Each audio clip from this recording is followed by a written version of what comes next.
about. We need to have some of these consistent teams that are performing on day one on the regions we're going to watch need to do the exact same thing here today as well.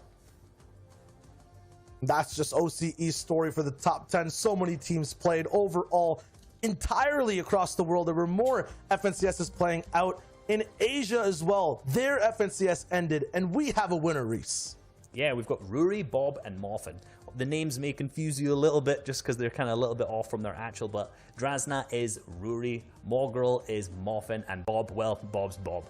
And these guys performed very, very well, and there's a little bit of a story behind their previous FNCS because, you know, Bob and Moffin have been playing together for a long, long time, and Ruri and Moffin actually won the Season X FNCS Trios, so they've already been a champion in Trios all the way back in Chapter 1 of Season X. So the first FNCS we ever had, these guys already won it. Coming into their next FNCS, which was Squads, these guys ended up placing second. So they nearly got 2 in a row. They nearly managed to get those 2 championships. And then ever since then, in the Duos, the Invitational, and in the Solo FNCS, they didn't manage to clutch it up. Now they've come back full circle into Trios again and managed to pick up that 2-time FNCS championship. Yeah, it still was absolute improvement for everyone else on that first page as well. A lot of trios who were starting off the very first portion of the FNCS at maybe 20th and 19th, hitting top 5. Like Seek, Peter Pan, and Faxvox. These guys not even playing in the same trio in week number 1, getting 8th place overall once again on Asia. It's just absolutely amazing. These guys are going to be walking away with so much prize money, split obviously amongst those 3 individuals playing overall. But that was Asia in total. There are more trios all across the world who are also fighting out in FNCSs that are only really halfway through. That's right, and EU is one of those regions. So what we need to do is kind of take a step back, revisit EU standings, and kind of see and paint that picture as what happened yesterday, right? We got to reset this stage because Mongrel, Mitro, and Tayson, they just pulled so far out ahead of everyone else. However, there's still a trio right behind them, and that is a previous FNCS champion, Andalex, your previous FNCS Invitational champion, Janice, paired up with Exqueeze. They're just neck and neck. But you know, guys, I think the biggest, scariest thing is what Reese mentioned earlier, and that is teams that perform on day 1 sometimes can't do the same thing on day 2. So we may see this top 5 be completely different by the end of the day. And you led into exactly what I wanted to talk about, the fact that these teams up at the top here are going to need to perform the same today. You know, Mongrel, Mitro, and Tayson's team performed extremely well. We've kind of already covered how well that they have played in day 1. It's been phenomenal to watch their dominance, but they need to continue that into today's 7 games and really ensure that they stay at that top 1 spot. And Andalex, Janice, and Exqueeze, although they're 30 points behind, these guys have the capabilities to catch up, no doubt. One bad game from their first place team will make them just catch up so fast, and then there's 6 more games left that they can easily overtake. You know, it's all about consistency across both days. And Zeke was talking about the competition in Europe being neck and neck. Just look at all the necks on this page, I guess then, right? Like the competition is so much closer, 63 points to 61 between Kinzel, who started the game in the day off so well with a win, and Flois, Andretta, and Louis. Over there, though, 53 points tied for 8th and 9th place. Our wildcard team in 10th with Nate, Smash Dave, who's Rojo, and Bobo at 51. Any of these guys having a good day can absolutely push forward and get towards that top 5. Maybe even contest Mitro, Mongrel, and Tayson themselves. Do you think that's going to happen? Because you know what? I hope that it does. I hope that we have a team that's currently from 5th all the way down to 15th, maybe even lower, that has this big pop-off day today. And looking at this leaderboard now from 11th to 15th, there are plenty of names here who stick out of teams that can. Actually, you know what? Any one of these teams can. I think the 2 that are probably favorites would be Vel, iDrop, and Stursix, who's currently in 11th, and then in 15th with Flick, Thomas, HD, and Anas. These guys have been popping off all the way through the qualifiers, all the way through the heats, and it's kind of a bit interesting to see them in that 11th to 15th place slot. So today, hopefully they're going to figure out what kind of went wrong yesterday, bring it back, and start climbing up the leaderboards.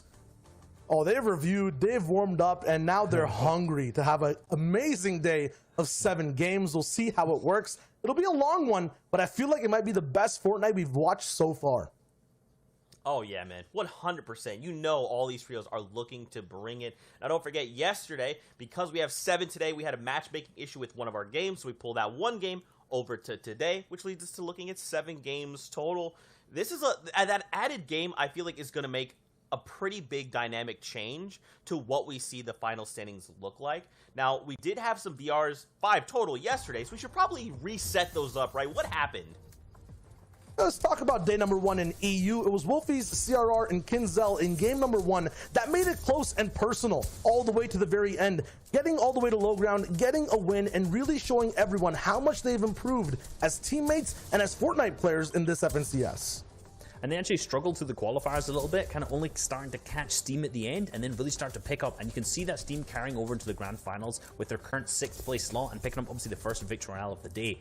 And moving on to game 2 was Mitro, Mongrel, and Tayson. Now these guys are not shy to eliminations or a victory royale, and this is the first of their 2 victory royales for the day. And speaking of 2 victory royales, we're just the number 2 in 2nd place. Andalex, Janice, and X-Squeeze, who is Duck on top, were the individuals to get the game 3 victory royale. They did it back to back. They did it all, basically securing the win alive, making sure everything was perfect, and wrapped it up in such seamless fashion. And that win by Andalex, Janice, and X-Squeeze was actually 15 eliminations as well, which was the highest we saw out of day 1. So huge game coming out of them. But for game 4, which Blackie, Robabs, right in that endgame, and we talked about this a little bit yesterday in our package, but this endgame was focused all around pressure. Just these guys consistently pressure, and a beautiful shot onto Lecce just to finish things off there. Yeah, Lecce got a little bit of an alley-oop all the way from Blackie at the end of that game. But you were talking about 2 wins. Here's Mongrel, Mitro, and Tayson's 2nd one, and it felt like it got even easier for them as the day went on. It did. You know, these guys popped off. They didn't get as many eliminations this time, picking up 9, which, you know, these guys are capable of big games. We saw them in the heats pick up a 19 elimination victory royale, so 9, a little bit less than, but given the consistency that they had throughout the day, a victory royale with 9 elims is still absolutely amazing. Yeah, so that was kind of the first day for EU. A lot of action, some sprays, some team damage too. It was amazing, Zeke. Bro, it really was. I'm telling you, I could not be more excited. I get to hang out with you guys to watch this. We get to hang out with our casters, everyone at Party Royale, everyone at home. It's going to be so much fun, and I can't wait to see the final results. Now, of course, speaking of those results, you guys actually made some predictions. Our casters and our analysts decided which teams they thought would walk away the FNCS champions. Sundown kicked us off. Floki, Clement, and Nikos. Now, right now, these guys are in 5th place, but again, we've got another 7 games on deck. They can turn this around. Yeah, they can turn this around, and Clement is known to because he's the only player on EU who has actually managed to qualify for every single FNCS. So the only one out of the entire region. So this team has the potential to do extremely well. We know they're consistent. And obviously Floki and Nikos also both very, very consistent players themselves. Moving on to my pick, though. Andalex, Janice, and X-Squeeze. Now, I've predicted these guys a victory in qualifier 3. And I think they're coming back for the 2 time. They're 2nd right now, and they are performing very, very well so far. So 7 games left. I believe in my boys. Okay, I'm going to drop some fun facts about every prediction. Once again, you mentioned Clement. I was going to say maybe change the name to Cement or, Cement in general, because this guy just sticks in every FNCS no matter what. He is so rock solid when it comes to just being able to play these games all the way out towards the end. Reese, you're also one of the best predictors overall in the FNCS, is always picking 1st place teams. So I feel like you have the strongest pick here. Sancho, Mongrel, Mitro, Tayson has the most strength right now in 1st place overall. So this man and this trio are looking so powerful after day number 1. I picked Flick, Anas, and Thomas HD. These guys are having a little bit rough times in day number 1, but Anas is clutching about 43% of these guys' points throughout all the games. He's looking really good when he's playing. Maybe in day number 2, these guys learn up and then push forward, have a glorious day like we were talking about before, and end up in that top 5. Many of these trios have the possibility, the capability of turning everything around, right? Like, we've seen Thomas clutch single by himself versus other entire trio games, right, in open rounds and heats. Any of these teams can literally take these leaderboards and put them on their head. That's why they're here. They're the top 1%. They've made it to grand finals, and now it's about which team will take advantage of the day, which team will make that stamp and look to walk away the FNCS champions. Now, Fortnite fam, we're not the only ones that are here. We've got our casters that we'd like to introduce you to. So, Sundown, Sancho West, say hello to everyone at home. Thank you so much, Zeke, Shayo, and Reese, and welcome, ladies and gentlemen, boys and girls, Jonesies, Bonesies, he's, she's, theys, thems, and everyone in between. My name's Sundown. And I am Sancho West, and boy, oh boy, we are going to have some awesome action. And hello, Party Royale Island. It is so hyped to be in-game and Sundown. I am so excited to get into it. Here we go. It is Fortnite time and finals day 2, game 6. Let's see how it all unfolds, and the action will only get more crazier as we get to the final game 12.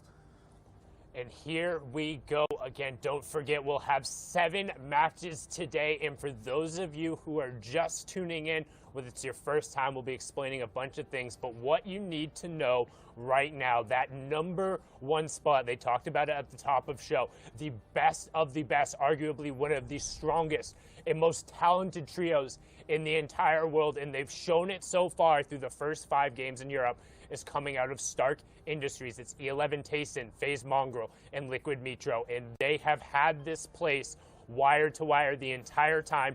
Anybody who has come here basically gets forced into having to 50-50 one of those henchman chests. Otherwise, they just force you out, and they're doing it again.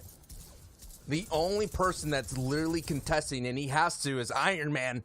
And Iron Man is getting destroyed by the Thanos of the Fortnite world, and that is the Big Grawl and Mongraal. And what's the most interesting thing is when I tuned into Mongraal's Twitch stream after this incredible day 1, he wasn't creative. Free building to stay sharp. That's the champion's mentality. There's no celebrating. They still know they have a job to do. Mission is not complete. And what was a really sweet moment, so to speak, and I know that may be a strange thing to say when you mention Mongraal, but a really sweet moment was that he was asking for a prayer from his community. He said, look, I'm performing at my best. My mates are performing at their best. I 100% believe that he will be the Fortnite champion at the end of the day and that he will come out on top. That was a very touching moment to tune in to Mongraal stream. So this trio right here, everybody has their eyes on. Everybody in the Twitterverse, the Fortnite fam, was wondering how they would perform. And so far, Sundown, nobody's contesting them. So nobody's going to step up to the challenge to slow down this train.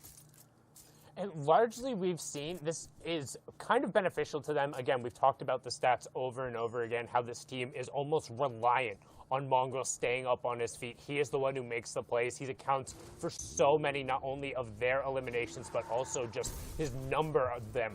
He outweighs so many other trios. I think he out-eliminated 85% of the other trios, or I think 82 going on there. An insane but amount. If he goes down early, it's so incredibly difficult for them. Tayson and Metro being strong players in their own right, but aren't necessarily able to convert when he ends up missing. And one thing we talk about, just how good Mongraal and Metro are, but if you go back and actually look at their tournament results, outside of Cash Cups, their last quote-unquote signature wins, Mongraal shared the love, March 2019. Metro, baby, we're going all the way back to the fall of 2018. Week 3 fall skirmish to that shockwave play that shocked the entire world. When he threw it on the ceiling, sent himself downward, it's kind of the first time we've seen kind of one of those aggressive shockwaves through the builds. But other than that, Tayson is the one who's had kind of the more recent major tournament victory royale experience, and Mongraal and Metro are kind of missing that trophy on the shelf. And today, will it be their day? It can be, or can a new trio on the scene, Wolfies, Kinzel, CRR, who were able to get a victory royale on day 1, and in the opening frame, game 1, they had a strong performance. It was a very chaotic ending in Retail Row. You saw them box fight their way through at the very end, fighting on the low ground, being so aggressive, and they were able to take away that first opening victory royale. But we did see in game 2, they were driving around here on top of the Hydro Dam. One sniper shot their way, kind of sent them going down a very downward spiral. Inconsistency so far for the day 1. Let's see if they learned their lessons going into game 2. But here we are. There's still a lot of top talent here competing. There's still a lot of money up for grabs here. So even though we're going to keep an eye on course on the top of the board, we're always going to see the other big names in the region trying to compete and kind of accrue literally every elim, every placement point. We're talking about thousands and thousands of dollars on the line. And again, too, you can see right now we've yet to have a trio drop only one player. You can see that in the top left corner of your screen. 98 out of the 99 available players still on their feet. 33 trios remaining, so probably going to get a little bit of aggression here on the north side of upstate New York. We saw plenty of this yesterday, but right now, Chapek, Squeezy, and Milan, aka EP Alexa, you can see right away Shockwave coming out, and Pablo Wingu trying to create a little bit of space here, but they're not going to give him even a moment to breathe. Second Shockwave being used from the Enterprise Gaming player, and he's going to find Pablo there. Shakedown as well to try and identify where the other two teammates are, make sure they get the max damage coming through to indicate the Storm Surge, and a good pickup there. That's not the first time that Pablo tried to kind of poke the bear there in a very strong trio. He did that as well in day one with Mongo's trio, and they paid the price. So it's so interesting as well to keep you up to date in the feed. Mr. Savage's trio is getting a knock against that dual media trio as well. So that fight, that engagement, that in Doom's Domain is still popping off here. So we've been seeing, though, in different regions, Sundown, is that sometimes this Craigie Cliffs trio, as you see in Milan's trio, sometimes could push that fight and be wondering. I think what we're seeing here is this Milan trio is picking on the scavenger routes versus going against a power POI like Doom's Domain, like the NA East Zexros of the world. Which I think is the right decision, and we talk about these scavenger routes. That's when you're not landing at one of the named places on the map, and you're just trying to get an aggregate number of chests and whatever loot. Generally, you're also utilizing the fishing pools because there is a solid amount of weaponry that you can pull from there. We've seen the clips of people pulling those epic and legendary pump shotguns, as well as just key fish at the right moments. But being able to pick up 3 points there, each elimination being worth 1, and that will be our first trio going down on the day here in match number 6. Milan's trio was coming into 24th place, so on the bottom half of the board, they had about 23 points, got about 10 elims. Their average placement, though, is about 18 plus, so they're looking to turn that around. And this is the only trio that right now, at the moment, is in striking distance. It is Analexianis and X-Wheeze. This is also a very decorated trio. Zeke kind of mentioned it at the top of the show.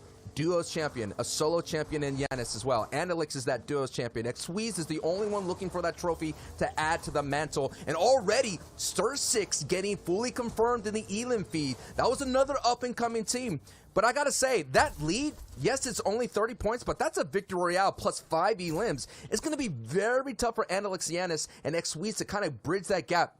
Because all Mongrel Mitro has to do, and Tayson, is just keep the pace. Get to in-game. You know, don't kind of take any aggressive fights. Make sure they're standing on their feet to accrue those placement points. And that is why that lead difference is going to be very difficult. I know we've been talking about it, Sundown, is that, you know, they've been inconsistent and they take some crazy fights. But I'm thinking they learned their lesson. And that's, you know, I believe that Tayson is, like, finally, they're believing in what Tayson's leadership is. And Tayson's being a very, like, super gorilla glue there and holding that trio together. Well, and it feels like all Mongrel really needs to do is to be able to just rein himself in a little bit.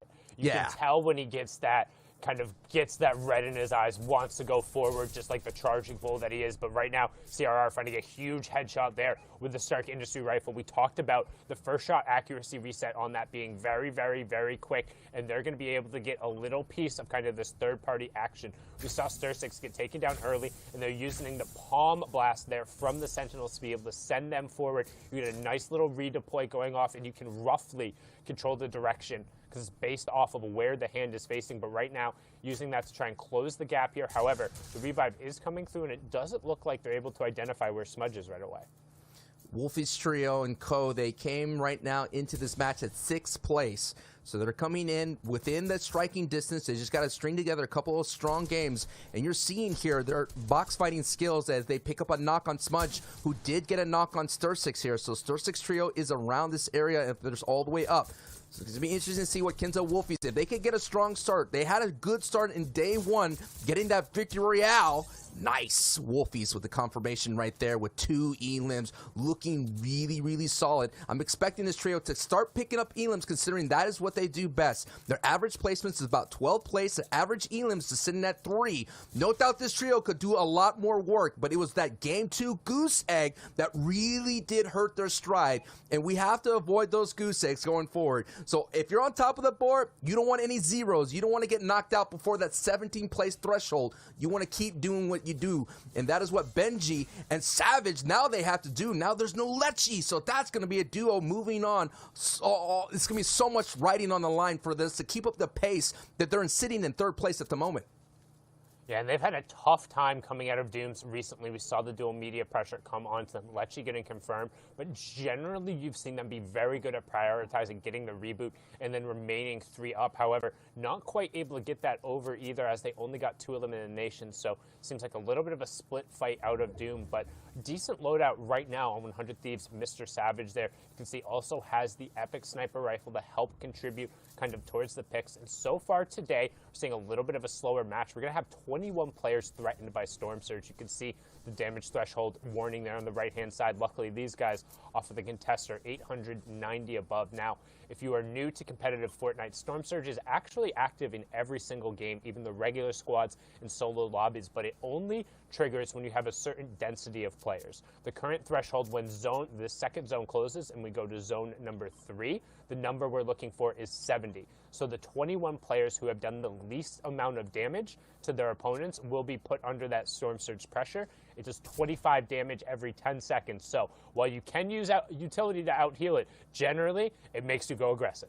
And there you see the dual media trio in the background there. But just to give you an idea how important Lecce has been in these grand finals, he is currently leading the way if elims. So now they're missing that. They are kind of spreading that workload almost evenly, 7, 8 respectively for Benji's and Savage. But they've been the only trio that's been fully all the way up. Like, they spend the most time as a trio. So this is going to be one of the rare times in these grand finals that Benji and Savage are going to go as a duo. So they're truly putting in that team effort, and the results are speaking for themselves considering that they're in 3rd place. But you can see that the injury that's been caused by that dual media trio out in that distance here, they're basically 2v2. You're just seeing that, a contested Doom's domain could just leave you, yes, you get that opportunity to get that power weapons, opportunity to get those loots, but at the end of the day, man, you're going into these dangerous zones injured.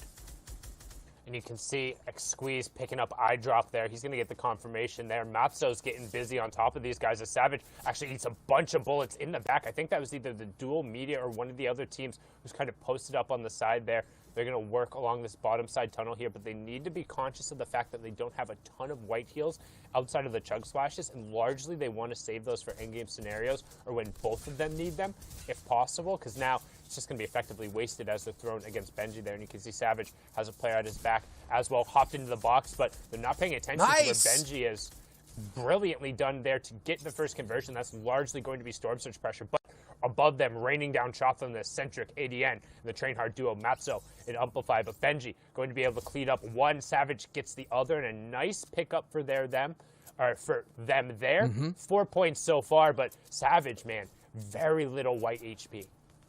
And if Savage gets tagged here a bit, that's going to be the green light for any trio to kind of jump on down. And just looking at it right here, it's like once you kind of leave your main power POI, the question is, where are we going to find a replenishment? And considering right now there's literally zero or minimal opportunities to kind of farm up, you're going to have to get it from another trio. And when you're in shambles like Benji and Savage are, that's going to be so difficult. Yes, they get a little brief refresher. They find their little moment of oasis, but that could be soon a mirage going forward for the rest of the ride here in this opening game in day 2. This is the grand finals. This is the FNCS Trios. At the end of the day, we will crown an FNCS Trios champion, and that's going to be awesome. And they're going to collect $111,000, wield the Axe of Champions, and gain the ultimate respect of being a champion.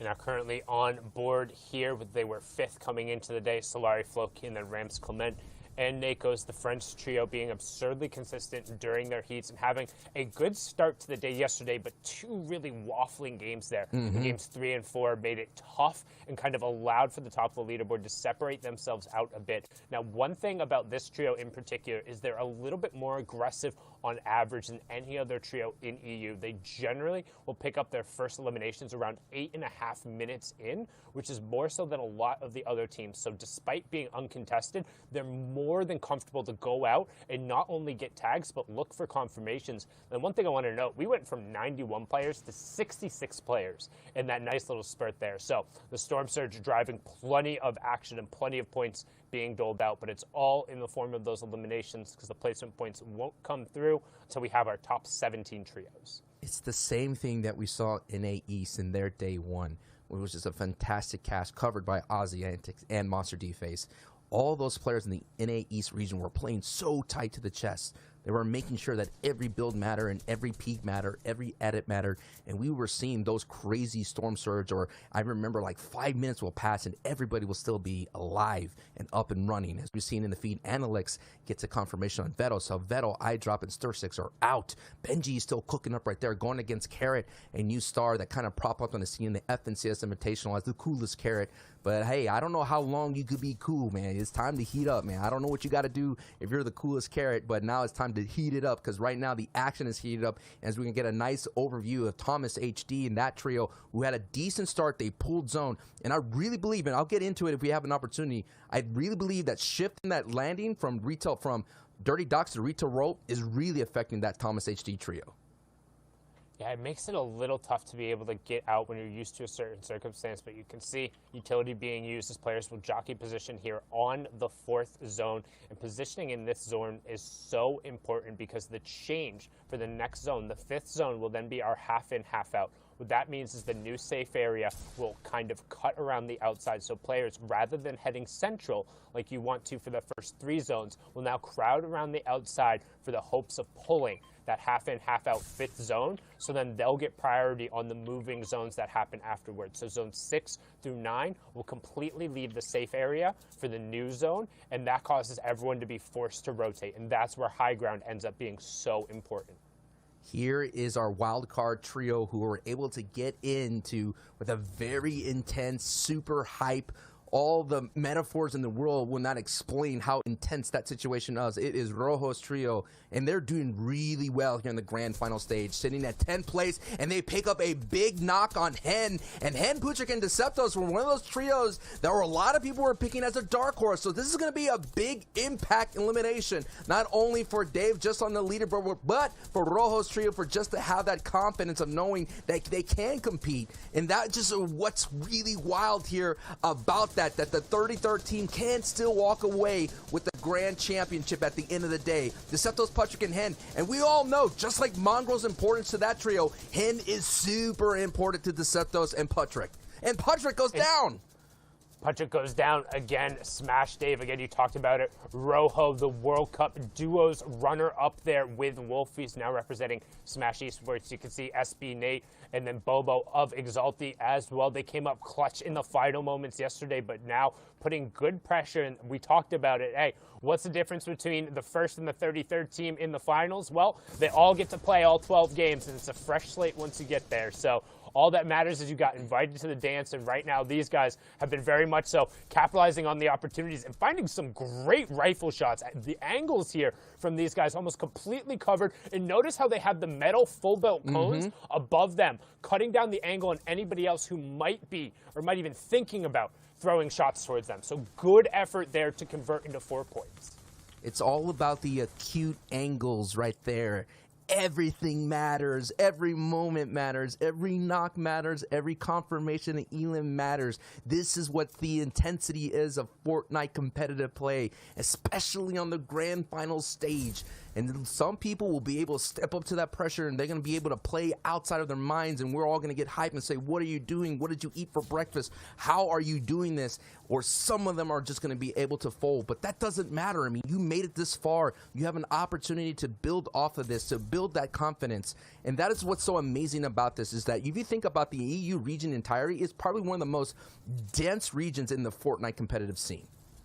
Oh, it's absolutely the most tense. The most players competing, especially at the highest level when you're going through the most tournament participation. And you've seen time and time again that some of the plays that come out of this region and the gun skill and the level of mechanics are utterly ridiculous at times. Might not have the most discipline, but what does discipline matter when you can beat the person who's across from you 9 times out of 10? And right now you can see Clement and Floki Nakos were able to pick up an elimination onto Vidil and Fastroki's trio. So going to be able to snake away a point there and also avoid Storm Surge for that 5th zone threshold. It is 50 players, so we're right at that line. We are also at the line where placement points are about to begin to be doled out. So once we get into the top 17, Every single trio that falls will then be 1 more point. Then once you're into the top 3, there's an additional 11 points on the line. Third gets +2, second gets +4, and then the Victor Royale walks away with a big old +5 and whatever eliminations they can rack up at the end. And right now, we're seeing, again, good discipline here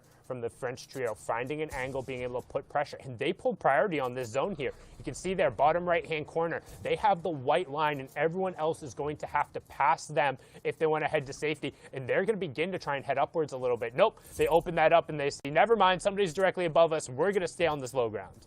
And here we are going into full storm rotations now. 6, 7, 8 are going to be outside of the storm every time this trio gets into the safe zone. And then 9 is the ultimate closing zone. We'll go all the way down to the entire screen is filled purple. But Nakos gets a big knock on Yanis on the same layers there as they're going to make their full rotation. And that is the power of having priority. You could kind of look back and they get X-Squeeze as well. So they're going to trade out when Nakos is going to go down, pick up the quick heal. That's a great benefit as well, being on the front side of the storm. You have the time to res, and they're going to barely get that res off. And now we're going to take a look at the chaos. You're going to have the low ground form up. You're going to have the mid ground form up. And of course, who is at height is always the question that everybody wants to know, because they're going to have the power position here to walk away with the Victory Royale. Savage goes down and gets fully confirmed in the feed. All the names are going to start lighting up here for the moment here, Sundown.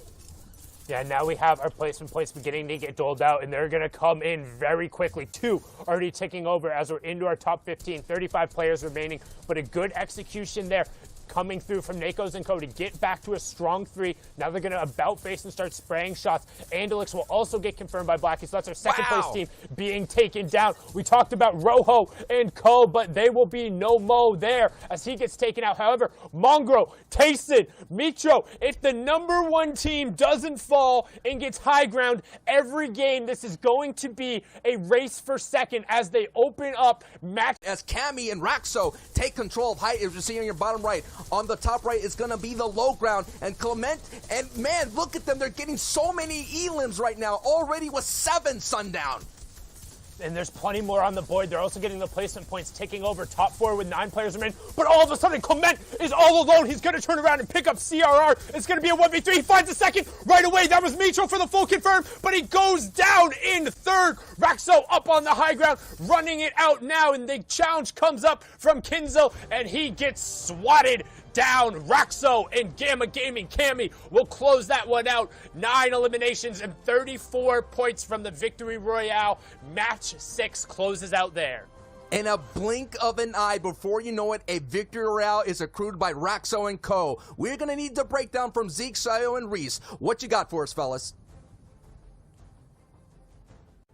Well, we got Sancho is day 2. And we have even more day 2 teams. This is what we were talking about at the very beginning of this show. Cammy, Artur, I cannot believe they find themselves the Victory Royale. Just for clarity, they came in and ended day 1 in 14th place. And now they're going to start day number 2 with the Victory Royale and eliminations. I mean, this is exactly what we've been talking about. I'm so surprised, and gentlemen, we're going to break down kind of what went down a little bit more in just a little bit. But remember, we've got the standings. We have these cumulative leaderboards. You've still got Mongraal, Mitro, and Tayson. They're far and away, even after that game, I mean, 40 points ahead? I don't know how they're doing this. It's like they didn't win that last game, but they did not lose it either. They got to survive all the way till the very end, and now they have an even bigger lead, Reese. 17-point match for them. Really, really nice. And like obviously, like we've said, we need to keep this consistency up. They're already coming in strong on the first game of day 2, consistent as they were yesterday. We can see kind of Andalix not managed to get that many points, only 4. So they're still holding on to that second place spot. But, you know, they really want to be trying to bridge that gap between first and second. And so far, it's only gone a little bit further. Yeah, so our top 3 also switched up with Benji going down to 5th, and then we see another trio, Kinzel, Wolfies, and CRR get 3rd overall. This is what Zeke was talking about, though. Raxo, Cammy, and Artur, a Victory Royale. 14th place all the way now to 6th with 76 points. Wow, that's impressive. And, you know, to answer a little bit of Sancho's questions, how did they do it? They did it because they were popping off on low ground, being really, really consistent. They managed to keep that mobility for the end game, take height, and win the game that way. So really nice play from them, pushing them up from 14th all the way up to 6th. Yeah, and all the way from 6th down to 15th. There's been a few switch ups here and there. Nate, Rojo, and Bobo move all the way up to 11th from 15th from what we saw before. Cooler, Robabs, and Blackie are getting that victory royale, but are slightly teetering off now, dropping out of the top 10 place. And Page, we'll see if they can bring it all the way back. Vettel, iDrop, and Stair6 also a trio to look out for that plays very consistently. And Falconly, Yaxo, and Skite, I love actually seeing their names now. It looks so clean in 15th place. 47 points, not too far behind the competition. Still very close for the top 15. You gotta love it. You gotta love it when you can read the names, it's clear, and you can find the players. I'd love it. And all the teams that you're seeing here between 16th and 20, you know, most of these guys are really struggling with that early and mid game, in particular with Storm Surge. You know, these guys in this grand finals kind of lobbies, going for Storm Surge tags is extremely difficult, and their strategy really needs to be down.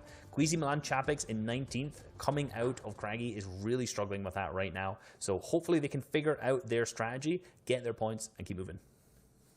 I think we could chalk some of this up to just first game jitters, right? Like, we watched the top three, except Mongraal, Mitchell, and Tayson, kind of fall a little earlier on than expected. But again, we've got 7 total games. We've got 6 more.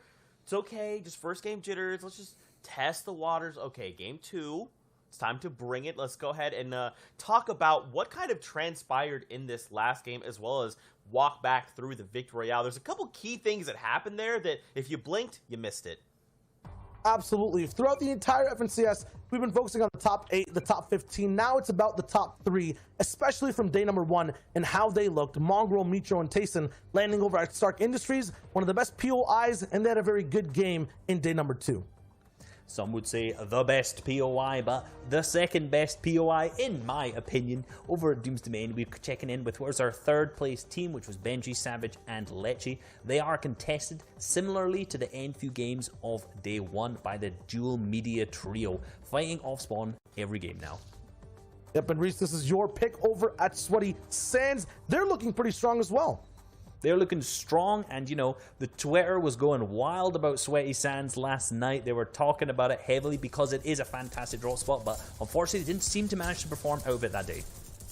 Yeah, over here we'll tune in with Tayson, Mitro, and Mongraal. The reason they find themselves in this low ground chaos is because Cammy, Artur, and Raxo saved all their shockwaves, saved their actual crash pads, took height in the 8th zone. These guys only had enough mats to sustain, not retake height, and they ended up falling. Here's Lecce, Benji, and Savage continuing that fight with a dual media trio over at Doom's Domain. Lecce goes down. It's just Savage and Benji left in the end game. Yeah, it's just Savage and Benji left. They did what they could, but that fight took them way too long. They ended up being in the zone with 2 other trios in the 2nd zone, still in Doom's Domain, made them rotate late, and that left them with horrible materials because they ended up getting focused in that endgame. And we have Andalex, X-Squeeze, and Janice in the end game as well. Also a little bit shambles. It looks like all these day 2 trios have improved. These day 1 type of top performers, the top 3, are looking to repeat things, but they will have to adapt to how these teams, such as Raxo, Artur, and Cammy, are closing out these games. Yeah, and like I kind of alluded to earlier, these guys took height with those shockwave plays in that last moving zone, and because Mitro, Mongraal, and Tayson did not have enough materials to maintain that high ground, they could not take it back at that point. It was secured for Cammy, Raxo, and Artur. They just continually pressured down from there on, and that was the victory royale. Man, I mean, again, first game jitters. We'll see. We got to see for the data from game number 2. The question is, though, is there going to be a new day 2 trio that will pop up like this one that we just watched? Or will our first day trios show up? Well, let's find out as we jump back into game with our casters. Take it away. So much, Zeke. I am Sancho West alongside Sundown, and it is a new day. Yes, it is. We are seeing some new trios who are trying to meet the performance of our day 1 trios. And hey, that number 2, sometimes a sequel, it can be better than the original. We all talk about movies here. Sundown, you've seen it before, and here's take a look at our game 2 of 7 here in the grand finals. And we're going to see a finish here up in the Northwest region, which is going to really favor that Doom's Domain and, more importantly, that Sweaty Sands trio. Yeah, what is going on just slightly west there of the ruins? There's like 3 different teams and 3 different triangles all fighting over kind of the one henchman chest that's guaranteed in that area and a couple others. So a couple scavenger routes that are directly on top of each other. We're going to hop on board here with somebody else executing on one of those scavenger routes. This was our match number 6 winner as we turn over to now the official backside. We're on the back half of the games here. Matches 7 through 12, and right now, again, we talked about it at the start of the morning, it's who can catch Mongraal, Mitro, and Tayson. And despite the fact that this trio was able to take away the victory, they were able to sneak up there into a 4th place with 3 eliminations. So still a 17-point game coming out of them there. As you can see a little bit on how the scavenger execution kind of goes about. The key is maximizing your materials, getting enough distance covered to kind of scout where you're available to go to next, and see if there's anybody you can potentially ambush who's also running one of these routes. But so far, not going to happen, as we're going to swing back on board here to Clement, Nakos, and Floki. And we talked about this already, Sundown. This is one of those trios that were very deadly in heats. They kind of get up really quickly to get those elims. You mentioned 8 minutes or less, and they get an elim. They average about 5 elims in their qualifiers and heats.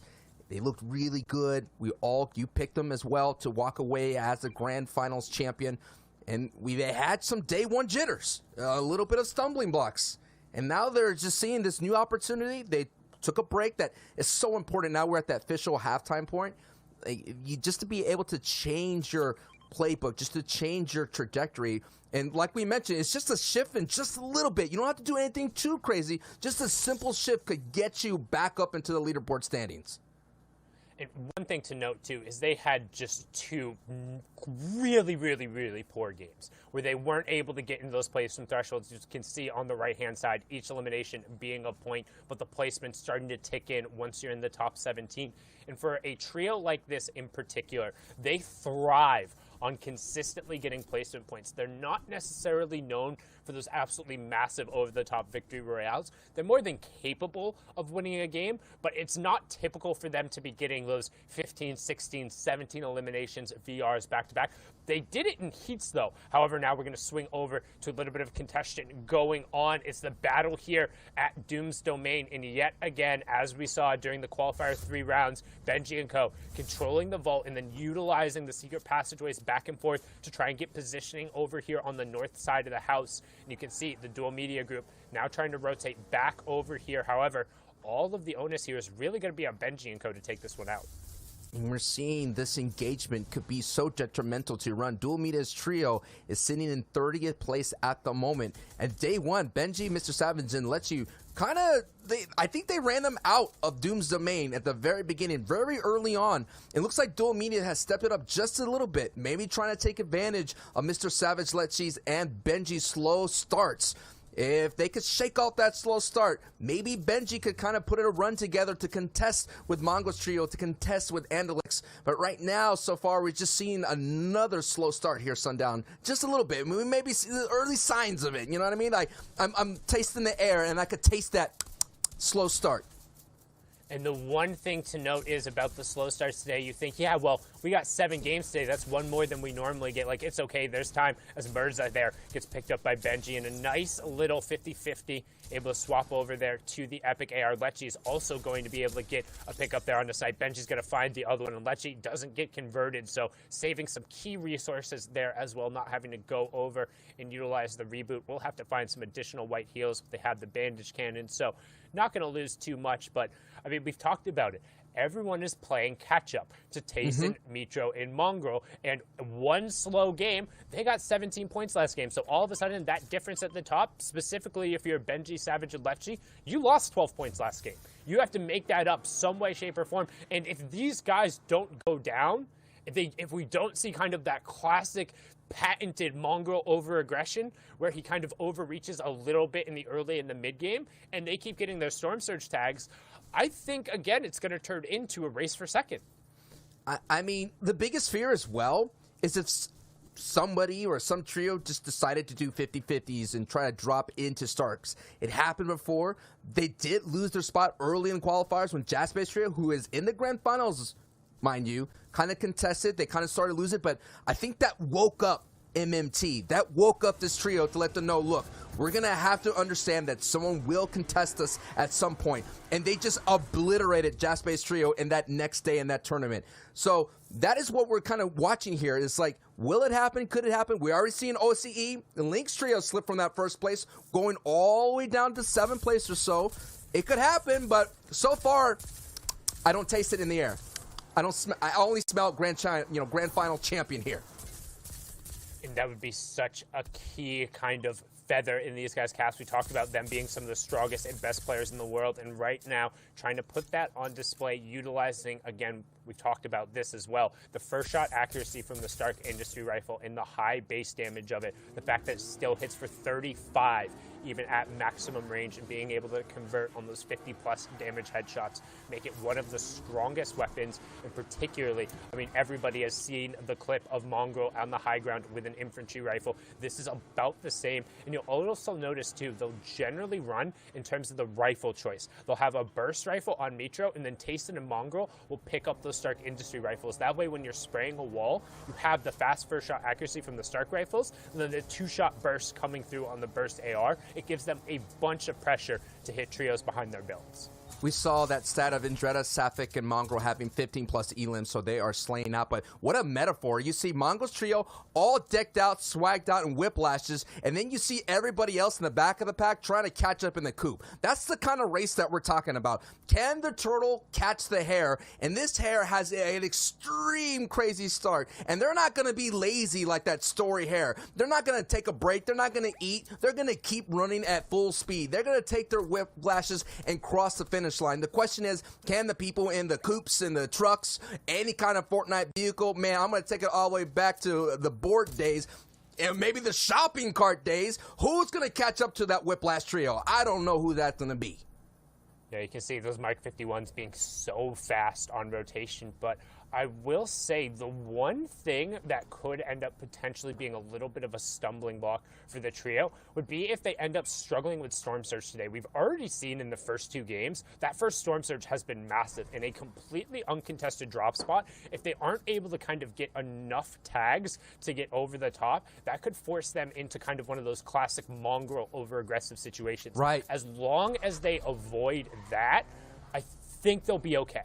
Right? I think that if they've done enough so far where they have the playmaking ability over the course of these 6 games, that they're going to have at least 1 or 2 more solid games in that instance. As long as they don't have 1 or 2 absolutely ruinous games by Storm Surge, this should be good enough for them. But right now, we're going to hop on board with the pressure coming from iDrop straight into the box. Downs gets picked up there. No problem from iDrop 7. However, Stirstix is going to eat a little bit of a problem there. He gets caught in a separate box, and all of a sudden, the 2v2 on the mark, you can see iDrop trying to push forward. They're going to try and get a little bit of a disengage, make sure they can get shields up, but a little bit of a slip up there from what is normally a very strong box-to-box trio. That was like an extreme push. I've never seen the 1, 2, 3 go, and everybody just box dive in with the AR spray and getting right inside as a trio. And then what ended up happening is they ran into that edit with the triangle edit, and one got caught, got hit right in the shins. You mentioned this in the EU side of things. You got to wear your shin guards, man. You got to pop them, or if not, someone's going to crack you, give you that slide tackle, and there's not going to be a referee to come out of nowhere and give you a red card to kick you out. You're going to have to do this on your own. Yeah, worst case scenario, you'll get a warning there in the form of one of your players dropping down, but the retaliation not going to result in anybody else being sent off. You can see Nems and Wave Doko rotating through the river, using that downstream current to try and get a little bit of speed, but iDrop being aware of that as well, getting good pressure onto him here, and actually looks like they're trying to kind of pick this fight 2v3. You see Storm Surge is ticking on. 20 players going to be impacted by that here in 1 minute and 45 seconds. iDrop trying to force his way into the box, but plenty of angles and pressure coming out from the other side. Super limited amount of materials here, down to only 17 builds. You can see that under his 1 elimination here as we wait for it to catch up, and you can see good pressure coming out from Nems. He is down the shield advantage, but he has his teammate providing some rifle support on both the angles that you can see. Jaganza and Joko just laying down shots for him. A little bit of spread out, though, if they are able to force in and get Nems situated. And they're going to use the harpoon gun straight in, and Nems is going to get picked off. A huge pickup there from iDrop and Vettel, but can they get out of the water?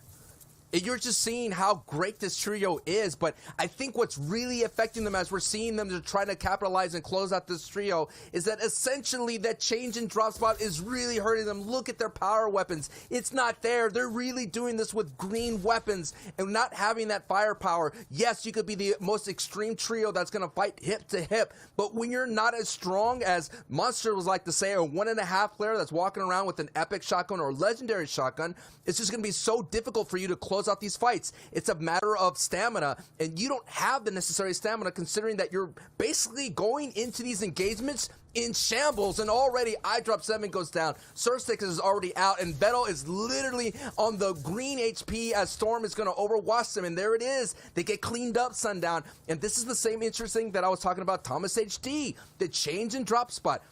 This trio of Vettel landed in Misty Meadows during their heats. Thomas HD landed in Dirty Docks. They made the switches, and they have yet to kind of find the right rotations out of those changes. We can see all the action going down as everyone trying to get above the Storm Surge threshold. But most important to the leaderboard there, we saw Andalex and Co. ended up having at least 2 of their players fall. So going to be forced into a 1v3 situation unless they can stick a revive. We're going to hop on board here. Nakos, Clement, and Floki sitting on 1 Elam, courtesy of Nakos. Vertical Shockwave coming out, pops him up into the air, but not going to really find anything. Going to be able to utilize his hard mats, just kind of drop back down. You can see the Elam feed lighting up, and the only thing that matters is we're not seeing Mitro, Mongraal, and Tayson on the right side of that feed. In fact, we saw them on the left side of that feed getting a knock, and right now, Vadil, Kylie, and Frostroki under pressure here from our top 4 French trio of Nakos, Floki, and Clement. And Vidil was one of those trios that was so hot coming into the grand finals, and they just literally, just like a hot iron heading cold water, boom, just get cooled down instantly, just like that chug splash. No doubt must be feeling right now. It's so sweaty, the competition's going to get so stiff, and you're looking at here, things are going to get ratcheted up a notch, considering, Sundown, we have a Coral Castle finish in our midst, in the distance. But let's just focus in on this trio fight right now. Floki, Clement, Nakos, who's been heating up, had a great game previously. These are the fights that they had lose, because we saw them in day 1 where they had those bad game 2 and game 3. This cannot go, they have to go their way here. Yes, it's a nice knock on Vadil. Yeah, Floki actually just put Vadil in a blender there for a second, getting over to the side there. Kylie also going to end up dropping from a couple boxes away, getting a key Siphon 2 over onto Nakos, who desperately needed the extra shield. They wanted that pickup. They know that Frostroki is still around here somewhere. They have the additional flopper, but keep an eye on the bottom right-hand corner. See all of those triangles who are already rotating the zone ahead of them, and with only 1 shockwave, it's going to be very dangerous for this trio to approach the outside. Still 66 players remaining. 25 trios, so continuing the trend of having a little bit of a denser lobby. However, thanks to those 3 eliminations, they're not going to have to worry about this tier 2 Storm Surge when it rears its head. Yeah, it feels great. They got the elims, but they're not yet in the placement threshold. We are about 8 trios going down before we can start doling out those points.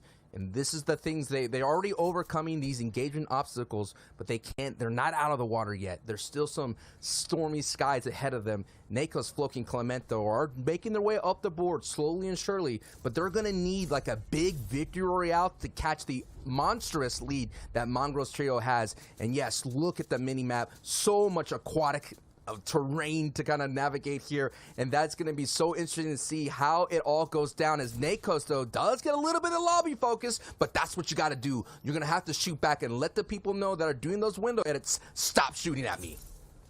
And one of the key things about this trio is their ability to get eliminations gives them the opportunity to climb up the leaderboard just a little bit more effectively. Again, we've talked about it in the games where they don't drop right away. They're one of the more aggressive trios, so their averages are brought down a little bit by those complete and utter goose egg games. When you take those out of consideration, they have a really good time, but forget what I'm saying right now, as the matter of importance is in the bottom right-hand corner. You see that white circle? That's the 4th safe zone. There's only 3 trios trios currently inside of it. So everyone else is going to begin a mad dash to just pack in on the southern side of that circle. The entirety of the lobby will be trying to squeeze into that area because everyone else is going to be coming from that side. Nobody wants to put themselves as the first ones out over water. It makes it so easy. You can see everyone going at once, just desperately swimming, hoping to avoid the fire at the top. And just look at the charge up the beach. Storming the beachhead comes EU. Oh my goodness, and we're seeing trios already going for height. Mongraal and Mitro at height, and just behind them, looming in a distance, as Benzi trio. And they're kind of gambling in. If the circle goes their way and half in and half out, they're going to have a strong hold here. So Mongraal, Mitro, and Tayson here are just now beaming any kind of salmon trying to swim upstream. And they're going to be that bear that's going to feed on this entire rotation here. And look at the congestion that you're seeing here. Everybody, like you mentioned, Sundown, all trying to get on the beach as much as possible and hold on tight. And already there's only one trio that's kind of sitting up there, that pink one, and Floki. Oh no, Floki goes down. That engagement that took up the time is influencing them, it's hurting them on this rotation, Sundown.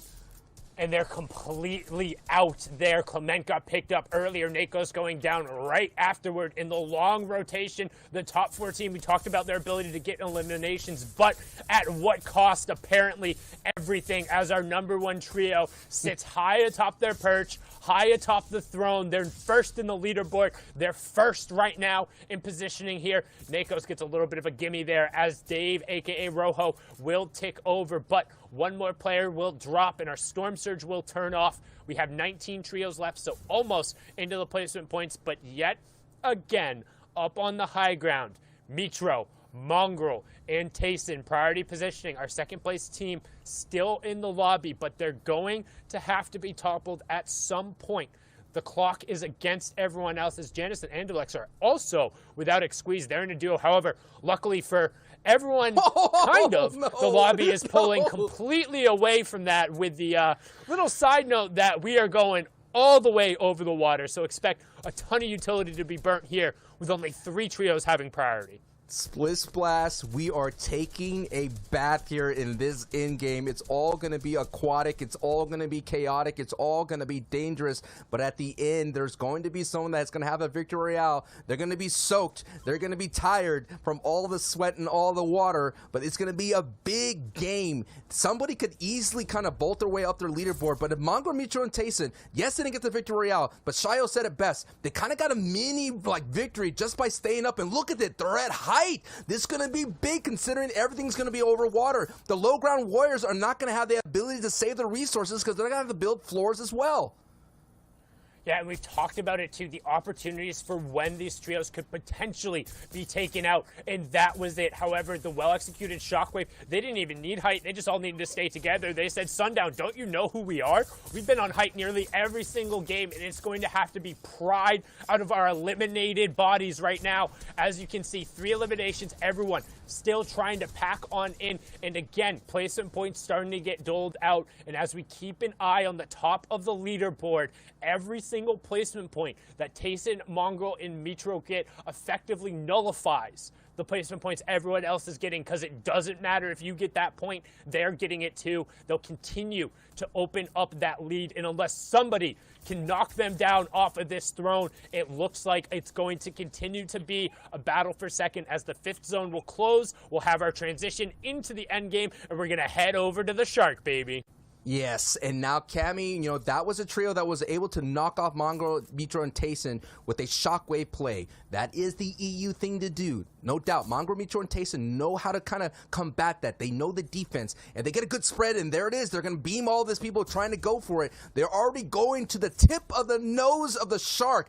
They're becoming the Sharks of the region. We already have a Rogue Shark, NA East, the X-Set boys, and all that, but Mongraal, Mitro, and Tayson are being the alpha predators, the apex of right now in this EU region, and that is proof in the pudding, considering they're sitting on top of the leaderboard, and they're looking pretty, and they're looking swaggish, because right now Tayson picked up a knock in the feet, and we already seen this. Double E limbs comes from height. The E limb natality is strong with this trio. And you can see, have you ever just wanted a shark with a laser beam on top of its head? Well, this is the best you'll ever get. It's Mongrel up there with a legendary Stark infantry rifle, raining shots from above. We saw Savage go down in the feed. Lechi's going to pick up another Elim. Despite the fact that 17 players have dropped, not a single trio has gone down, so only one placement point doled out. And as I say that, they begin to tick over. Mongrel gets another elimination. 15 trios remaining, going to be forced over to the side. He's going to build back up. He needs to get over to the high ground and connect with this team, but they are doing a great job of executing this textbook high ground control, and it's going to be their match to close out. However, low on mats is Mongrel, but he says, don't matter, don't care. I got the AR I need in the Stark Industry Rifle, and he finds another elimination. We have our top 20 players, top 11 trios.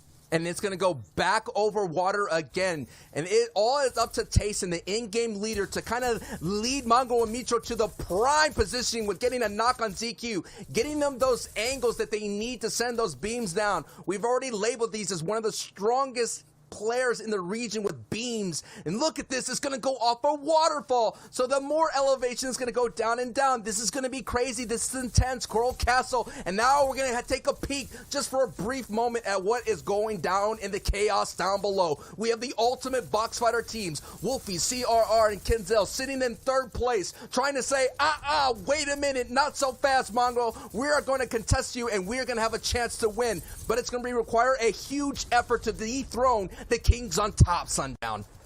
And we still need to see them go down. However, Janus on his feet, despite Andelix being up to the second place team, at least still getting up to fifth. That's what the top trios do the best in the game. They manage to find a way to eke out these placement points. We've talked about it, that Europe has kind of been the run of the Lone Ranger of the final moments. And if there isn't a trio hip to hip, then there's an opportunity for the clutches to come through. But right now, on the low ground, you have one of the most dangerous trios who is hip to hip, as Hen will go down there. Deceptos following in his feet right away will signal the end of that trio, but Wolfies is at the back of the storm. But at the end of the day, the story of EU, time and time again, E11 Tayson, the Chapter 2 Season 3 solo winner, Liquid Mitro and Mongrel on the high ground running it out. It's a 3v2. They have 11 eliminations, and at this point, it is a battle for second. There is no way, unless there is a monumental ruin,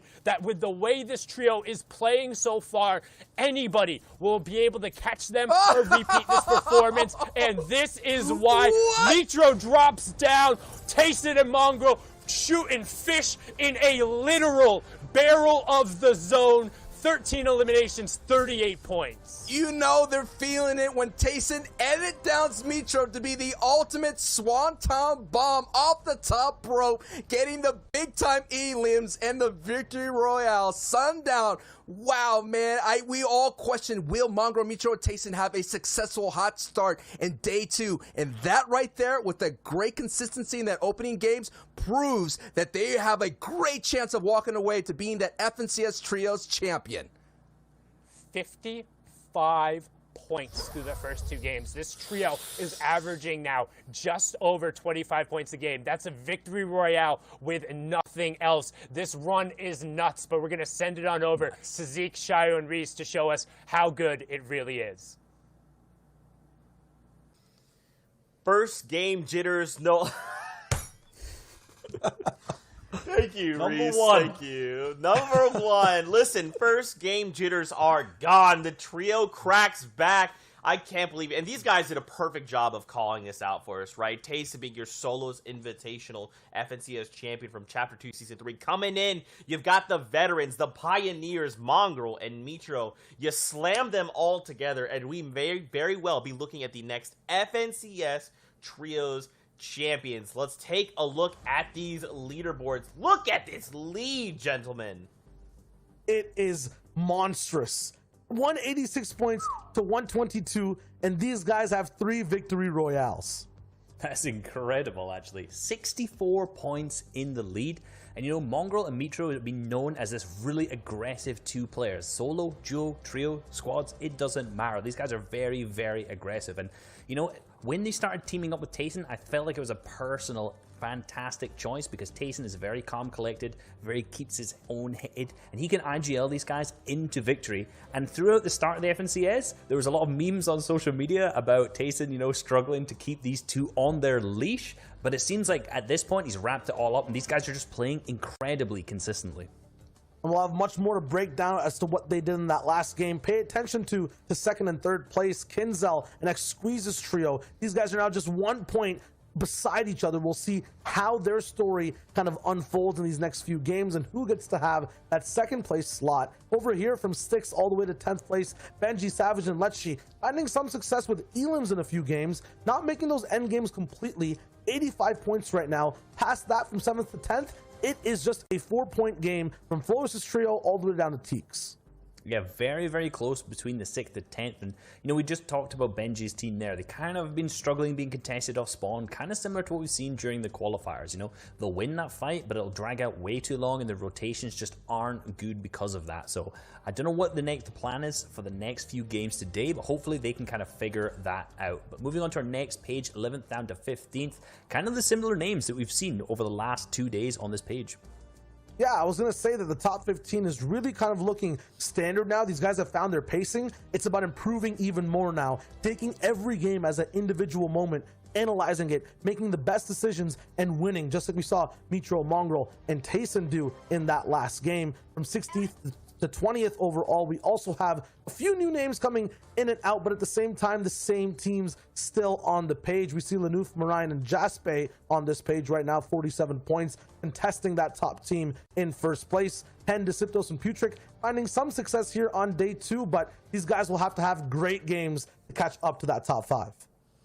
Guys, this last game felt like a superhero movie, right? We had the shot of the waterfall. We had players trying to go up and down, and then finally the heroes find themselves basking in the sun at the end, being victorious.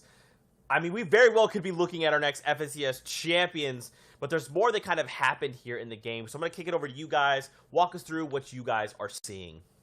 That we'll have some big perspectives here earlier on in that end game from Mongrel and how these guys kind of learned from their last game, game number 1 of today, fixed their mistakes, and in game number 2, really played the zone very well to get that victory royale.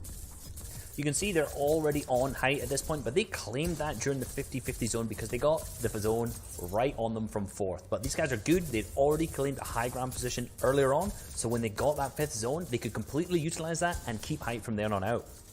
Yeah, in game 1, the mistake was kind of putting all the eggs in one basket, but not really knowing exactly where that basket stood. In this zone, there was water completely in the low ground. They were very comfortable on staying on height the whole time. Tayson here as well staying at the front. Mongrel staying in the back so he could keep tabs on any trios trying to shockwave up like we saw Artours do before. There's that water dive bomb play as Sancho called out. CRR, Kinzel, and Wolfies tried their best to play this water zone, but being on height is the best choice when you're in this type of zone, this aquatic kind of formation of what ends up happening for everyone on low. It's so hard to find your footing, and because of that, Mitro, Mongrel, and Tayson stayed high, stayed dry, and ended up winning that game with beautiful decision making.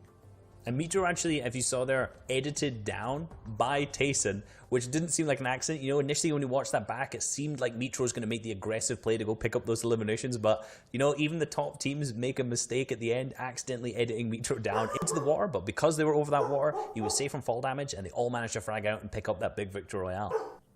Hey, look, you just got to fake it till you make it, right? It's not a mistake if you don't call it out. It's a calculated risk, a calculated plan of attack. And when you're as far ahead as these guys, when you're as skilled as these guys, when you've been on the scene as long as these guys, they turn these L's into W's. That's just what they do. I want to see them continue with this momentum. Remember, we've got another 5 games on the day. Anything can happen. But will it? We have to kick it back over to our casters to continue the storylines, and we'll be back after this with more breakdowns. Take it away, boys. Thank you so much, Zeke, Shio, and Reese. And here we are into the match number 8. And so far, it's been all Tayson, Mongrel, and Mitro with nothing less than a 7th place finish over their first 7 matches, so incredibly well done. But already looking at the mini-map, for the first time in what feels like a long time, there's some other triangles at Stark Industries. So somebody has decided to pony up, somebody has decided to rise to the challenge and be the David to their Goliath over at Stark Industries. We'll be keeping an eye on that elimination feed, but with the Southern Zone 2 right on the edge of that, it'll be interesting to see what happens there.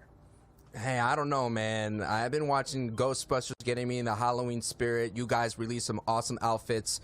And that is a biblical proportion type feat. That is one giant marshmallow man to overcome there. I don't know if anyone's going to be able to bust the bubble of Mongrel, Mitro, and Tayson. They are on an unbelievable ride. But one hero that may stand tall, one trio that can get that job done is Kenzel, Wolfies, and CRR. They can make things interesting. And the reason why I say that is because they could pop off with Elims as well. And they've been putting it all together. We're getting some placement points, Sundown.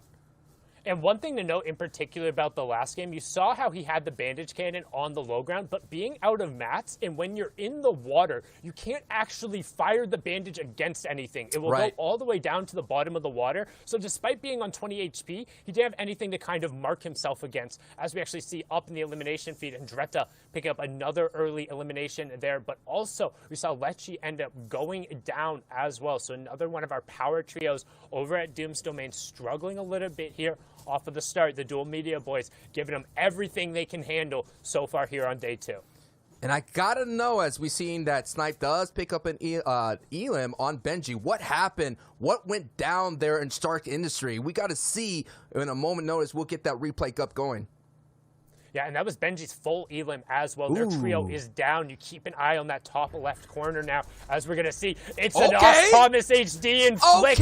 If there's anybody to rise to the challenge and go after these guys, it will be them. You can see Anas already holding on to the elimination. Flick finds Mitro off of the start, and not only that, but the power weapons in their hands. You can see Tayson tries to make a little bit of an escape here, but you know they're going to ride that one down right away.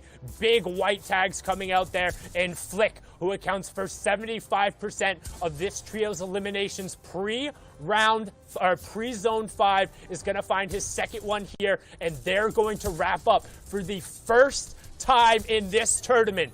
Tayson, Mitro, and Mongrel go down with 0 points. They had never finished lower than 7th place before this, and that was all the way back in the first game. So now, all of a sudden, that battle for second place, everyone else gets that one opportunity to kind of, I believe the technical term is, whoop, shrink that leaderboard gap just a little bit. Oh, man. And that is the story that we have now developing. I took a look at Twitter, okay? I took a look, and Flick, all he tweeted out was a demon emote. That's all, emoji. That's all he tweeted out. Anas, he said, we should have never left. I'm telling you, the problems of switching from their drop spot. They switched from that Dirty Docks where they were being so strong and so prominent, and they had strong finishes. When they switched to Retail Row, I just think they noticed that it wasn't enough. They weren't getting their power weapons. They weren't getting all the resources that they need for their playstyle. And now they realize that, hey, man, you know, yeah, you never know. They could pop up. You never know, Sundown.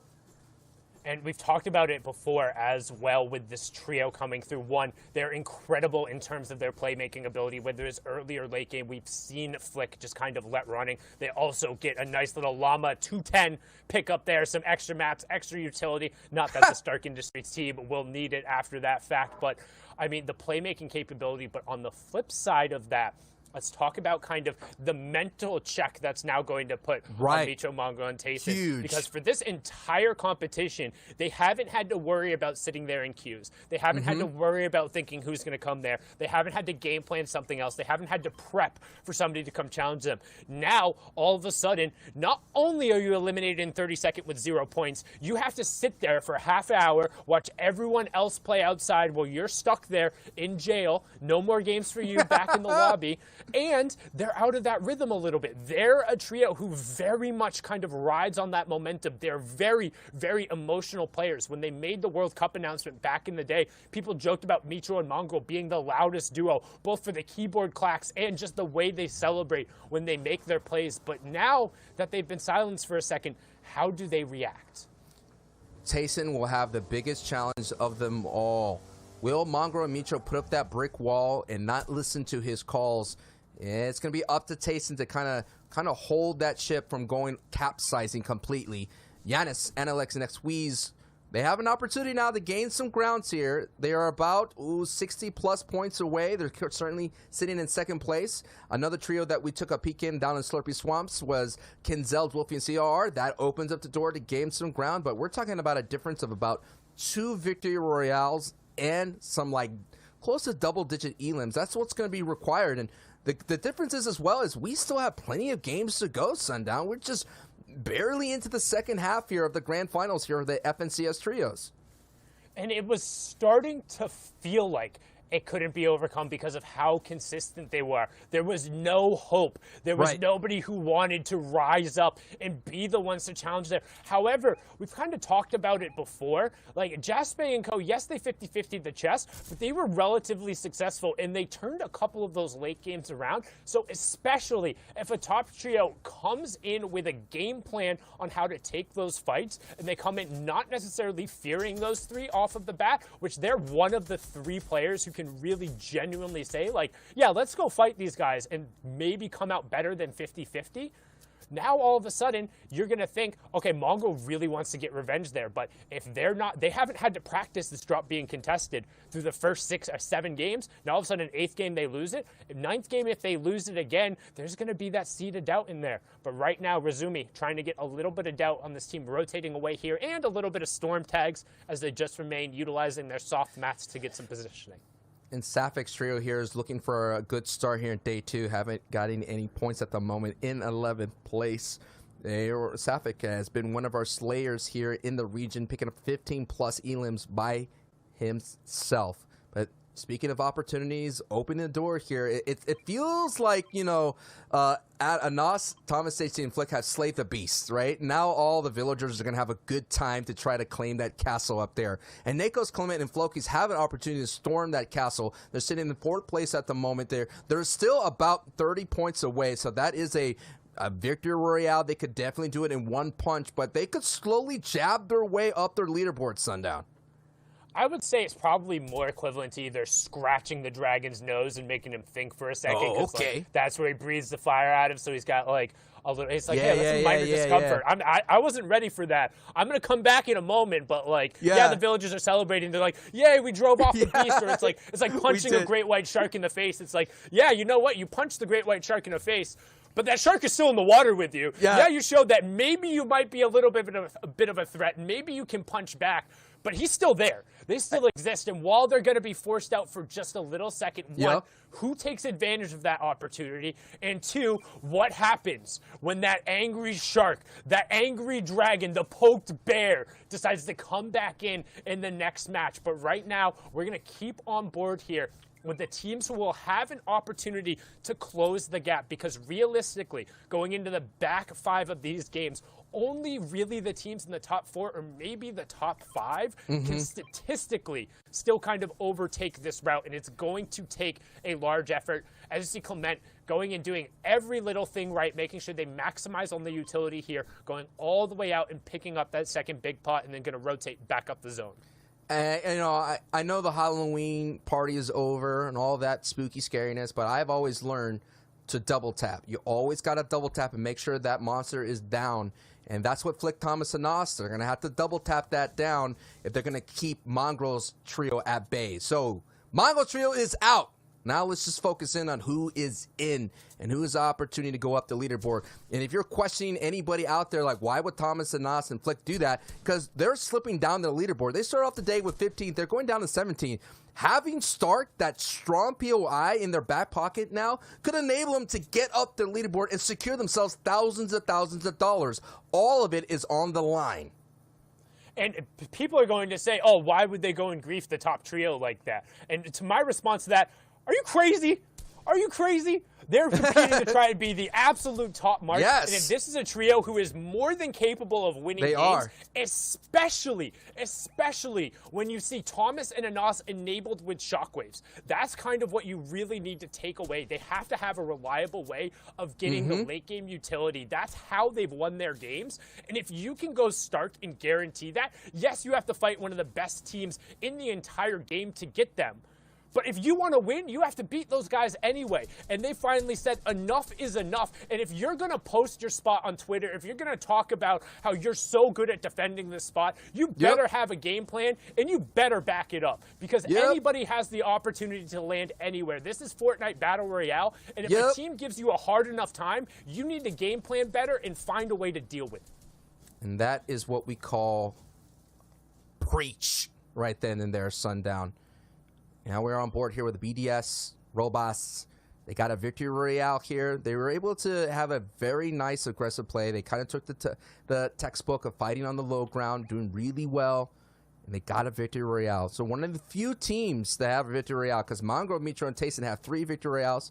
Giannis Trio has 1 victory royale. Kenzel's Trio has 1, and as well, Gamma's Cammy's Trio has 1 as well. Cammy and Co. So those are the stories that are unfolding here. And the great thing is, you know, we can speculate all you want, but it is the competitors themselves that answers the questions. And that is what we're watching here as the drama unfolds. And the drama will pick up for Wolfies and CRR, considering Kenzel, the back-to-back DreamHack champion, goes down. And Kenzel is just like just like Tayson for this trio. He kind of holds it all together, considering that in DreamHack, it's a very placement-heavy format. And having that ability to kind of slow pace, passively, aggressively at times whenever you needed to get your way further into in-game, that's going to help off people like CRR Wolfies, who are known to be great opens box fighter players.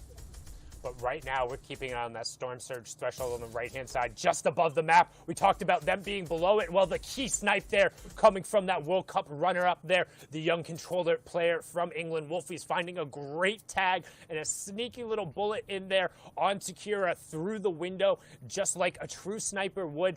Well done to put himself above. And we talk about the little moments. That moment is so much bigger than just the 1 point on the elimination. Shedding themselves of that Storm Surge threat is going to be massive in terms of just getting positioning. As we've seen, atypical compared to what we've seen in Europe so far. There's been more and more Storm Surge pressure, and coming into Grand Finals, no team had more Elans versus Mongrels trio than Flix, and a part of that has to do with the rotation path. They're always coming out of the east and passing that Stark Industries, and also, man, just pound for pound, they're one of the few trios who actual wall-to-wall matches up with those guys. And when we talk about kind of wall-to-wall, that's when you're in a box against somebody and not necessarily in the same space, but owning 1 or 2 walls in between you guys. These guys execute on those fights almost better than anyone in Europe.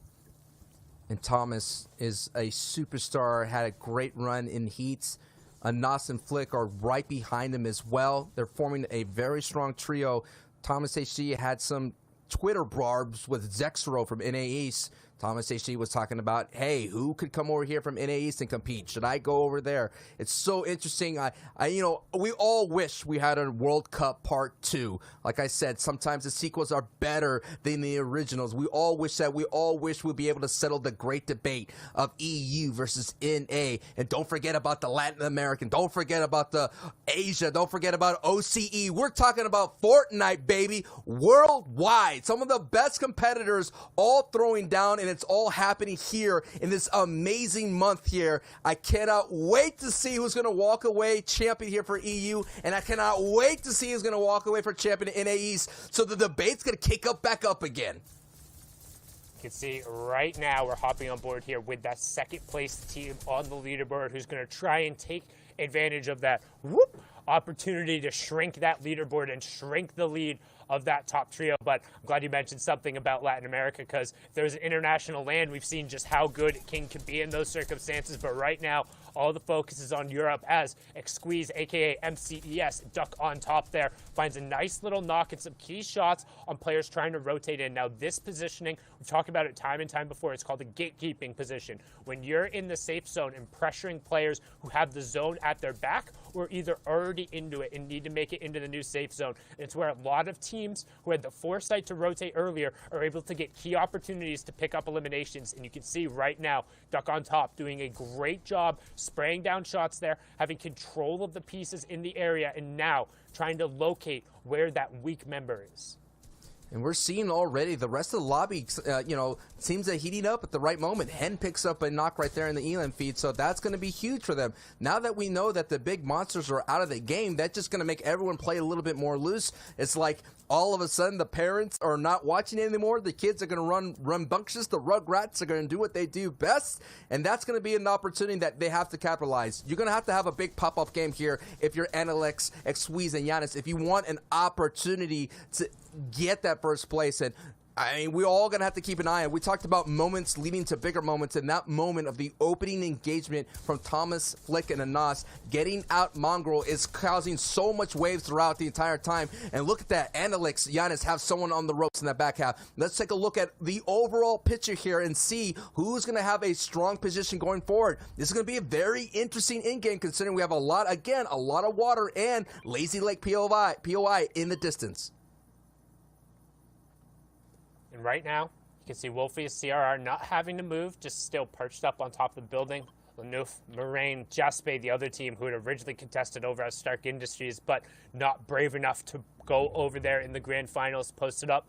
Getting a nice 360 view here. Shout out to the observers, by the way. They've done a great job catching all of the action and giving us some of these beautiful shots. So you see a nice little double ramp rush coming out from our second place team. That to me indicates that that fourth zone was revealed, and they're going to try and get priority over that entire western side, and a good push from them there, as we see Floki also pick up an elimination onto Swag. So the French trio continuing their tradition of picking up more elims than normal in the mid game, as Analyx in another one of those gatekeeping positions here, priority high zone. And I mean, the reason they're packed around the outside is that fourth circle. So we have half in, half out right after this.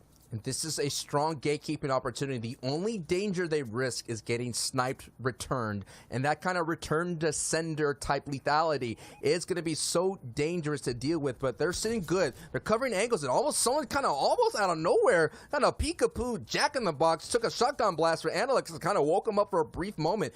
You got to be careful here. You have those edits open. The greed sets in. And we've been seeing time again, Benji gets sniped in the back various times. We saw a highlight where Thomas HD was able to sneak up on him, and they had a harpoon snipe play. Hey, that greed could catch up to you. You have to be sure that you have all your angles covered before you move on. But look at this, Sundown, a max rotation pull, and this is going to be tough for Analyx, Giannis, and Squeeze, considering that there's a lot of people in their way for making this rotation. Yeah, and I'm not sure. Okay, I was just about to say, trying to see who has shockwaves on that side, because they're going to be using it right away. Because if you go too late, everyone else on that side will have already built up on the high ground and be turning around. So you need to kind of time it with other teams. So there's a plethora of targets going through the air, and you don't end up just getting swatted down like a clay pigeon. But right now, Xqueeze and Analyx instead opting to stay up on their high ground, and they're going to pick up Patrick and Deceptos, leaving Hen all by himself there. We're also now rotating into the first round of placement points. 18 trios remaining, so one more will need to fall. Then every single trio that drops will be a singular point. Wolfies picks up a huge knock there onto Clement, indicating they're also making a rotation towards kind of that central zone. Everybody already posted up in Lazy Lake is more than happy and keeping an eye on the Elam feed. Janice gets knocked there as well. So our top four trios facing a little bit of adversity, but who's capitalizing on the opportunity right now? It's the team who took the situations by the horns. Thomas HD and Co. grabbing some elims. We're going to hop back on board here with Nate, Smash Dave, and Bobo, Exalti, our wild card team, trying to find some more rifle elims on the side. Rojo's team going into the day or top 10. They kind of slipped a little bit there, and they're trying to find their footing in 12th place. This is a strong opportunity. You had basically the lowest of chances to get into the grand finals, and you were one of the ones that came out on top in a wild card finish. And they're just proving the point how strong the EU region is. The 33rd team is now sitting in a top 15 situation. Now we're going to kind of pull back. Let's take a look. We already know that actually Wolfie's spot get taken out by Flick's trio. So now we're going to take a look here, as now the first 6 full rotating circle is revealed, and Exalti, Nate, and Rojo get that prime priority position. And that's the benefit of going early with the utility. They're going to be able to go before anybody else identifies the opportunity to. Keeping an eye on the top left, Thomas HD and Co. still rattling off the eliminations and making their push further up into the money, taking advantage of the opportunity they made for themselves. It's a breaching charge up the leaderboard, but right there, Bobo finding a great shot and good conversion onto Matzo that Rojo's going to be able to pick up. Hen still on his feet, trying to do it 1v3 style like he's used to. Steelix finding CRR in the feed as well, but Bobo just trying to find a little bit of room here on the low ground. Sees his teammates are a couple levels above him, should be looking to rejoin them, as now we're going to flip on over to the side of the zone, get a wide shot there to see everyone trying to rotate and get in front so they can then about face on the rest of the lobby. And our second place trio is still up on their feet, but it's just in a duo form, as Floki is also going to get knocked. It's all going to be on Nakos now for our fourth place trio, as the first placement points will take over. Every trio up, beginning 1 point, but still 40 players remaining, 9 of which are under Storm Surge. Our fourth place trio going down. Second place trio also getting knocked here, as Nate, Dave, and Bobo are continuing to just be on the front priority of the zone. Hen doing his best solo Ranger impression, picking up another knock, but right now, all about priority, as these guys are going to begin to find picks. We're going to see a new name at Hype very shortly, considering Mongo Trios is out. They went out at the very beginning. This is the wild card on the low ground, working as a unit, doing really well. They're trying to find space control. They don't have much of it, considering there's a lot of enemy builds, but they're going on the Storm side of things, so they're going to be able to save as much as possible. A nice pickup by Nate right there is going to go back into the Storm to pick up those valuable loot. Now we're going to get a point and see and look at who's at the mid ground, who's at second height, who is at the low ground. It looks like Nate Exalti, actually Bobo going down. So it's going to be Nate to Rojo right now. And Rojo is really low. So all of it's going to be back time for Nate, considering that he has a strong power weapon. He has some crash pads, so he can cause some destruction. And now Nate is going solo dolo. Steely picks up an Elam. Hitsy picks up an Elam. And Steely, and Hen picks up a knock. And Hen is still up, and Nate picks up an Elam. Everybody's trying to capitalize that, knowing that the big dogs are out of this match here, Sundown. And Hen finally going down the solo run into the top 10, but Nate says, I'm Mr. Solo Dolo himself. Crash pad up on the high ground, gets Antarak, and we saw SLQ had a brilliant kind of tactical performance yesterday, hiding in the tree there for their second place, so some high ground control, but again, textbook from the top down. When they're given the power position, they're taking advantage and trying to storm up the leaderboard. Thomas HD flicking it off on the high ground, and nothing to do now. And Sweeze is out, so that is the second place team going down, getting eliminated. This is Thomas and Anas and Flick's world to be able to bolt themselves up their leaderboard. This is the strong opportunity to do so. They already have, look at that, double-digit elims, 11 elims. This is going to be such a strong game from this trio, and now we're in a top 4 situation. And Flick Anas and Thomas HD has initiated the spread, the split, the deadly split that a trio could initiate and rack up a lot of elims and cause disruption. And Flick has those crash pads as well. He's going to be able to throw them down and cause more disruption on the low ground. But I want to see them execute and close out this game. Too many times during the qualifiers, they'll be in this position and it'll slip away in the final moment. And if they want to put themselves in the money, if they want to unseat Mitro, Mongol, and Tasten all the way, not just from the landing spot, but from a miraculous run and unseat them at the top, they have to get all the elims in the victory run out. Anas finding Flois in the side. Thomas making sure he's all the way up on height, and he has a shockwave to also throw down on the low ground. Gonna continue with the crash pads, sends up Anas, but Flick goes down. They're going to put the heals onto Thomas, and then Anas is going to go down and try and close out the match. Challenge comes up, and a big 75 tag coming through. Here's the thing. Anas is down 1v3, but the tick is going to end up coming over. Centric is in the zone. He has the healing pads, and Thomas HD clutches it up there. Well done, Louis, going down in 15 eliminations.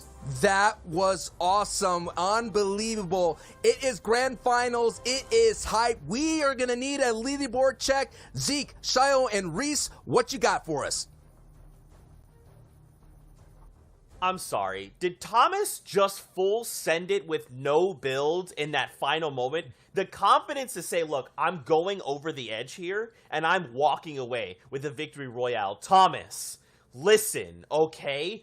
These are the plays. I cannot believe it. Also, the casters talked about it. This trio swapping it up, saying Mongraal, Mitro, Tayson, no longer. We are the new Kingslayers on the turf. We will find you on your POI. We will claim it as our own, and we will walk that through to the victory royale. A massive 40-point game swing, and now they are looking to contest in that top spot. Can they keep doing this, though? Shy, if they could keep this going, if they could keep shutting them down, we could see them walk away the victors. It'll have to be a repeated time loop every single game, though. They'll have to come to bargain over and over again, because right now, the top 5 is looking exactly the same. Yep, no changes here at all. What I'm very interested to see, though, is where that put Flick, Anas, and Thomas HD. These guys really were not performing. They were down at 17th, and up to their own standards, these guys are definitely a top 5 team.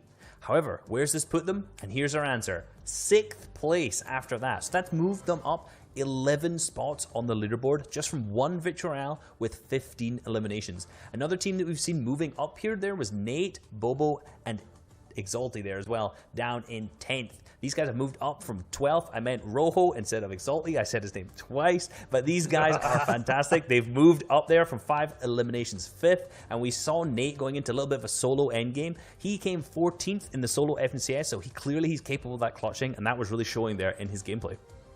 Yeah, but Sundown said it best. It doesn't matter how many elims these guys get or if they just get the victory royale. It has to be everything. It has to be a combination of both in one game, done multiple times if you want to hit that top 5. Even with such an impressive game there from Flick, Anas, and Thomas HD, it only puts them in 6th, and they were all the way down here from 16th, 15th to 20th. So any of these teams, if they want a shot to push forward, get there in the top spots at the end of day 2, have to play perfectly repeatedly, and that is a tall ask. Yeah, you know, some of the teams that we've seen here, 16 to 20, I kind of mentioned it last time. They're just struggling that early and mid game. If you look through their game history, a lot of them are going around that 25th, 24th slots. And this is, if you see this in the leaderboards, usually means that they're going down to Storm Surge. You know, they didn't have enough tags, and then they have to try and take a dumb fight that they didn't really need to. Yeah, but now we have a little bit of a tournament on our hands, because it's not guaranteed that the first place team of Mitro, Mongraal, and Tayson has a game to play every single time off drop for free. Stark Industries is one of the most polarizing drops that can fight where they just end in a matter of 5 seconds. Guys, this is very scary, because you got to think about it. This time, it went Thomas and Trio's way.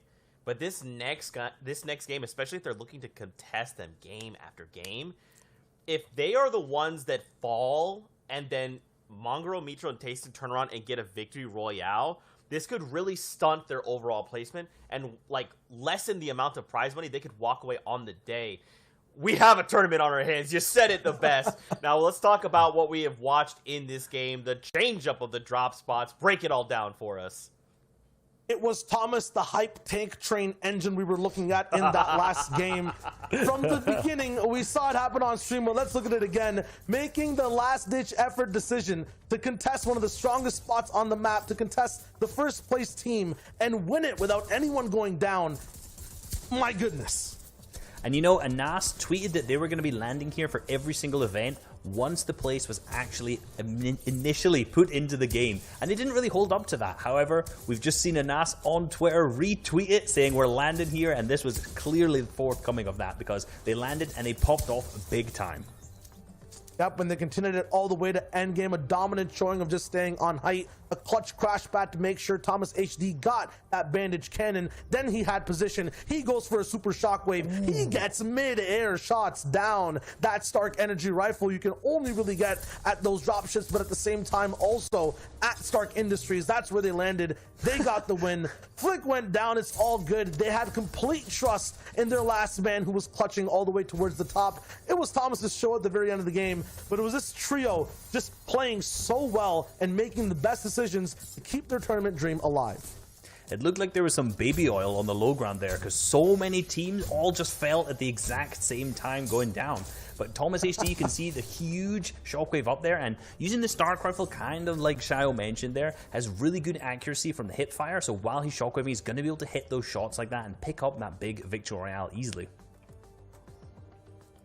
I just can't believe it. Just watching it back, it's like, dude, the confidence that Thomas has. And we were kind of talking right before we came back. It's like, Thomas, you've been in this situation before. You know what you need to do.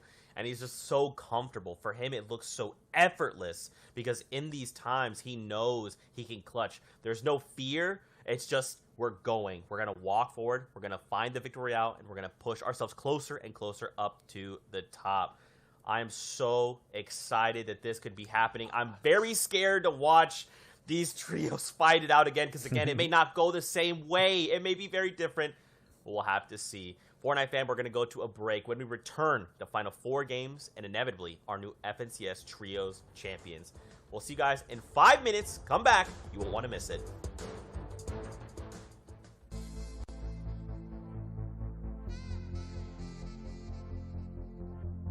What's going on, Fortnite fam? Reset back with another video, and in today's video I want to cover height. And we're going to be using Zayt, Saf and Stretch as an example, and one of their games where they picked up a victory royale from Qualifier 3 Round 3 of the FNCS. Across the 12 games, these guys picked up 4 victory royales, and they hold height in an absolutely textbook way, so let's dive into that. Firstly, just for super basic, height is when you're on the very highest layer of the moving zones in endgame, and this is powerful for many reasons. Firstly, because you use the least amount of materials to traverse the moving zones, you have a ton of angles on players to shoot down on, you have the best opportunities for healing, and you only need to worry about players below you, so you don't have to cover your left, right, and above, which you'll have to on low and mid ground layers.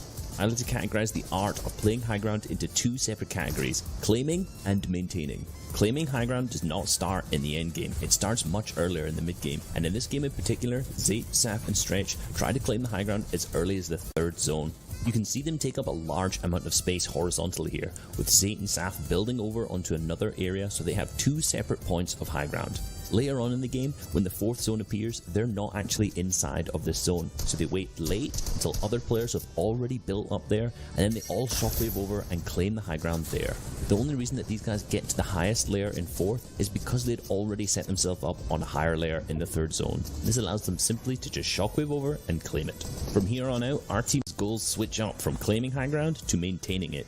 Really, they're not looking for a huge amount of eliminations here. Their main goal is just to ensure they are the only ones on height. They do this by shooting at other players who have built up in other areas of the zones around equal levels of them, and also by looking down, looking at players who are 1 or 2 layers below them, and pressuring these guys to make it seem like there's no chance that they're going to claim height over Zayt, Saf and Stretch. You can see that the 5th zone is almost max distance from where they are now, so this is where Zayt, Saf and Stretch are going to need to start claiming the high ground again. Zayt hits a beautiful snipe on one of the opposing players at the opposite height, so this is an immediate flag that our team should now just go and grab that height, because these guys are going to be on the defensive, trying to pick up the res on this teammate, and aren't going to be focusing on maintaining that high ground. What Zayt does is he actually shockwaves over to another layer of builds and then builds out into the zone to create a different area of high ground. Then, once this is solidified, Saf and Stretch both then come over onto this high ground, and then Zayt actually goes over to the other layer of high ground where he sniped the player and builds up here. This is exactly the same thing we saw in the 3rd zone, where they've claimed 2 separate layers of high ground. They do this because they give absolutely no opportunities for any other team to take high ground at this point. So in the 5th zone, these guys have this completely locked down. At this point, because these guys have claimed 2 separate layers of high ground, it doesn't matter which way the zone pulls, as these guys already have claimed all of the high ground layers. In all honesty, this is the hardest part done. These guys have good materials still left, and now they just need to ensure that they maintain height all the way through the moving zones. The main threat that they have is players using their shockwave grenades to fly up and take height from them. So the way that they defend against this is by having one player on what we call ultimate high ground. In this game, in the first few moving zones, this is Zayt. He stays up 3 or 4 layers above to ensure if anyone shockwaves up, he doesn't get knocked out. This allows him to spray any players that are contesting and really take control of that high ground. And at the same time, you can see Saf move further ahead of the zone and spray backwards at players down below, while Stretch stays on the same layer as Saf and just consistently applies pressure to all the players below. You continue this form up until the 9th zone, the final moving, because this is when the heal off is going to need to happen. And you can see that Saf throws his white heals, which is medkits, up towards Stretch so that Stretch can stay on the ultimate high ground where Zayt was instead. And then if this game goes down to a heal off, he can stay on the ultimate high ground, heal with the medkits, while Zayt and Saf are on the low ground, completely trying to frag out and distract the other players who are alive. Zayt ends up completely popping off on low ground and picking up the victory royale, meaning they didn't end up needing to use those medkits for the heal off. However, if Zayt didn't manage to pop off here and the 9th zone ended up closing, they would have won this either way. Hope you guys enjoyed and learned a lot. I've been Resub. See you in the Battle Boss. Beep, beep.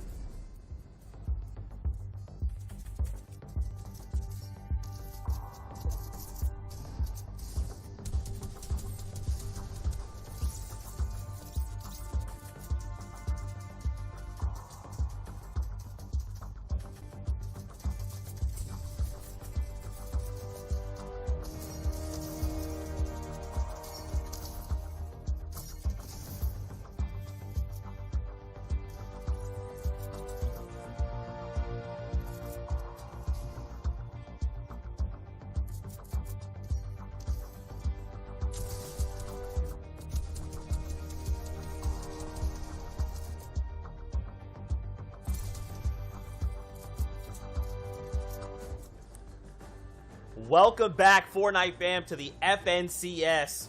If you did not see it, there is more things unfolding before us. Thomas HD, Flick, and Anas are contesting Mongraal, Mithril, and Tayson. They flipped this entire region on its head, and Retail, where they left, now has 4 trios there. There's a lot going on. We're jumping back in the game. We'll see you in a little bit. We're kicking it over to our casters. Take it away, boys.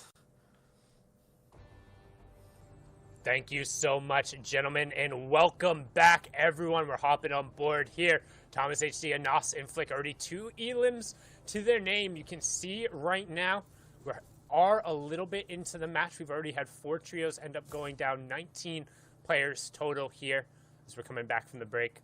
1 elimination in Thomas's hands, 1 in Flick's, and all of the spoils apparently as well.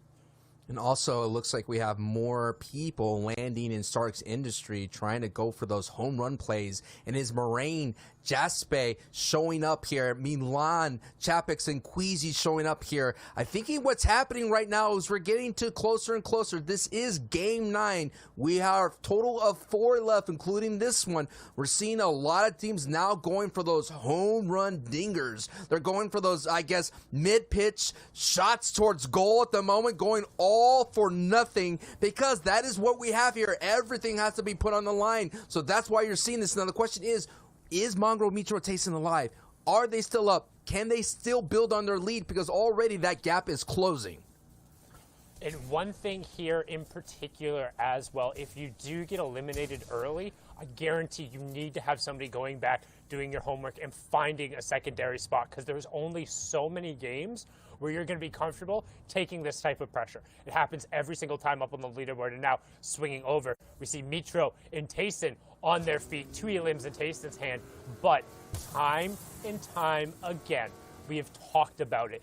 This trio struggles without Mongraal. They have yet to find any amount of success when he goes down early. He is their playmaker, and despite just how strong the other 2 in their own right, it seems like they really struggle to find ground as a duo. It's so interesting to see this change of drop spots. I mean, the biggest areas of drop spots fights has been Retail, Misty, Steamy, Lazy, and Dooms. And so essentially throughout this entire grand finals, I mean, Stark's Industry has been chill. You know, chill vibes all around as Hen picks up a confirmation in the elim feed. So Hen is now finding his footing. Hen, another rising star in the EU side from Become Legends. Now, Tayson and Mithril, their main objective, you may say, is, of course, get Mongraal back, reboot him back from the reboot van, but it goes beyond just having him back. He is their ultimate closer. He has the most elims in this grand final. He is such a dangerous player, and together as a trio, you've been seeing the results, and that is why they're on top of the board here with 186 points going into this match.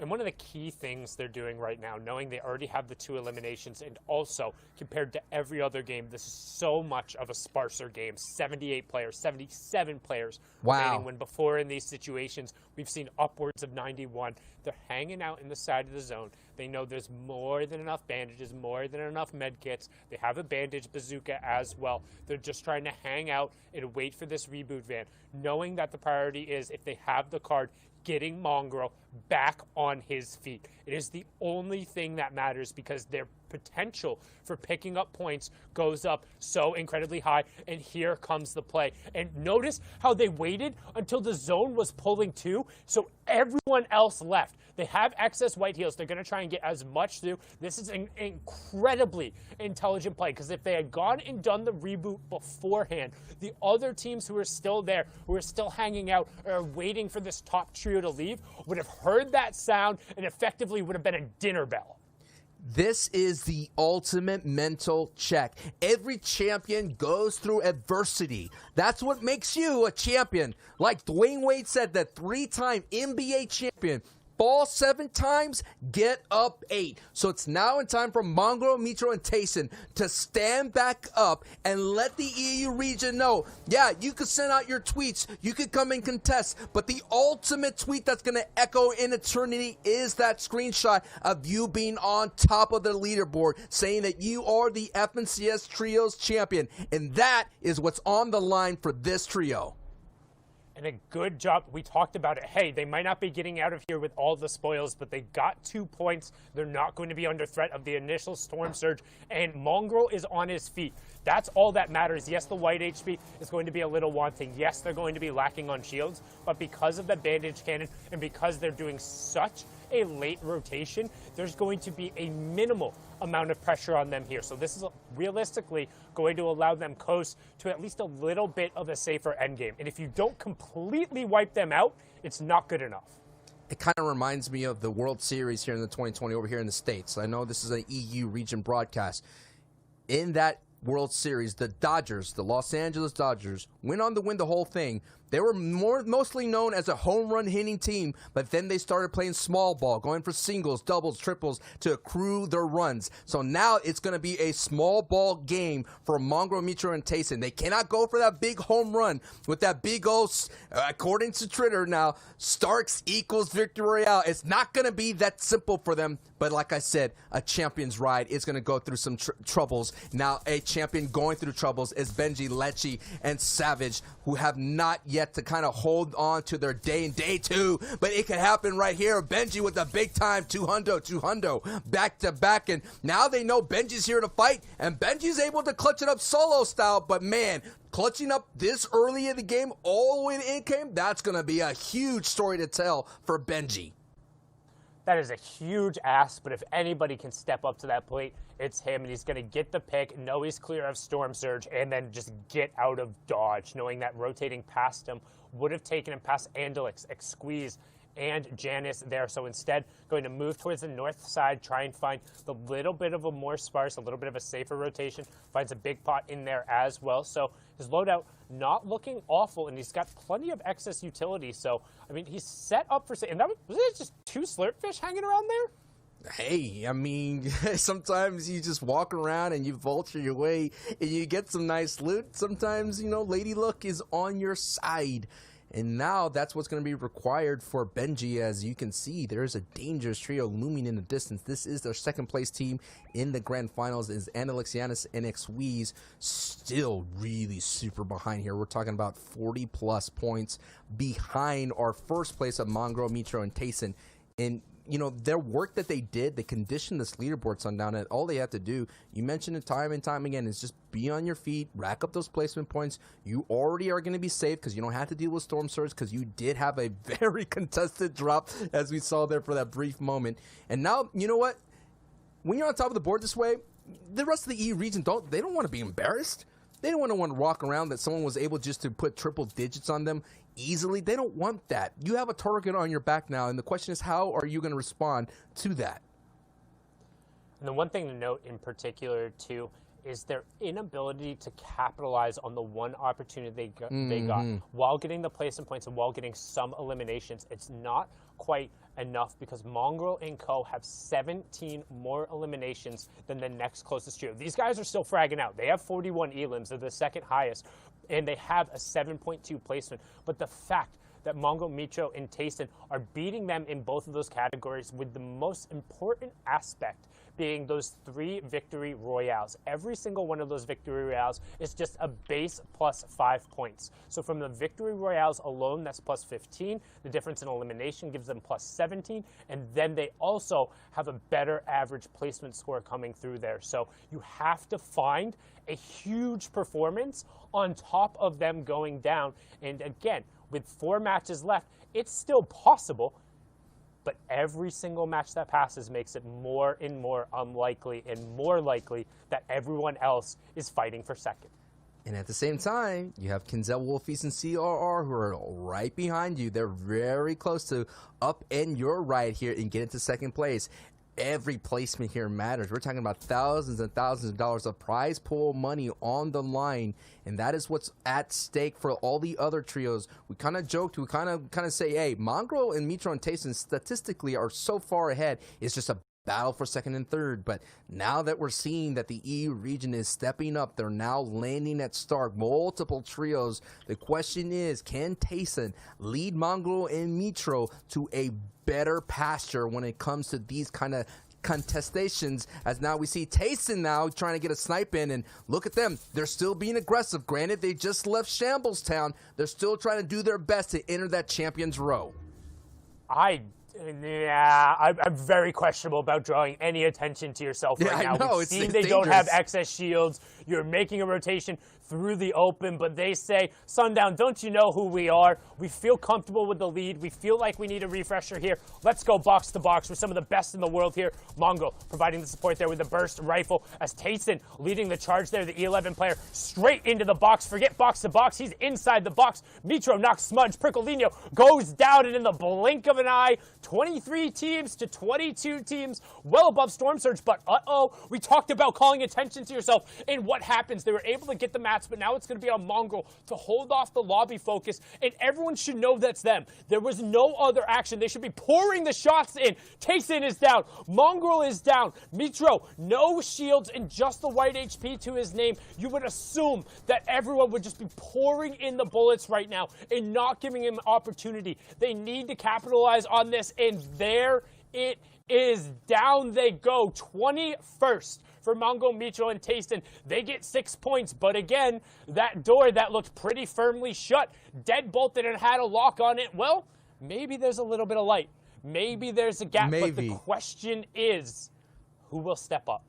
That totally reminded me of that scene with Mean Girls with Regina George, where all of a sudden everyone realized Regina George was on the ropes, and everyone uprises against Regina George, and that's right there. All of a sudden the lobby folks just decided, enough, Mongraal, Mitro, Tayson, enough. We're going to put you in your place for the time being. But hey, that place is on top, man. They're still feeling good. There's still another ultimate mental check for them to deal with, and Kenzel has a lot to deal with. Kenzel now has to be solo, the back-to-back DreamHack champion, which was a solo tournament.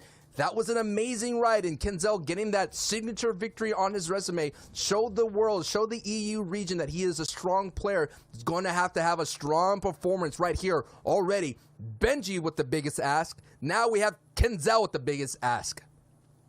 Now you can see he's currently sitting in 3rd place, but if anybody's able to make a play like this into a 50-50 by himself. Oh, too big to ask. And now we're on to the next trio as he gets beamed out of the sky. The bouncer Shockwave not executed well enough. He says, how tall do you have to be to ride the ride? Well, regardless, the 2-time DreamHack champion swatted down there. So we're going to hop on over to another trio who's looking to capitalize on the opportunity. We have Gamer Origin, Deceptos, Become Legends, Hens, and Navi Patrick. Again, we've kind of talked about it a little bit. Hen has really been the fulcrum for this team. He's been the playmaker, and if they're able to keep him on his feet, they have plenty of opportunities to make a splash. The issue is they struggle in concluding their mid-game fights quickly, and they only seem to really win in the games when they're winning really hard and don't have the ability to kind of tilt that in their favor that often. And if you're not able to kind of minimize the RNG and manipulate circumstances into your favor,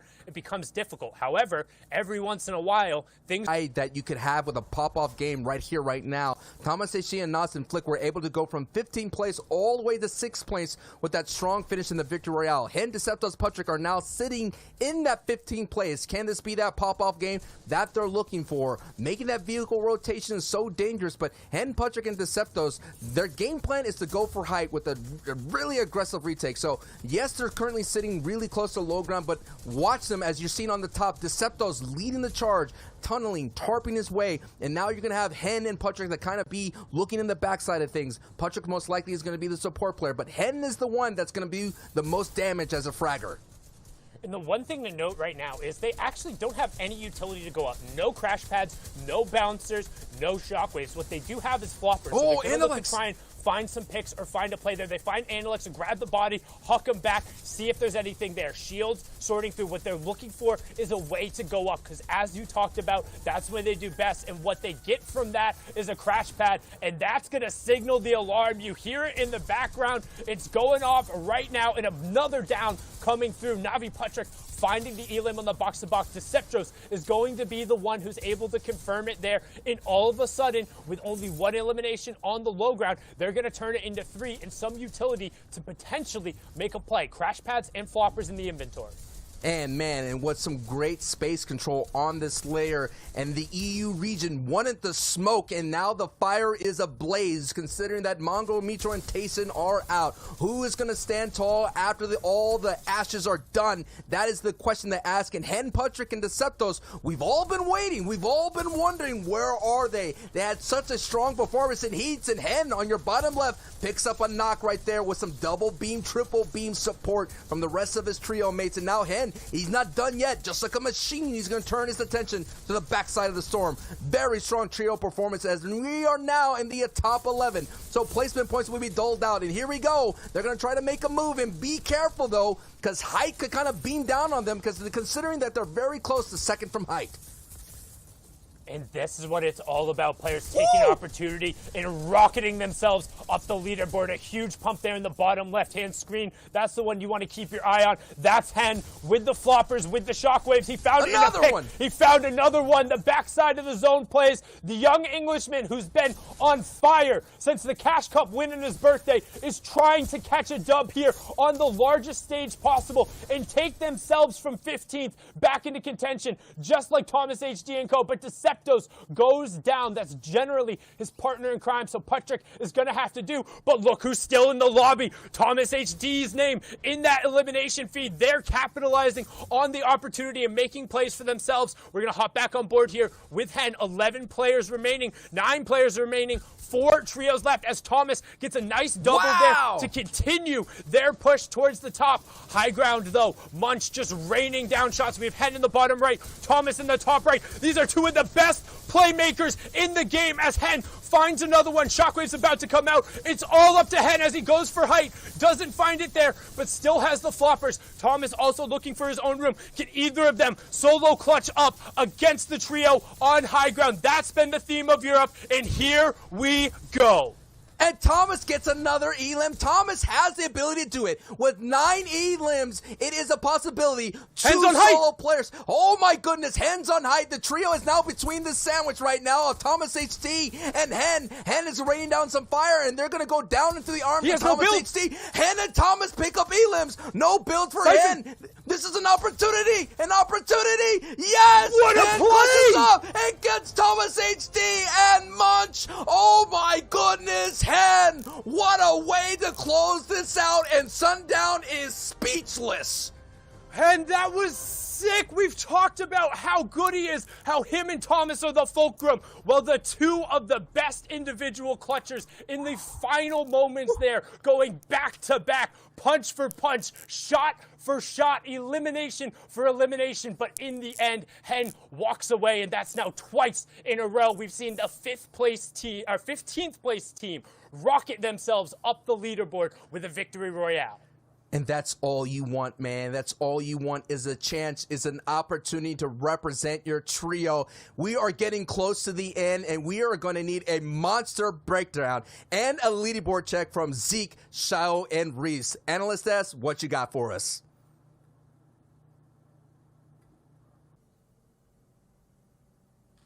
Bro. Bro.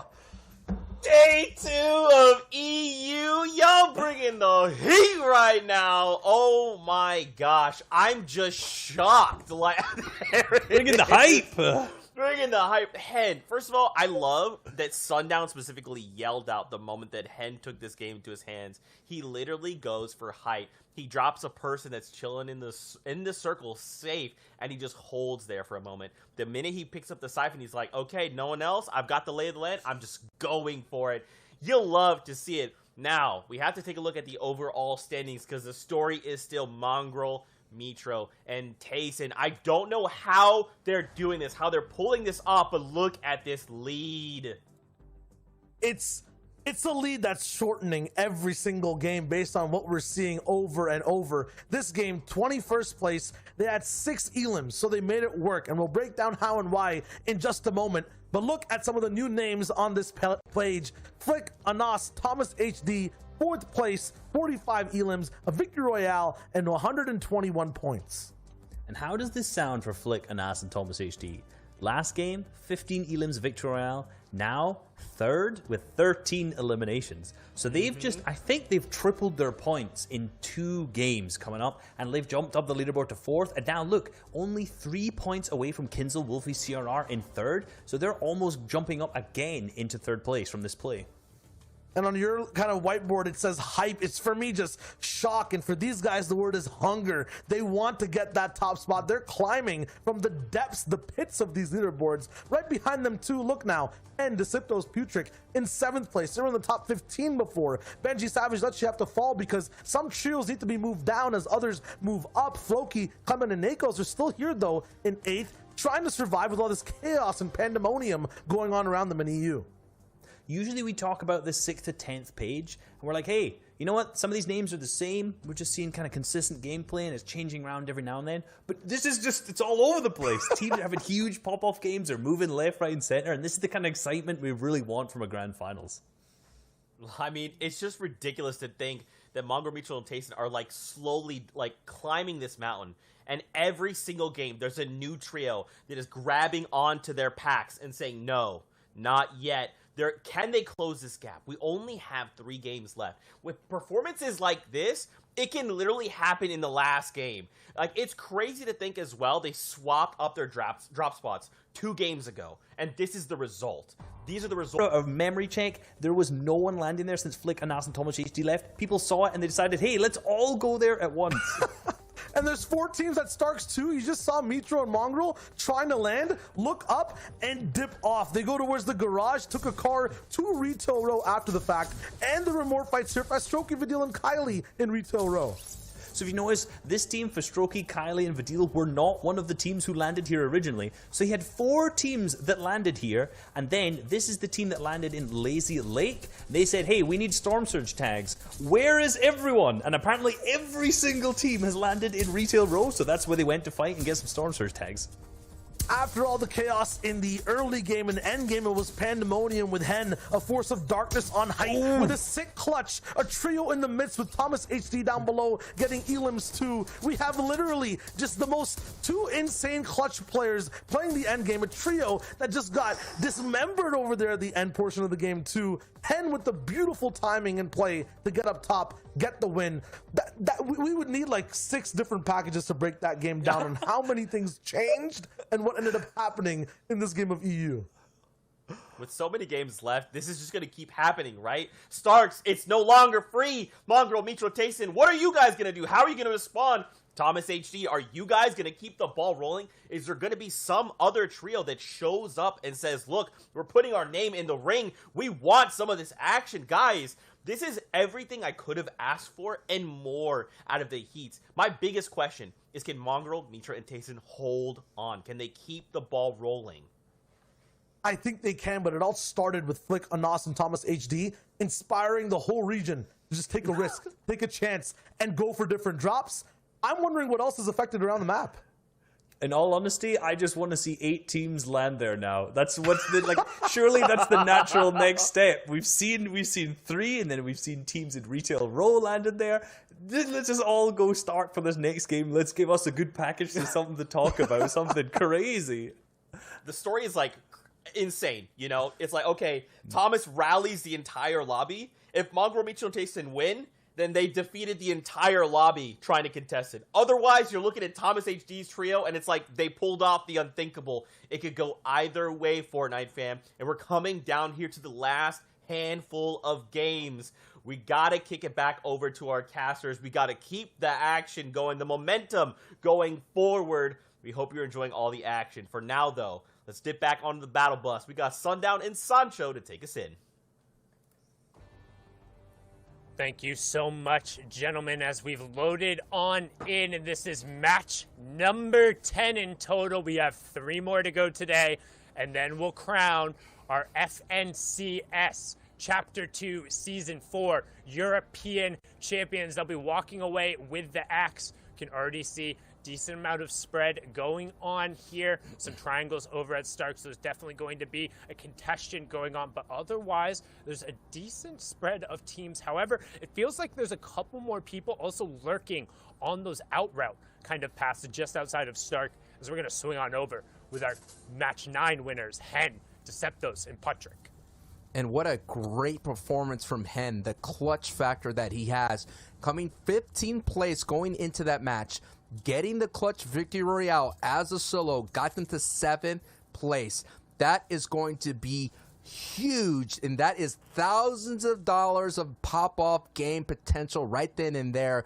And we've been talking about it the entire time. We've been asking, when is Hen and Deceptos Patrick going to pop off? They had so many great pop-offs in heats. They kind of surprised everyone by strong performance. I believe in one of their heats or qualifiers, they had like 3 victory royales. They look super strong going into the grand finals.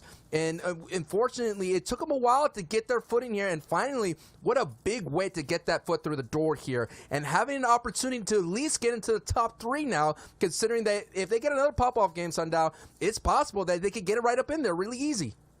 Yes, so far, the story of day 2 has been the fact Mongraal, Micho, and Tayson opened up big, and then all of a sudden, everyone had enough. They're like, why are we so scared of them? They haven't had fights this whole time. Let's go see what's going on, as actually, we're going to swing way away from Stark here. Mongraal and Tayson out in the middle of nowhere. So this is something I kind of wanted to talk about a little bit. Having a secondary drop spot, having somewhere to go when you are contested, whether it's a scavenger route or being able to go game plan somewhere else. It looks like a call was made. However, that call might come to bite them in the heel as Tayson gets picked up by himself. Mongraal forced to rift away without a shotgun, no excess heals, just a shockwave, attack SMG, an AR, and a prayer that he doesn't draw any attention, as him and Micho are going to be forced out and into a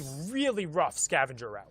This kind of reminds me of that Pikachu meme. It's like you post that you have the power of POI, and they're like, we have this uncontested, come and take it. And all of a sudden, when Trio starts showing up and contesting you, you got that Pikachu surprise play. It's like, whoa, wait a minute. I wasn't expecting this. You gotta expect this. It is kind of what happens in most FNCS competitive play. When someone builds a big lead, the only way to slow them down is to contest, and it's to fight. As you're seeing in the feed, the Dual Media and Co. picking up a knock on Benji. So that is another contestant spot that we're seeing, that we're watching here. But the story is, can Mongraal and Micho survive this mental test? We all know mechanically in game they know how to rock it, they know how to slay, they know how to box fight. But a big important factor in FNCS competitive is their mental.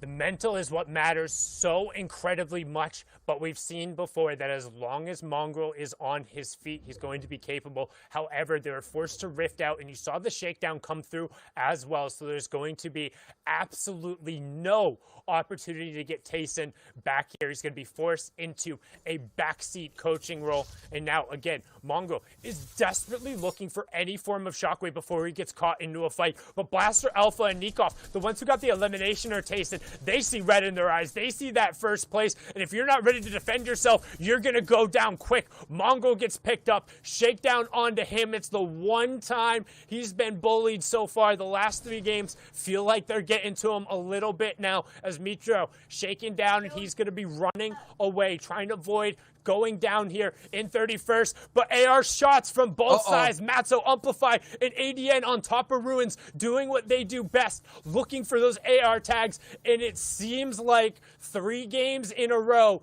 Mitro, Mongraal, and Tayson, and you know what? He gave it up. He said, if I'm going down to the Train H boys over there in the Ruins. You took my other 2 teammates. We'll give 1 point over there, but that is tough. And again, hey, I'll say it one time. If you're in first place there, if you have the only spot with a vault, and then a team is able to win, or not win, but at least push into the top 3 twice in a row with double-digit eliminations, you better have a backup plan. All you need at this point from that top trio is 1 good game, and nobody else will be able to catch you. You need to keep a little bit of pressure. You cannot crumble in the final moments. And it seems like that might be that horror story from Season X, the MMB trio, where they dominated from wire to wire and then came up short in the final moments. Oh, man, you just gave me goosebumps, man. It's like you're telling a spooky tale. We're all sitting around a campfire, and you're like, let me tell you the tale of what went down in Season X. So it just shows you that the outer POI teams are very strong teams. It's a very dense talent pool out there, and you kind of test those waters out there. And I think at this point, Mongraal, Mitro, and Tayson, you talked about having a secondary backup plan. I think they still have to give it a chance. They have a couple of games to deal with. We've already seen Mitro, we've seen Yanis, Xwiz, and Andalex. Kenzel, Wolfies, and CRR are the ones that are in striking distance. A new member now is Flick, Anas, and Thomas HD. Haven't really capitalized them not being around, so maybe why not take a dip into that? Take a stab back into it and stake your claim back in the Stark industry. It's possible to be able to do it. They've won that fight a number of times. It's very practiced. The issue is when there's more than just one trio there, it turns into a clown fiesta. You can cue the circus music that everyone loves in the Fortnite community because it is quite literally people trying to 50-50 guaranteed chess, desperately trying to get a vault key, maybe get the vault key and then dip for a second for an opportunity to come back in, deny the people those resources, and then get the late rotation as the storm has come through. We've seen people do that before, but now, with 3 matches on the table, Mongraal, Mitro, Tayson, off. Andalex Janis currently in second. They both came from behind to get their wins in the FNCS Duos and the Invitational. They've read this book before. The question is, can they write a sequel, and will it be that bestseller? Because coming into the match, they are the ones in striking distance. There's a number of other teams who are about 70-plus points out who could potentially do it. This team, 40 points out. That's a solid victory royale to then be nose-to-nose with that top trio again. And if anybody is capable of doing it, it's Jonas, Duck on top, aka Xwiz, and Andalex. You're taking a look here as well in 5th spot. Flois and Dreda and Louis. They're another trio that have been having a very quiet day. And Dreda is one of the top slayers in the region and in the grand finals, doing really well, picking up double-digit elims so far. So that is another trio that we haven't seen a lot on the desk here on the broadcast, but no doubt they are actually making waves and climbing baby steps their way up the leaderboard. Wolfie, CRR, Kenzel, we saw in the previous match that it was essentially up to Kenzel to kind of hold on as long as possible, and then he got taken out quickly on a rotation. So maybe that mental check, you see that trio that I mentioned, Flois picking up some elims there in the feed. That team is still around. Listen, it was looking like the Mongraal Mitro Tayson show. It looked like we were just all watching Mongraal stream from a secondary POV, but not so fast. The EU region has stepped up. They've taken the challenge. They hit the Giant in the jaw. Question is, does the Giant have enough time to get back up? And if the Giant does, I think one big game from Mongraal, Mitro, and Tayson will put it all out of reach. And the key thing is right now is, yes, while the entire leaderboard is squeezing up to them, we talked about it before. The fact that they opened up such a monstrous lead, they still have 3 victory royales. They're still, I think, in terms of even with those absolutely horrendous placements right there. And, missed chug Oh my splash. Speak goodness. of absolutely horrendous there. And again, sorry, don't mean to continue the train, but saw in the Elim feed, Hen actually ended up getting a knock on Janice. Here we so go. absolutely horrendous is turning into horrific. As we said, while they built up such a huge lead, the top teams, the top three, and the one team who mattered, the French trio coming out of Sweaty Sands, hasn't been able to capitalize on that opportunity. They've stumbled. So that Hare, despite him dawdling, despite him going and grabbing some tea and maybe stopping over to help a neighbor with a fence or something, they're unable to close that gap right now. And again, getting a little bit of harassment put onto them. Taking a look here, the record for day 2 points in all regions was set, then matched in the last 2 games. It's just showing you when push comes to shove, when you only have a very limited opportunities, people would just play out of their minds, play out of their bodies, have what are you looking at? An extraterrestrial type performance, out of this world performance, and that is what we're watching unfold right in front of us in Hen and Deceptos and Patrick. Hen, he's one of those players that could heat up and microwave himself, and I think that confidence, those 2 major performances, and especially that clutch that Hen had in the previous, getting that Victory Royale, could be the thing that kind of catapults him, and that is another dangerous up-and-coming trio that is knocking on the front door, that top 5. And Deceptos has been around forever as well, somebody who is very, very, very consistent, the player for Gamers Origin. And Patrick, as of late, has had some very incredible results as well for the solos. So it's been largely them getting their chemistry. But I'm going to put myself a little bit on blast here. They were my prediction during the Week 2 qualifier. But kind of when we talk about them, like with the analysts, I always call them a bargain Thomas HD trio. They have the same kind of clutch potential in the clutch duo between Hen and Deceptos. That's my analog for Thomas and Anos on their side. They're still a Become Legends player on either opportunity there, and they have some of the big moments and some of the huge solo results, but not quite necessarily there in the team modes. And there seems like right now they're pushing that level up a little bit more, but their issue has never been their ceiling, it's been their floor. You have to bring that skill floor and your placement floor up if you want to be able to contend seriously for a top 3. And while kind of right now, that amazing performance of last game is pushing them up into contention, they need to ride the momentum, which is something we've seen they're capable of doing. Seeing in the feed that the trios, Floki, Clement, and Akos, are having their momentum slowed down a bit, considering that they were in the top 3 and they're sliding down to 8.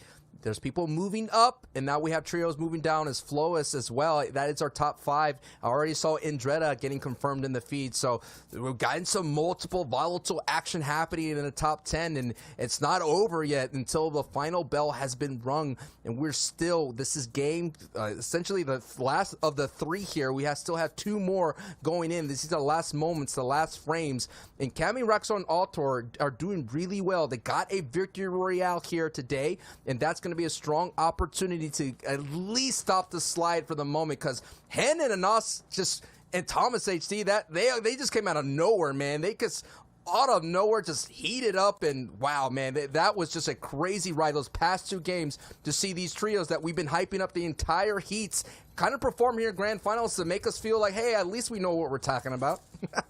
Yeah, and another trio who I ended up predicting and has been unable to take advantage of the opportunity so far today with only 35 points here is Floki, Clement, and Nakos. And I'm actually a little confused because I saw one of them get knocked and I thought confirmed early, but guess not coming through there. Is Clement going to pick up another Elim on his side? This is something we see this trio do very often. They are not afraid to fight wall-to-wall and box-to-box in the mid-game situation. They do so more often than any other trio in the region, and they're able to convert on that there, finding 2 eliminations in what feels like getting a footing in the game for the first time in a while. And we are going to get a scary in-game again. We saw a scary one up in the northwest area, all aquatic, but now we have a mountainous terrain, Old Man Mountain. There's 2 of them, a crazy valley to go through with the river, and at the same time, a bridge that cannot be broken. That's going to be interesting to see how the in-game leaders navigate this treacherous in-game. And we talk about the tale of Old Man Mountain. For those of you unfamiliar with competitive Fortnite, when you get into those endgame zones, the safe zones move completely outside of where the current one. It's called the moving circles, and it happens between zones 6 and 9. But the tale as old as time is Old Man Mountain, will always claim his toll. And the change in verticality forces players to either burn utility, build up quickly, or just fall. And I reclaim always go back to the epic Mr. Savage Shadow Bomb clip that qualified him for the World Cup as the epitome of Old Man Mountain taking it. But right now, we're just going to see who's able to get some space as yet again, we talk about it, our second place trio unable to capitalize on the opportunity that is given, handed to them, literally handed to them on a golden platter. But they're not finding the placements and eliminations to make up for the fact that Mitro and Mongrel are getting stonewalled right now. I can tell you who's taking advantage, though. That's Hen, Deceptos, and Patrick. Hen getting on the left side of that Elam feed on Wolfies. So we'll see if Kenzel Wolfies and CRR, if they are in shambles. Right now, Andalex and Xweez are in shambles. It's just a matter of look at it. Yeah, I mean, the builds are not there, and you were taking a look at the zone. It's going to be all between all that terrain. It's going to have the river in it. There's going to be multiple layers to navigate. It's just not looking good. They're going to desperately need looking for a refresh. Sundown. This is one of the worst areas in the entire game for players to have these moving zones. The rapid change in verticality and how quickly every single direction, if you're looking down there, you can see the river on either side. That's a mountain, but it's a steep drop off no matter which way you go. So there's going to be no reprieve regardless of which direction those moving zones pull. And the half in, half out reveal, that's zone number 5, is going to play a big factor in determining who is able to dictate the pace of the end game. As you can see there, despite the knock coming through on Hen, that was another snipe. We've seen him putting in work with that weapon as well. So we kind of talk about the quote-unquote bargain Thomas HD. He says, hey, I could do it with a sniper as well. We saw him converting on Janus earlier. The knock on the Wolfie's not getting ticked over, but we get a lay of the land, and we kind of get an idea of where that fourth zone is going to be as everyone is pulling towards the mountain there on that east side. And I'm going to tell you what my wife told me. Off-brand is just as good as the big brand, and the off-brand is rocking it at the moment, solidifying themselves with an opportunity to kind of sneak on away in a top 5 finish. And we are watching this action unfold as Florix gets taken down by Analyx. The number 2 trio doing their best as it do to hold on, and that could be that refresh, that frag that they need to desperately, if they can find any kind of mobility just beyond this crash pad, they're looking good. Taking a look at their builds, not looking solid right now, but they're going to kind of hold on tight together, and there's the rest of that trio down below. They're kind of squeezed in between the two as Florix does get picked up, so they're not going to be able to take advantage or find any of that reprieval loot that they were looking for there, Sundown.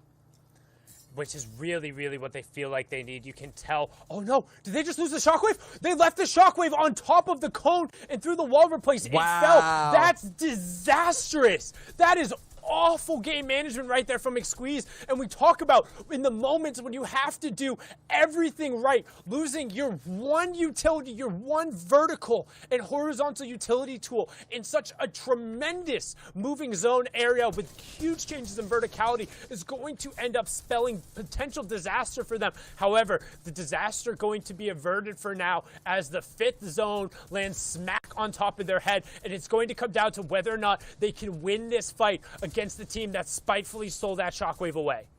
They have 6 splashes. They have peppermints to kind of make a crazy rotation. This is our second place team who have yet to capitalize on Mongrel sitting in first place. They're getting a nice tag there. Yes, the Swedes go ahead and confirm that, so it's going to slowly, surely there. Look how close. Look at this right-hand peak. Look at it. They're just holding on for dear life, and another knock. Wow, Norwood. So that's big. That's huge. They were in shambles, and that might be all that they needed, Sundown. I didn't see him able to get a shockwave, but he is able to snag away a shotgun upgrade there. You can see Clement and Co. all the way down on the low ground. Utter shambles in terms of HP, but they got the elims that they're so well known for. The question is, 6 elims, plenty of excess utility, but can they make this rotation up the side of the mountain? There's the Gorgeous Gorge bridge they're trying to make up now. Floki will get the conversion onto Jaspe a little late to get some bonus siphon onto him. Good job coning their head in, but they're coming in the absolute low ground, which is such a risky area. This is a trio, again, we talked about it, they've been banking on consistency points, but running into a tough time. Now building with hard mats. 18 trios remaining. One more will go down, and the placement points will start. And the second versus the 4th team on the walls of each other right now, and Andalex is going to hastily retreat, saying, not now, not outside of placement points, be safe. We took a look at 4th place, and now it's on 3rd place right here. Kenzel again for the 2nd game back-to-back, riding solo dolo. He has some shockwaves if he gets into some dangerous situations, has some decent amount of builds, but it is the lack of power weapons that's going to hurt Kenzel. No doubt Kenzel is going to do his best to kind of emulate his DreamHack Championship. The back-to-back champion now is back-to-back solo. He does get priority of zone, but I just don't think he's going to have the ability to hold on as much as possible. A trio could easily overcome him. Yes, you got one player, but with that blue power pump, it's not going to be enough at all. You're going to get traded out so easily. But hey, Kenzel, all you got to do is stay alive. Just get to placements and you'll be able to get closer and closer and get away from Flickanos and Thomas HT, who are right behind you.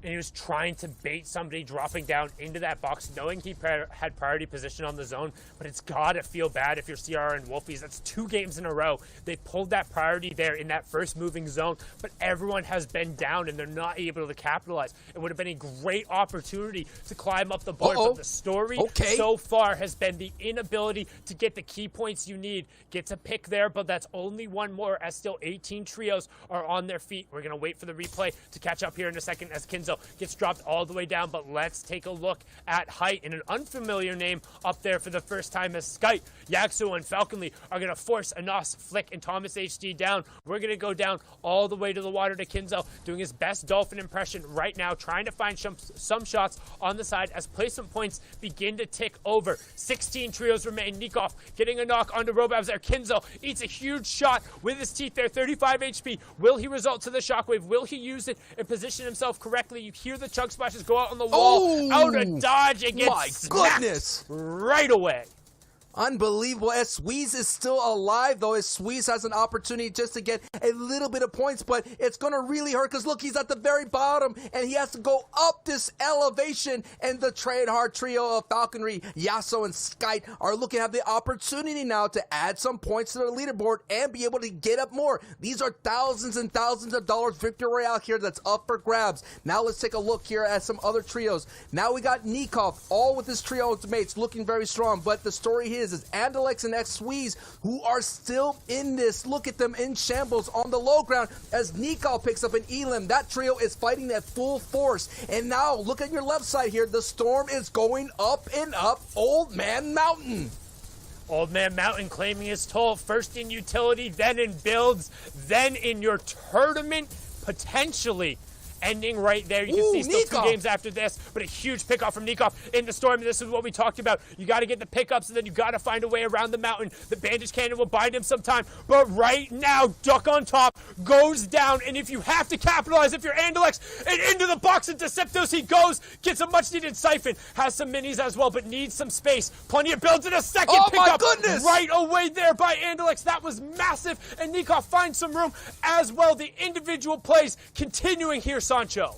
Hen picks up an Elim as well. Now it's about solo stars on the top and right of his screen. Nikov and Andalex doing all they can to back their trio through. On your left side, you're seeing Train Hard trio is being contested by Nakos for the brief moment here. That is going to be something to watch. And look at the very bottom of that left side. It is Become Legends Hen with another clutch performance as Altor and Raxo go for Height against Train Hard. And there it is, a nice opportunity to hold on to. But the story is our second place team on your bottom right, Andalex, doing all that he can to hold on and trying to close the gap. Nikov had a great performance, but look at this build up on Height. Oh my goodness. And down below it's Matzo and ADN, and they have an opportunity, and all they have to do is chop this down. And Raxo, oh my goodness, that was scary.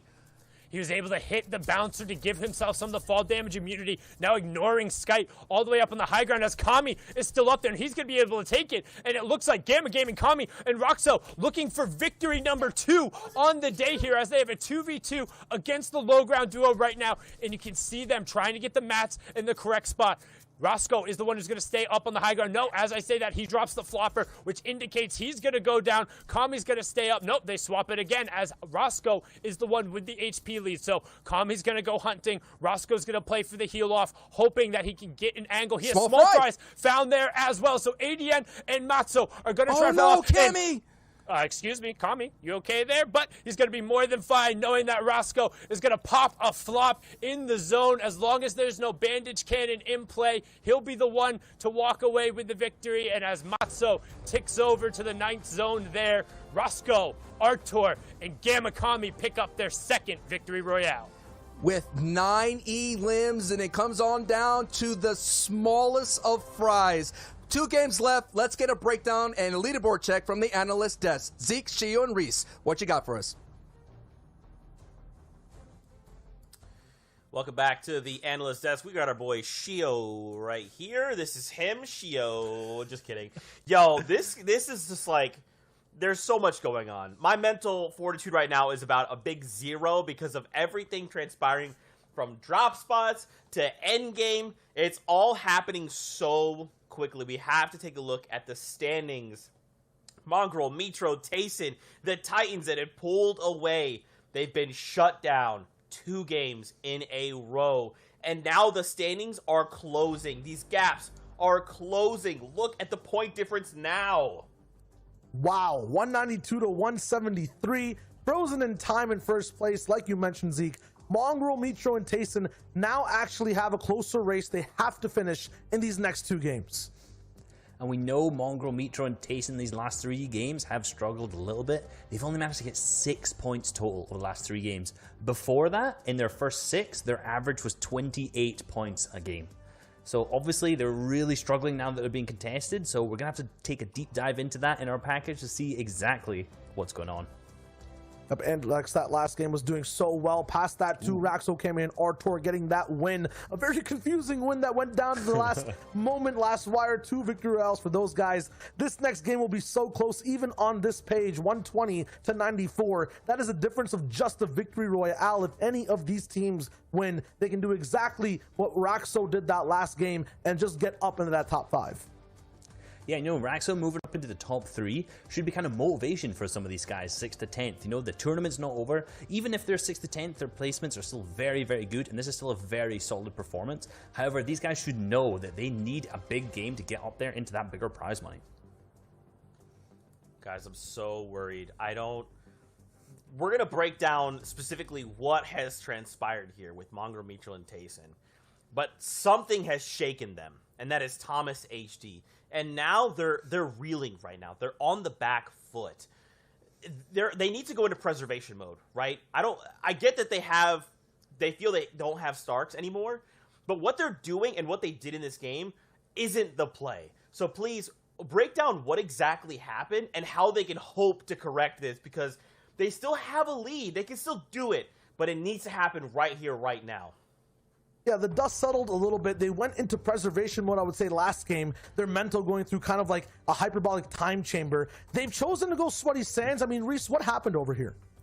So look, this looks like a very weird drop for them. They're splitting. Mitro's landed in the grass. It's odd, no loot, but you got to understand the context behind what was actually happening. You know, so many teams were coming Stark that they said, okay, we need to go and land somewhere else, and they know that Sweaty Sands was uncontested. Flying in, their drops were not that good at all, and if they'd landed, the chances of them being eliminated by Andalex's team off spawn was very high. Not too sure what was going on to Mitro there. However, they go down and they had to back out from that instead of contesting off spawn in hopes that they would actually be able to get any eliminations. And this was the reason why Anas, Thomas HD, and Flake being able to get Starks uncontested, looking good, but that endgame was just way too chaotic. This is a low ground trio, and there was a mountain in the way of that low ground. So it was very, very difficult for these guys to be able to get into that clutch mode, very difficult to go low first and then Shockwave for high. A Shockwave actually separated the whole trio. They ended up going down fast. And that's what we see very commonly about these trios who try to use kind of their mobility in the early moving, say that first moving zone. A lot of the times they try to use their mobility like the shockwaves or the crash pads, and it's so unreliable because it's really good solo mobility rather than trio mobility. So these players get split up, and then it just becomes a solo game and they get picked off individually at that point. And obviously our victory royale there by Raxo, Kami, and Artur going down to a big heal off. Great job splitting all of those white heals to Raxo at this point and picked up the big victory royale.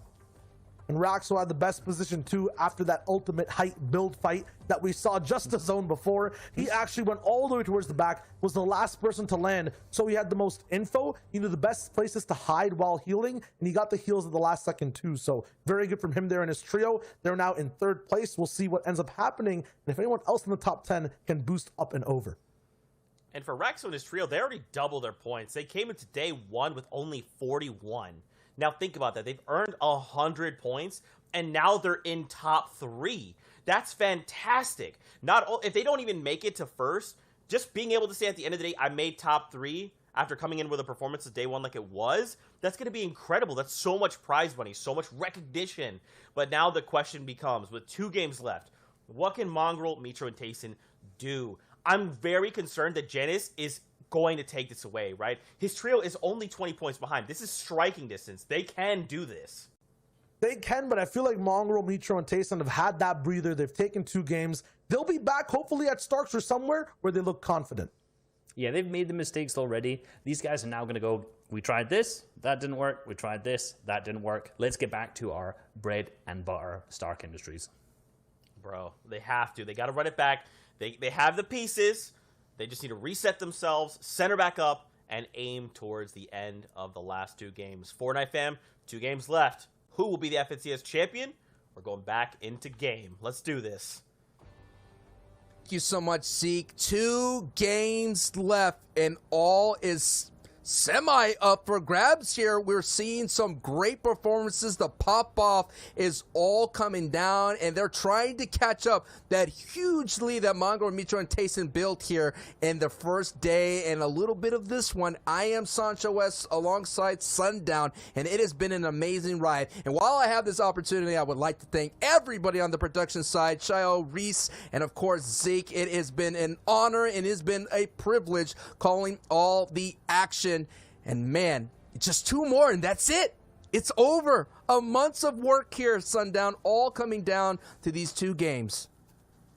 Yeah, shout out to all of the observers, the directors, everyone behind the scenes who makes this all happen. But also, shout out to all the players for playing their absolute hearts out and making these last kind of games very, very, very interesting down to the wire. And then also, shout out to you, the viewers at home, all the boys and the girls, however you identify, however you are watching, whether it's Twitch, Twitter, YouTube, watch.fortnite.com, or in-game on Party Royale Island. Thank you so much for joining us and letting us give these players an opportunity to show just how freaking good they are, as the action today has been bar none some of the best competitive Fortnite I've had the honor of casting. And right now we are on board here with our 3rd place team, who has rocketed themselves up the leaderboard. 99 points today compared to their 42 yesterday. So far from Gamma Gaming, Cammy, Roscoe, and Artur. Here it is. These are the slight moments here. Everyone always is focused on first place, as we see Benji Lecce just sitting outside the top 10 here. They have an opportunity. Who knows, man? They could pop off 2 games coming back to back. We've been seeing the pop-offs. We all been waiting for Benji Lecce and Savage. These are the times that they tend to pop off, considering that they have slow starts. But could all those slow starts kind of catch up to them? I mean, it looks like it's appearing so. And I mean, right now coming into this game, they were in 10th place. And looking at kind of how they've played the entire trios, I would say that's about representative of what they've done. And now we're going to hop back on board here. Here is that #1 team hitting their alternative route, saying we'll leave those 3 teams over there, and they're just on the western side, outside of the Lumberjam. You can see immediately they have a legendary AR onto Mongraal. They're going to look to set up for an ambush, but at contact, they're just kind of backing off. Don't want to take too much of a risk. And it seems like, to me, there's a little bit of hesitancy around this alternative route. I'd be very interested to know how often these guys have practiced one of these alternative routes, as there are a bunch of other scavengers who kind of play this area. There's a couple of guaranteed henchman chests down here that make this not quite so much of a risk compared to some of the other scavenger routes, but also just ipso facto, because of where they are on the map, they're rotating right past Andalex and Co. up in Sweaty Sands. And that will be interesting if they clash. That is 1st and 2nd place. If they clash together, we know that throughout historically in these things, the scavenger team is not going to have the power advantage when it comes to a team landing at a POI, especially as powerful as Sweaty Sands. As my boy Aussie Antics stated, there has been a little bit of an upgrade with the Trick or Treat candy that's been around. Yeah, but the Trick or Treat, all done for today. The candy is still there, but it's all serious business, as we've seen. Tayson, Mitro, and Mongo ran away with it. They were the freight train on day one. Then matches 1 and 2 today, 5 and 6 overall, 17 points and then 38 points. They're averaging 25 plus points a game. Since then, they've only been able to scrounge up 6 total points, and those were all from the eliminations in another shambles game. So the second somebody stepped up to the table and said, hey, what do you got? Well, they got forced away, and now can they continue to just hold off the horde that is EU? And here is their #1 challenger, the one looking for the belt, to deny Mitro and Mongrel that signature victory, the trophy on the shelf, and its players who already have one. I gotta say, though, to be real, yeah, Thomas HD, they're the one that stepped up for that brief moment, showed the chink in their armor, showed the weakness, showed that they had a weak spot. Yeah, I get that, but it was then like four other trios decided to all step up at the same time once they saw that the beast was vulnerable. To be fair, Mongrel, Mitro, and Tayson, they worked really hard to build that lead. And, you know, I would guess the rest of the EU region is probably kicking themselves knowing that they could have had those opportunities earlier on. But when you second-guess yourself, it's just like when you cross the road, like in those old-school games, you know, you got to be no hesitation. You just got to get it, you know what I mean? And that hesitation may have cost a lot of trios opportunity to walk away with the FNCS Trios Championship. And at the end of the day, a lot of money is going to be rewarded and the Axe of Champions. Look at the bottom right of the map. Look at the bottom of the map right now. Oh, he saw the pings. Oh, that's so unfortunate. So, Mitro, Mongo, and Tayson, those are the yellow triangles in the bottom right-hand corner there. It might be a little bit difficult to see for some of our mobile users out there as well, but they were trying to set up an ambush. They're trying to cut off that white line rotation path, knowing that Andalex, Duck on Top, aka X-Squeeze, and Wave Janus are going to be rotating along that path. They're trying to secure the victory royale. They're trying to secure the overall tournament win right now by stopping them on their rotation here. If they're able to deny this rotation and not let these guys go past, that's it. It's over. We could be watching the entirety of the tournament come down to a single engagement, but they spotted it out, and will they be able to go around? As we're now going to swing on 2 of kind of our movers and shakers, 2 of the catalysts, 2 of the trios who've been popping around the map a little bit more actively than anybody else. It's Fadil and Fastroki now fighting off against Flick and Anas, with Thomas being the one who got dropped early. So going to be a lot of the pressure onto Anas to make this happen, as Kylie now joining the fray. And Vidil's trio are still very dangerous. They were very dangerous in the heats. They took out a lot of big names, so this is not going to be an easy engagement, as, yes, Thomas is gone, and Nas and Flick are going to have to do it solo. This is a trio that is just moving up, and we've already seen Wolfies, Kinzel, CRR. They are only 3 points right behind them. Kinzel, Wolfies, and CRR have unable to take advantage as well of Mongo's, Mitro's, Tayson slide. But now they have to focus in and deal with the challenge of Kylie, Fastroki, and Vidil, who had a very strong heats, and now the grand finals just have unable to produce that. But we saw this in heats, man. Just those last 2 games, Vidil was able just to show up and all of a sudden start slaying. Yeah, and Vidil is somebody, we've talked about it time and time again. We talked about it during the qualifiers, able to go toe-to-toe with the best in the region during the solos competition, just absolutely waxing Mongrel 65% of the time. We saw him put him in a blender as well during the heat competition, but Mongrel's been the one blending everyone else, as Anas is able to find a good shot there, but it's only enough of a reprieve to pop his big shield, which to me shows how nervous he is. He's not confident enough to get the siphon. He doesn't want to go down here knowing that Flick has no excess shields. He's going to be the one to make the play. He's the one with that epic pump shotgun. He has the ability to hit those big 200 damage pumps, and he needs to make something happen, especially with only the 4 builds. You can see that under the 1 there on the Elam counter. So it's going to be a quick little ambush shot. However, each one of these players, minus Vidil, is in a relatively healthy range. Now you can see we're going to rotate back over to another team in contention. It's Wolfie, CRR, and Kinzel.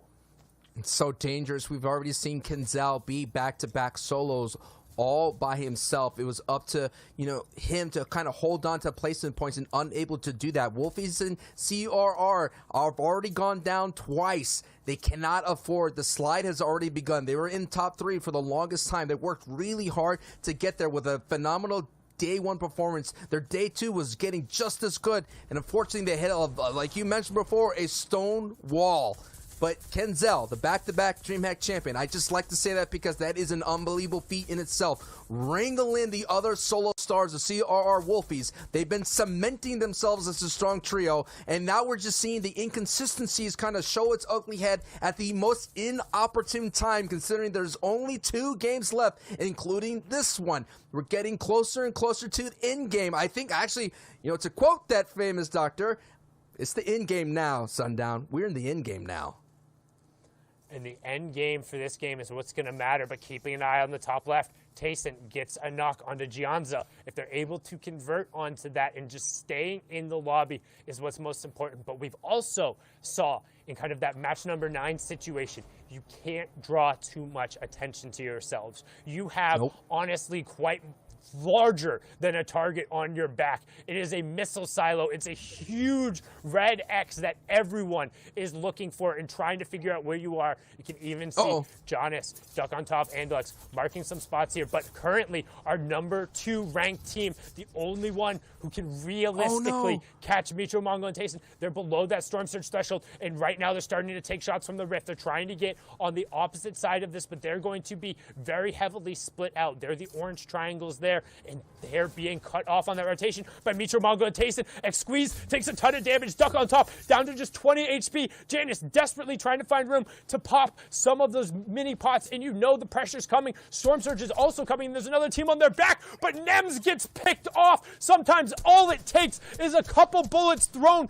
in the right direction, and Nems going down there might have been that pivotal moment. The key thing, you're throwing a lifeline into the tournament, and it was Nems to push them above the Storm Surge. The 2 tags coming through. Andelix trying to snipe his teammates out with the bandage cannon, chucking slurp fishes. This is desperation defined from our second place team right now. Mongrel and Co. finally getting the conversion onto their first elimination, but they cannot go down here. They have to make this rotation, and it seems like it's almost too early in the game for this pivotal of an opportunity. But looking back in the Storm, it's Mongo and Mitro. They're the ones who got bogged down in the Storm. They recognize that and got out of dodge. What a great rotation from Andelix, Janus, and X-Squeeze to get out of there. And now Tayson, Mitro, and Mongrel are in the same situation we talked about, desperately having to avoid. They're in the zone, and they're stuck. You can't all go down here. They have to find these elims and the siphons. There's no white heals. There's no campfires. They don't have a fishing rod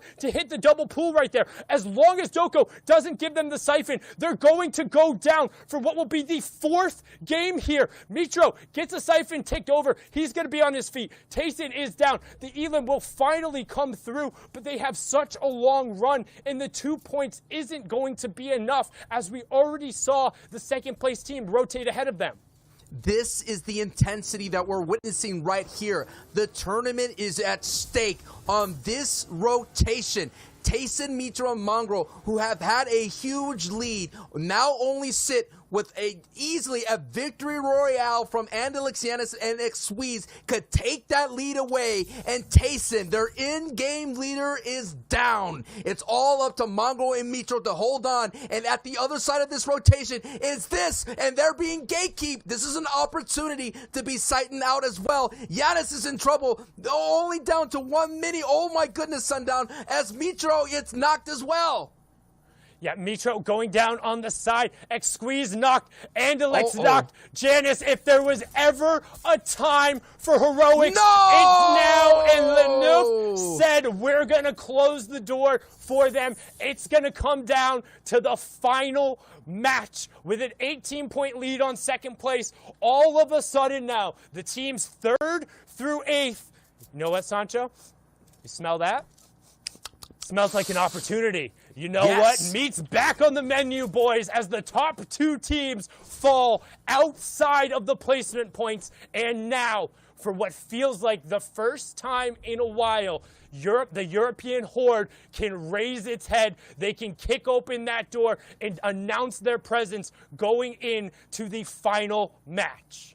Absolutely. For the first time in forever, we might see someone new, and I'm so excited that it's literally going to come down to Game 12. Now we're seeing Wolfie, CRR, Kenzel. They have an opportunity to make things interesting. If they have a pop-off game in the Victory Royale, you're just seeing Mongrel there finally getting through, picking up an Elim. That's going to be nice. It's going to be that, hey, it could all come down to one Elim point, one placement point. We already saw in the heats it came down to one shot from qualifying into the top 8 to get into the grand finals. We're talking about an entire month of FNCS competitive play all coming down to these last moments in the last game. Everything's going to matter. Every gatekeeping stance matter, and it's going to be a big time finish here, ladies and gentlemen, folks of all ages. And Kenzel goes down, but Hin also gets knocked by CRR. Oh no, Hin is now the big time clutch player, and he goes down.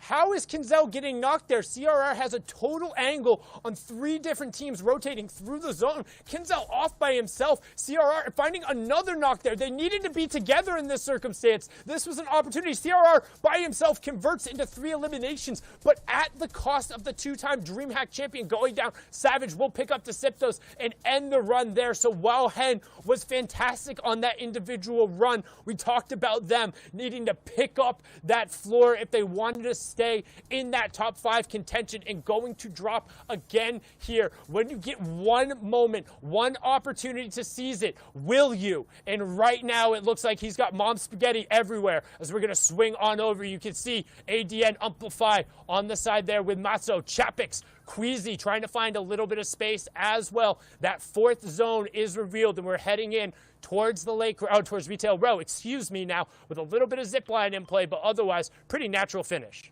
And we're going to find out whose knees are weak at this moment, considering that, look at this. Old Man Mountain. There's a couple of them out there that can kind of go ahead and chop anyone down that's going to try to make the ride up their leaderboard here. You already mentioned 1 and 2 is out. Our Tor, Cammy, and Raxo had a strong opportunity and got the victory out to put them in that 3rd place. Here is another trio, Floki, Komet, Nakos, that are on a bit of a slide. They could do this. They could come around and get a victory out. And when we're going into Game 12, Sundown, we're going to Game 12 with about the top 5 all up for grabs and the number 1 spot. That's the kind of finish I want to see.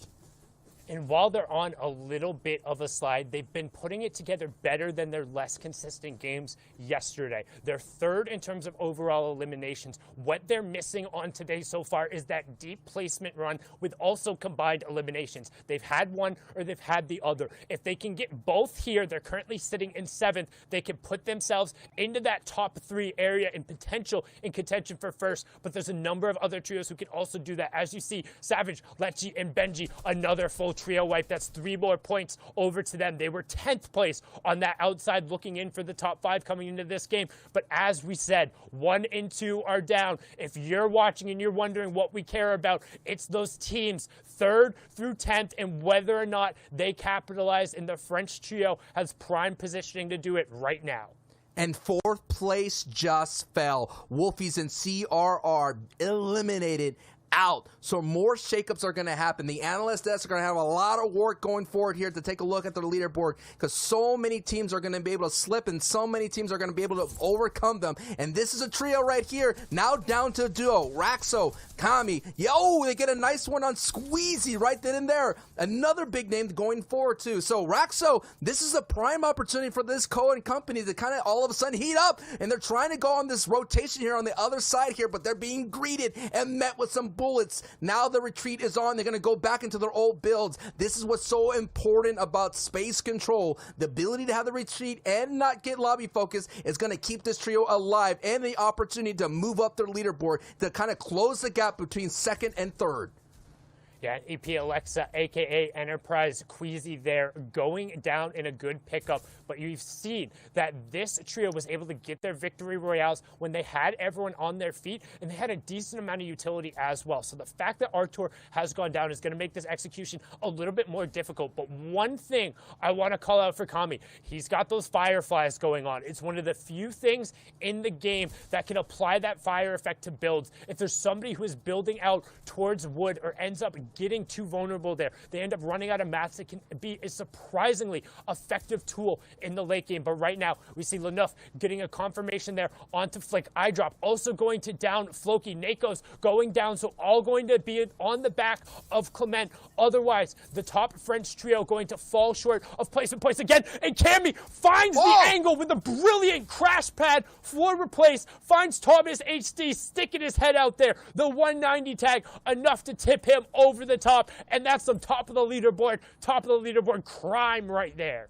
First, second, fourth, and fifth are now most likely out completely, including that knock and Elim from on against Thomas HD. Now Clement here all by himself in the 7th place trio, now going to ride in the backpack phase now. And we've seen the clutches, we've seen the Lone Rangers, we've seen the Heroics come out through the EU region, and Lunef gets knocked by a Nas. I was about to say, enough and Jasper are getting some big knocks at the same time as the big names of Benji. The old guard is trying to hold on tight and not let the new guard kind of come out of nowhere and take the titles.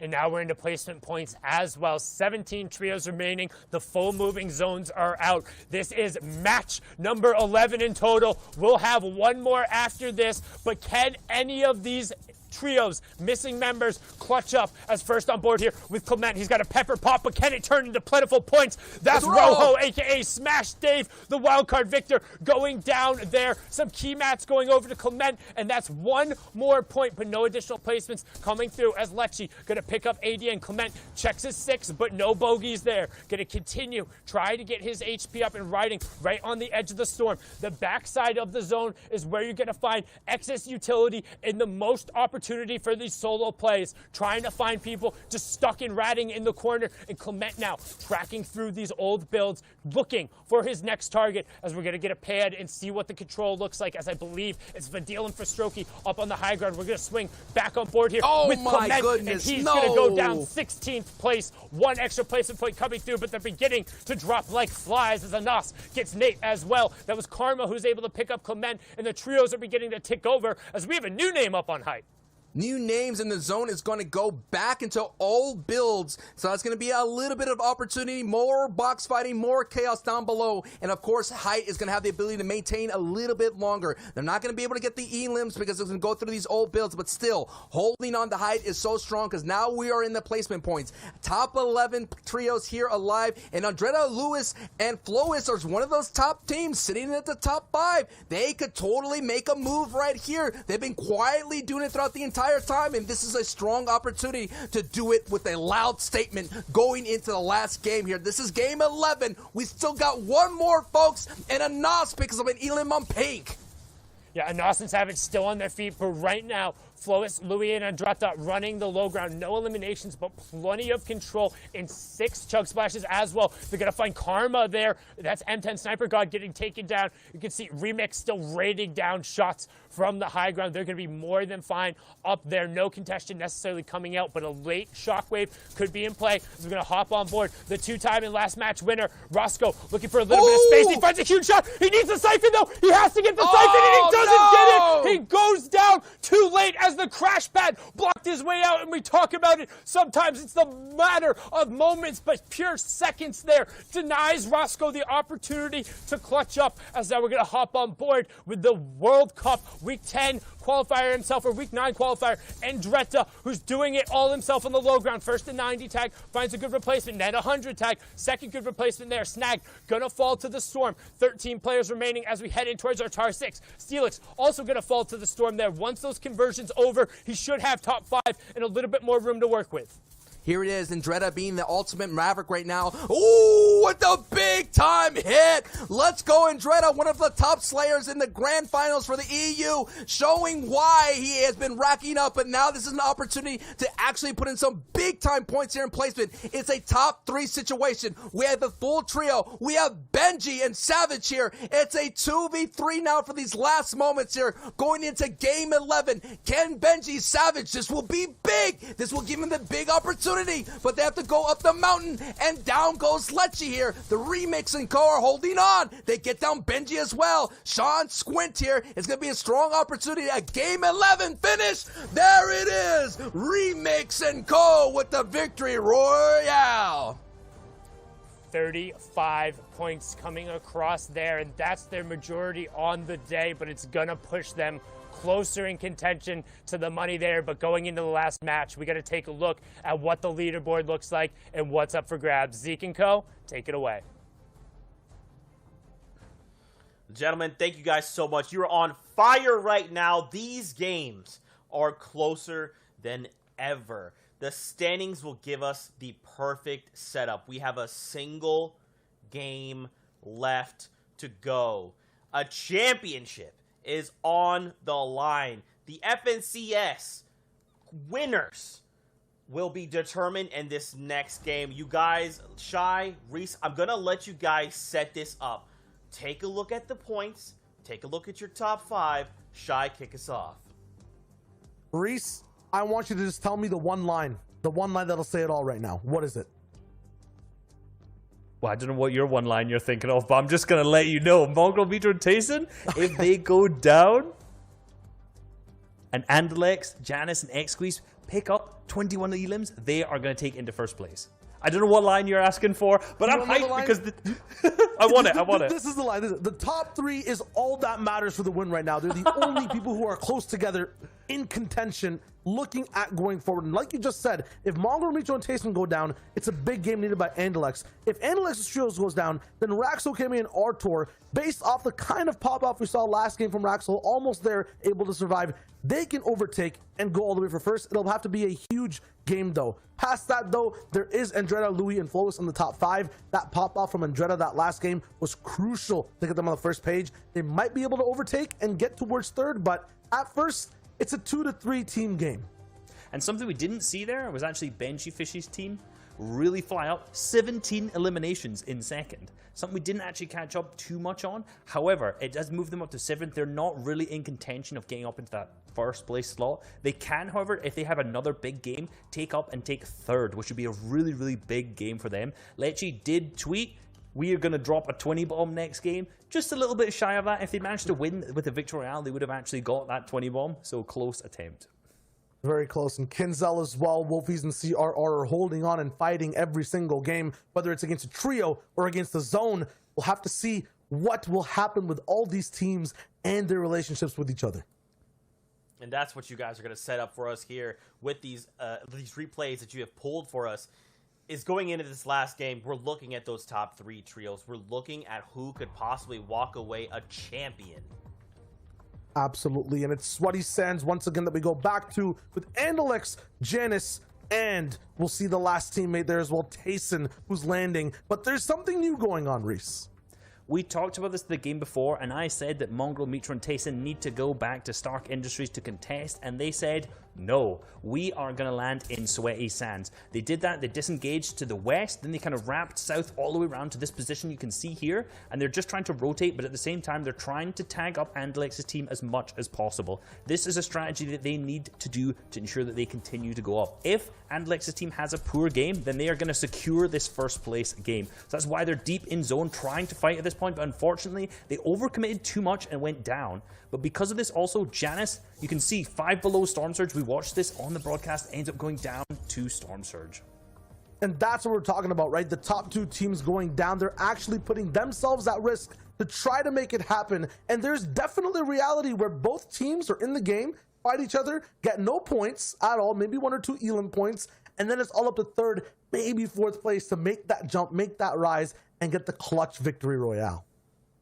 I mean, could it be any simpler, right? Like, watch Fortnite fam, as we're watching this game, you got to keep your eye on the top left elimination feed. If Mongraal, Mitro, Tayson are wiped out, that means second place has the shot. If second place goes down, third place has a shot. It is a battle for the top 3 right now. But also, real quick, props to Andretta and his trio, jumping up to 5th before this final game.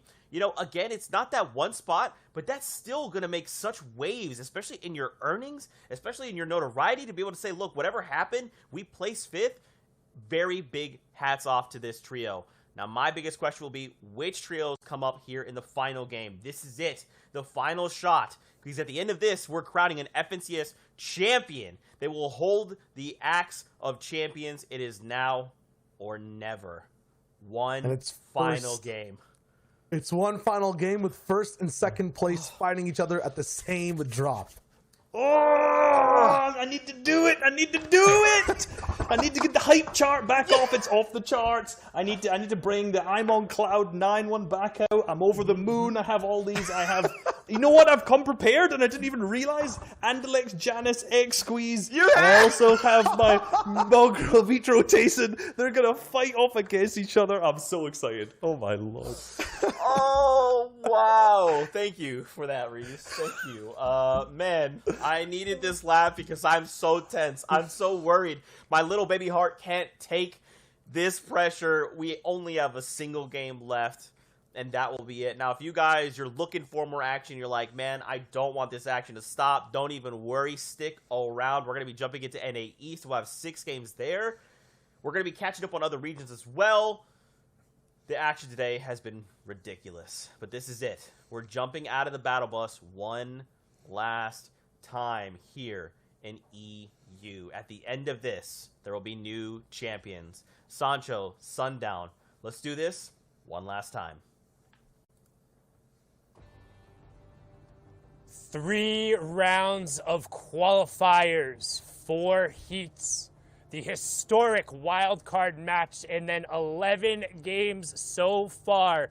And it comes down to this. One final moment, and despite only 8 points in their last 4 games, FaZe Mongraal, Liquid Mitro, and E11 Tayson hold on to a 20-point advantage over the rest of the field. The question is, in this final opportunity, this final match, can Andalex, Janus, NX Squeeze, or Rasco, Cammy, and Artur unseat what have been the undeniable kings of Europe so far?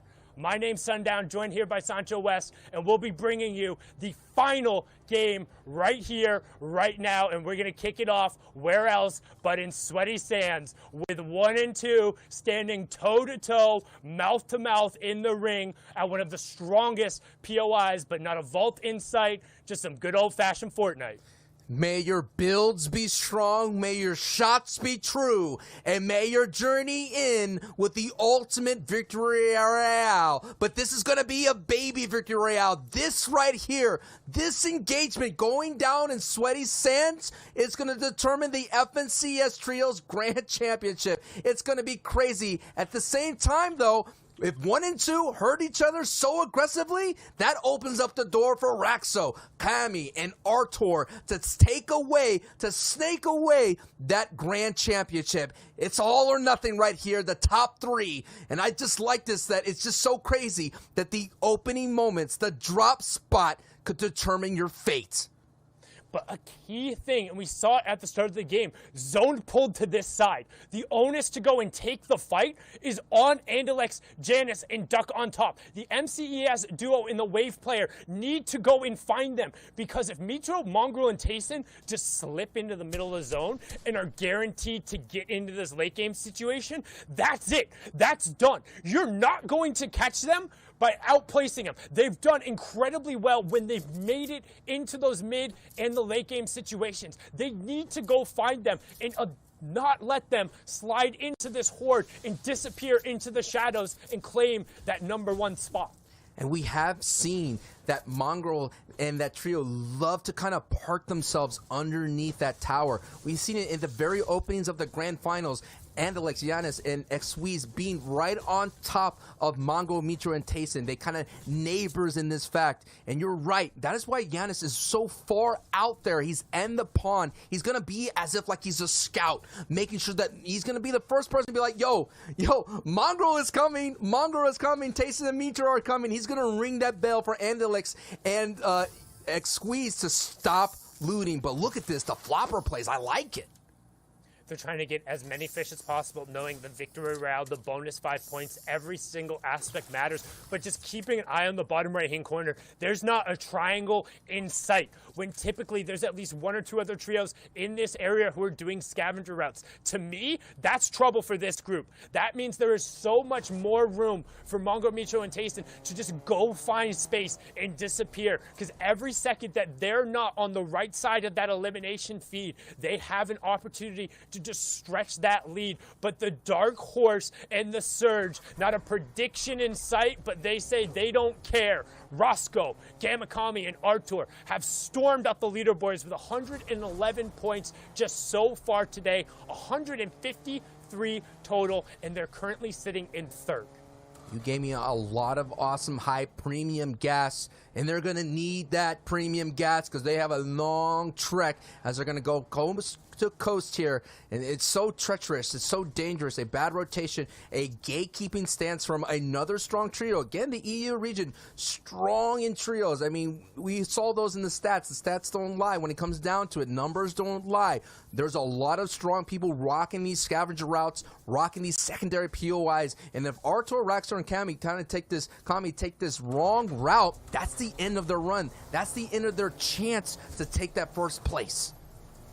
And again, every time a trio is eliminated in this match, that's it. It's over. It's done. Your run for this FNCS will have come to a conclusion, and you'll join everyone else as a spectator to see what happens in the final moments. And I'm not sure if intentional or not, potentially so, because destroying that, since you're the first one rotating through, denies the gas from anybody else coming behind you, which makes the rotation that much harder. Ideally, they would have fueled up beforehand if that was the play, but no damage taken over, so not a whole lot lost there, as we're going to hop on board with another team who is absolutely surging on the second day. Anas, Flick, and Thomas HD trying to remain in contention. They are our 4th place team, so a little bit out of really the contention range for first place, but if they are able to put it all together, they could potentially end up there. But right now, you see, every little play that matters can affect the overall scoring in the leaderboard, which also affects your prizing, Sancho. Still a bunch of money on the line.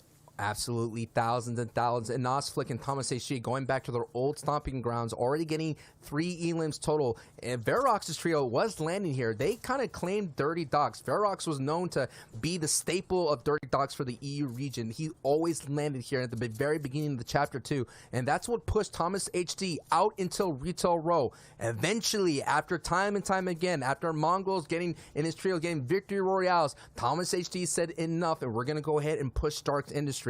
And now, because they made that aggressive push, they made a huge jump on their leaderboard. Now, they having that confidence, they went down to Dirty Dogs here in this final game 12 and pushed out and eliminated fully Verox's trio. So that is the kind of ride that Thomas HT and Knots and Flick are having right now. And you're right, a victory royale, and if Arturs and Co trio goes down, that means they will slide into that 3rd spot. And just behind him in 5th place, we already saw it's Indretta, Flois, and Louis. They had a strong finish in game 11 as well.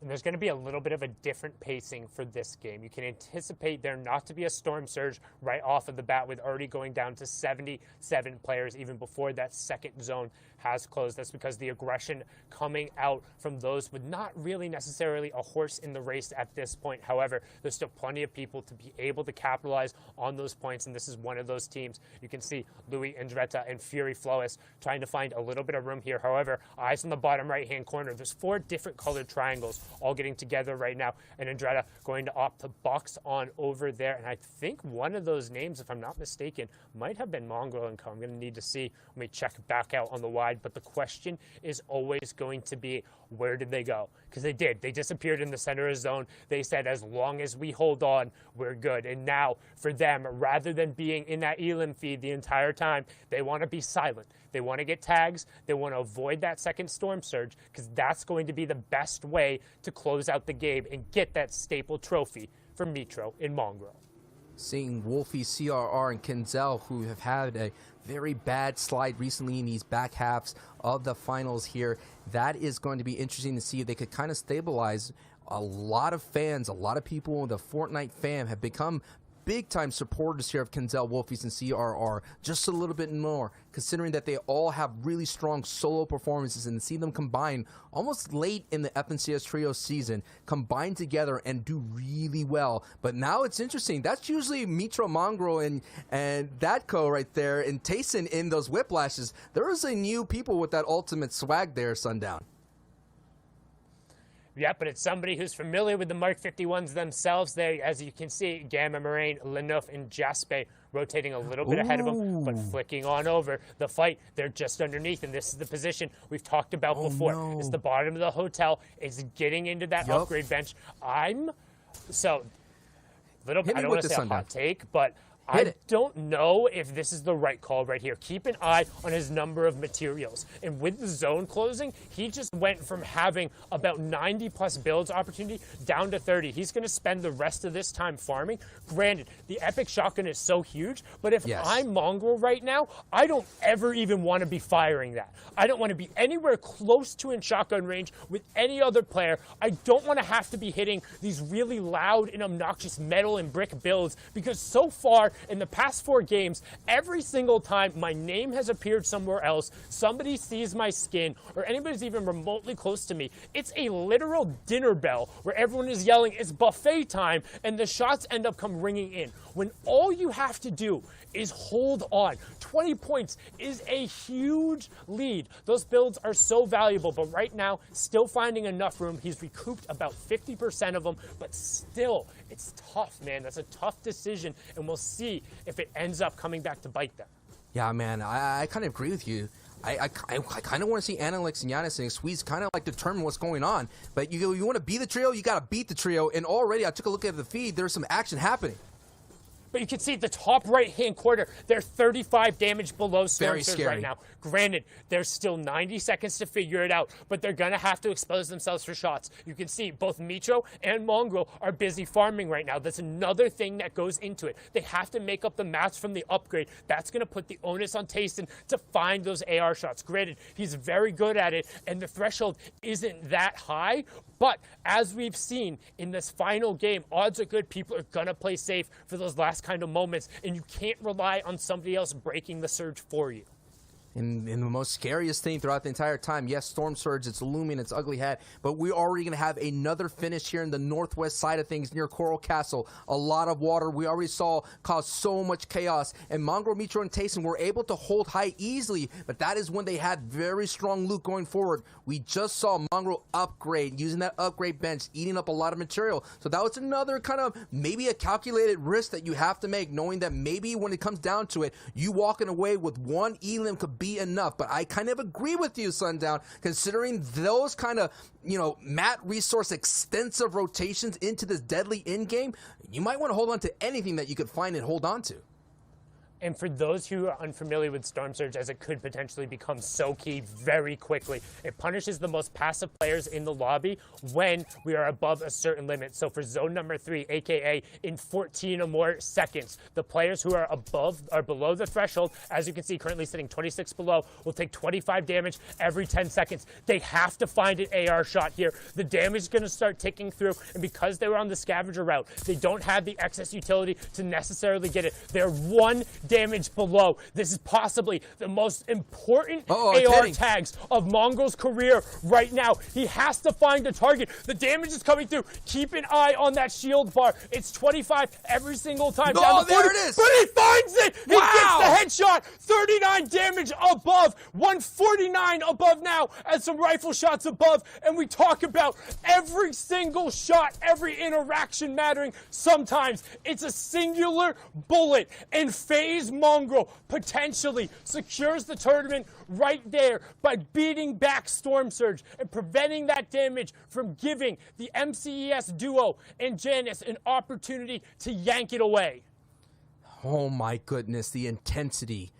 Just beaming, you're just hoping that they could hit it. All the Mongrel, Mitro, Tayson fans out there, no doubt putting that energy right behind that energy beam, and it was holding on tight. And now look at this rotation. It's going to be so dangerous to make. You're going to have to go ahead and go all the way across the beach, all the way across this water, and already Andalex and Janus and X-Squeeze realize that, and they're gone. The question is, does Mongrel, Mitro, and Tayson moving out? And we might have a clash on this rotation between number 1 and number 2. It could all go down in these moments right now. The Grand Championship is up for grabs on this treacherous aquatic rotation. Here we go, Sundown. It's about to happen.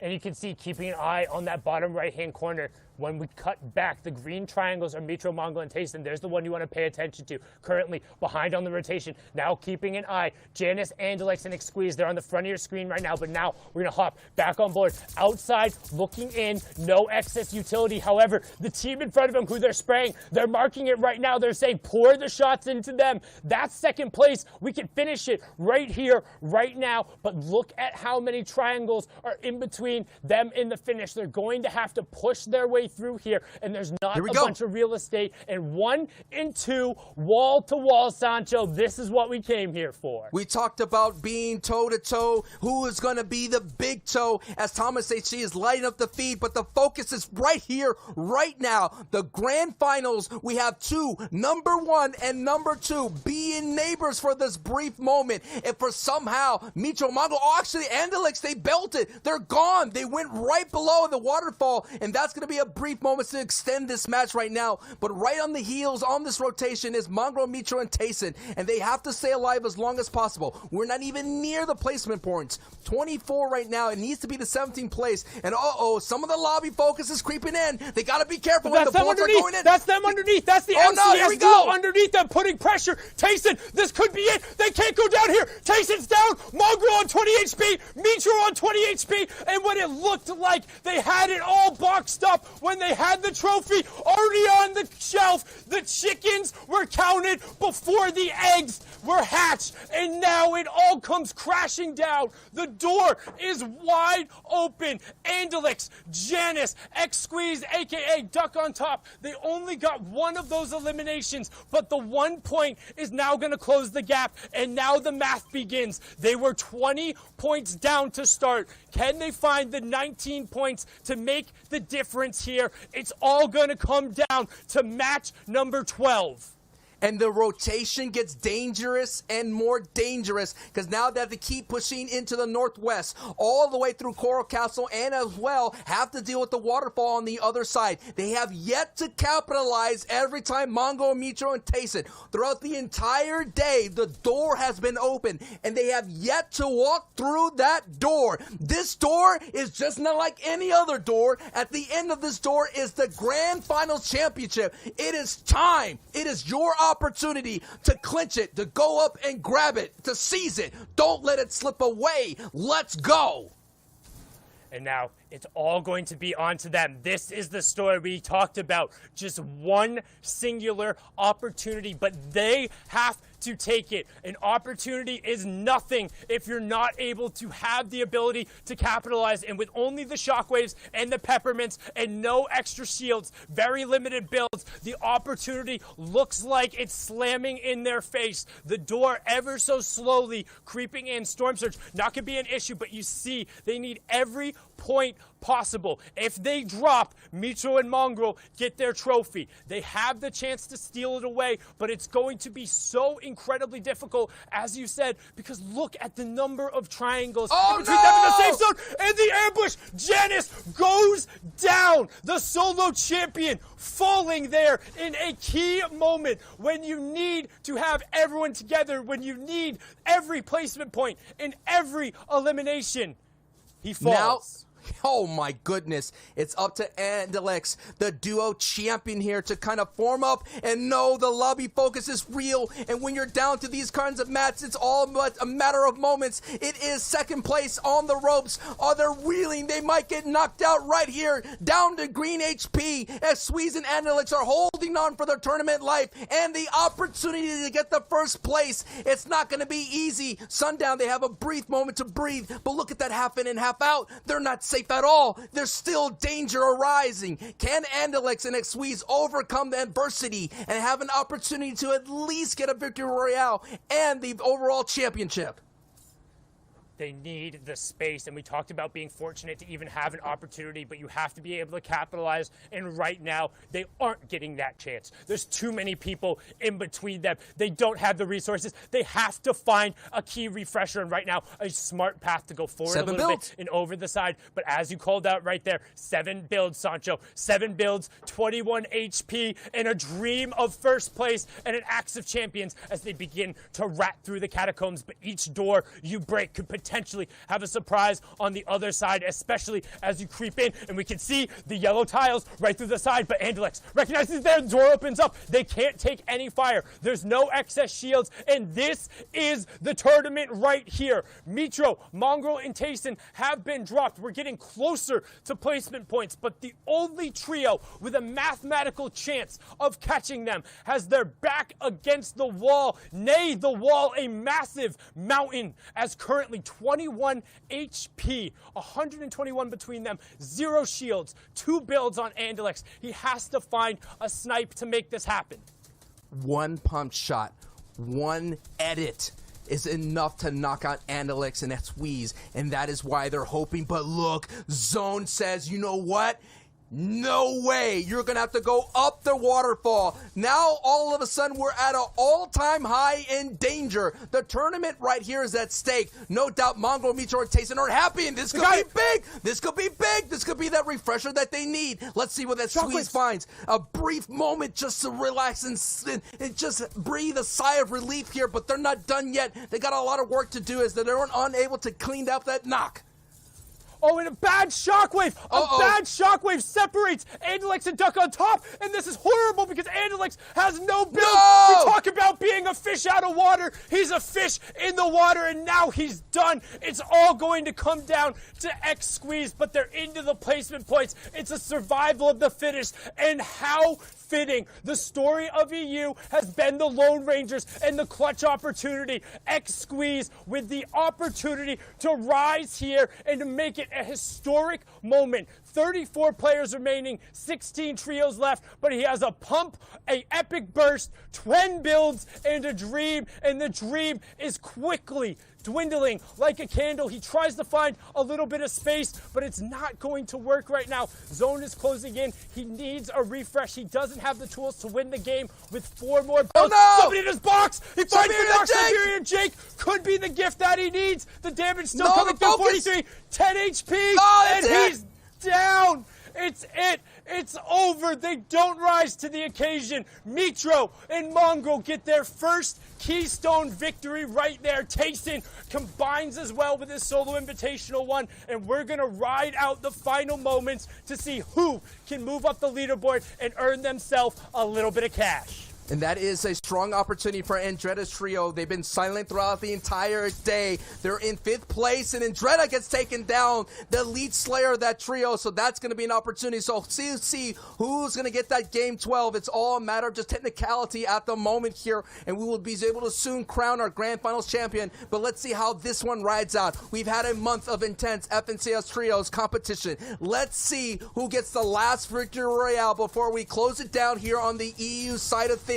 And yes, a nice pickup right there. Who's going to be able to build on it? And a nice knock right there for Dwaja, Swag, and Snap. This is going to be a nice opportunity, though, to build on their success and an opportunity to get that victory royale.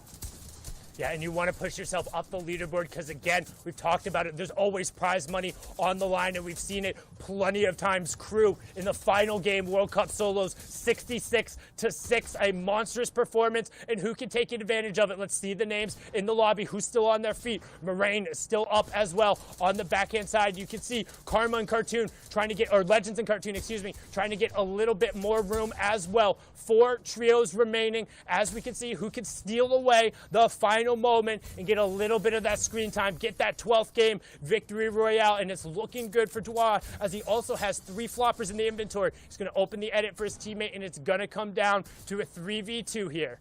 Here it is. That's Swag, Miro, and Snap right now. Swag, Snap, and Miro trying to hold on as much as possible. It's coming down to the final moments here in Game 12. Going to go up, and there it is! Swag and Co. get the victory royale. And what a great way to end here for Game 12. But the story, the unbelievable finish, the race between 1 and 2, Sundown. Oh, my. Swag, Snap, and Miro stole game number 12 there at the end, but it was a tale of holding on through the first 6 matches, averaging over 25 points a game, getting stonewalled at the end, but finally, FaZe Mongraal, Liquid Metro, and E11's Tayson will get that victory. It didn't matter if the Horde in Europe tried to hold them back. They were unable to dethrone the Kings, and they will sit high atop their perch. And wow, what a way to close it out. Thank you guys so much. I had an amazing opportunity and a great time casting the entirety of EU this month. My name's Sundown.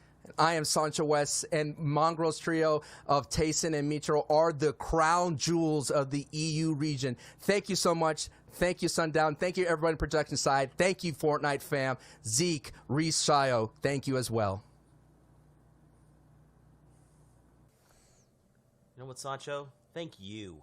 And thank you, Sundown. Thank both of you. Massive congratulations, Mongraal, Metro, Tayson, Reese. They did it. They did it. You know, I wrote 2 cards in preparation for today. I wrote my Andalex, Janus, and X Squeeze one. My pick. Okay. You know, I was backing them, but obviously I also did Mongraal, Metro, Tayson, and this is the only one I drew a little 1 on. With a 1 before the day started, and it seems to have come through. Huge congratulations to Mongraal, Metro, and Tayson for picking up the first place. And it was done in a way that we haven't seen before in the way that they adjusted on day number 2. It's very hard to have a lead and then hold on to it the entire time and end up winning at the end. Off spawn was a nightmare for this trio, but they did it at the end of the day. 194 points, the best decisions, and $111,000 for that big win. You know, their first day was so dominant, in particular, this first game on this day as well. And then, you know, as soon as they got contested off spawn by Flickanas and Thomas HD, kind of threw total spanner in the works, but they made the right plays by moving over to Sweaty Sands and getting that victory royale. Something we did see there also is that Flick, Anas, and Thomas HD have moved up into 3rd place as well. These guys started the day in 17th. 17th. That is a whole 3 pages of Rise, a whole entire amounts of top tier trios that have to just abide by, pass by as well. In second to X Squeeze and Alex, these guys got to hold on all the way throughout, I think both days almost at the top spot. On this next page though, Kinzel, Wolfie, CRR, 135 points, 6th place overall. Every trio here, honestly, Reese, just deserves the incredible amount of support from the community and their placement overall. They played great to earn the top 10. They did, and a top 10 placement is fantastic at this level of grand finals. And, you know, got Benji, Mr. Savage, and Lecce there. The game before popping off second with 17 eliminations, and this last game not being able to find the Dooms card, unfortunately, it being a little bit away from Doom's domain all the way up at the north. But another thing that we could also pick up on there was Nate, Bobo, and Rojo. They came through qualifying through the wildcard match, a complete wildcard pick, and ended up in 10th place. Really, really consistent placement, and just shows that anyone who can qualify through can perform if they have the games of their life. Absolutely, all the way here from 11th to 15th place. More trios that put everything on the line. Noirix, Sniper God, Kira coming in 8th in their heat and 14th overall, just scraping by with a clutch top 5 placement in the heats, and now 14th overall, beating half the trios in the lobby. Safik as well, one of the people that I just found out about this FNCS in terms of watching the gameplay, the most clutch player I have seen so far in EU, next to those top 5 teams that we saw as well. Shockwave plays this guy was making in day number 1, day number 2 clutch plays as well, absolutely amazing. Yeah, and his teammate Siberia, you know, a name that has been in the scene for so long, but somehow, since the inception of his game here, he's been called Siberia Jake. And it's been continuing all the way through, and his name is just Siberia, and that's the one. It's gone. It's a legacy that's lasted him through players and everything. So, moving on to our 16th to 20th page here, some teams that we thought would be a little bit more consistent there, like iDrops Trio, but still performing very, very well, getting to that grand final stage, and still some really nice prize money for them too. Congratulations to our new FNCS champions. They will be claiming the Axe of Champions for Mitro and Mongrel. This will be the first time they can just take a breath and bask in the sun. Their climb is done. These veterans have finally earned the respect, the axe, the recognition, the prize money. Earned it. They've had it, but now it is a statement. They can say, you know what? Never question us again. And for Tayson, he gets to once again hold on to the Axe of Champions. We're going to take a look at our predictions. We made these calls, and ultimately, Sancho West came out on top, calling the team that he believed, he backed, he put his heart and soul into, and they did not disappoint. Man, good work. I'm just going to say good work. It was a good pick. Came in first. I've got to say, Floki, Kamlen, and Nakos with Sundown's pick was great. They came in 7th. Some really consistent games from them. My pick, Andalix, Janus, and X-Squeeze, very, very close. We pretty much watched that all of today and how that fight happened between Mongrel, Mitro, and Tayson. How they clashed over and over and over again, and how tense it was. That last game had me on the edge of my seat, thinking they could clutch it up, and I could pick that prediction of number 1. Yeah. And in third place, too, Flick, Anas Thomas HD. They say third is the one with the hairy chest sometimes. In some rhymes, I say that thirds are the one that clutch the best, because we saw some insane duo and solo plays both in day 1 and day 2 from that trio. Europe was just amazing. Absolutely. Fortnite fam, once again, if you want more Fortnite action, we're going to take a break. But when we come back, we're going to be diving into the last 6 games over on NA East. It has been a pleasure to bring you this action, to crown new champions, and just massive congratulations to everyone. At the end of the day, you have all made it this far. We love you, Fortnite fam. We'll see you on the battle bus.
Welcome back to the Fortnite Champion Series. My name is Zeke, and joining us here on the analyst desk, we've got ShyWager and we've got Reese. We just got done wrapping up the region that is known as Europe, and we crowned 3 brand new FNCS champions, Mongraal, Metro, and Tayson.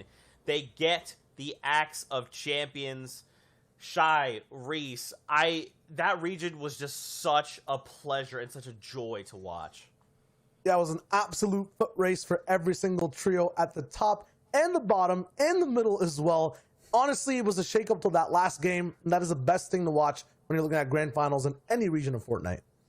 Yeah, and you know, it gradually built up as well, because at the start, you saw Mongraal, Metro, and Tayson continually kind of get ahead, and then it just started to slowly get closer and closer and closer. So I'm hoping we're going to see that same level of hype and that kind of build up as this day goes on for NA East as well. Absolutely, my friends. We've got 6 games of NA East action, and then we will crown champions over here. We're also going to be taking a peek into some of the other regions, but we'll get to that in just a second. First off, let's talk about the overall tournament format and what has led us to this very moment in time. 3 weeks ago, we kicked things off with open rounds. From there, the top 15 trios moved on to heats. Now, there was 4 different heats going on at the same time, and from there, the top 8 trios moved on to grand finals. That led us to yesterday, where a wild card match went down.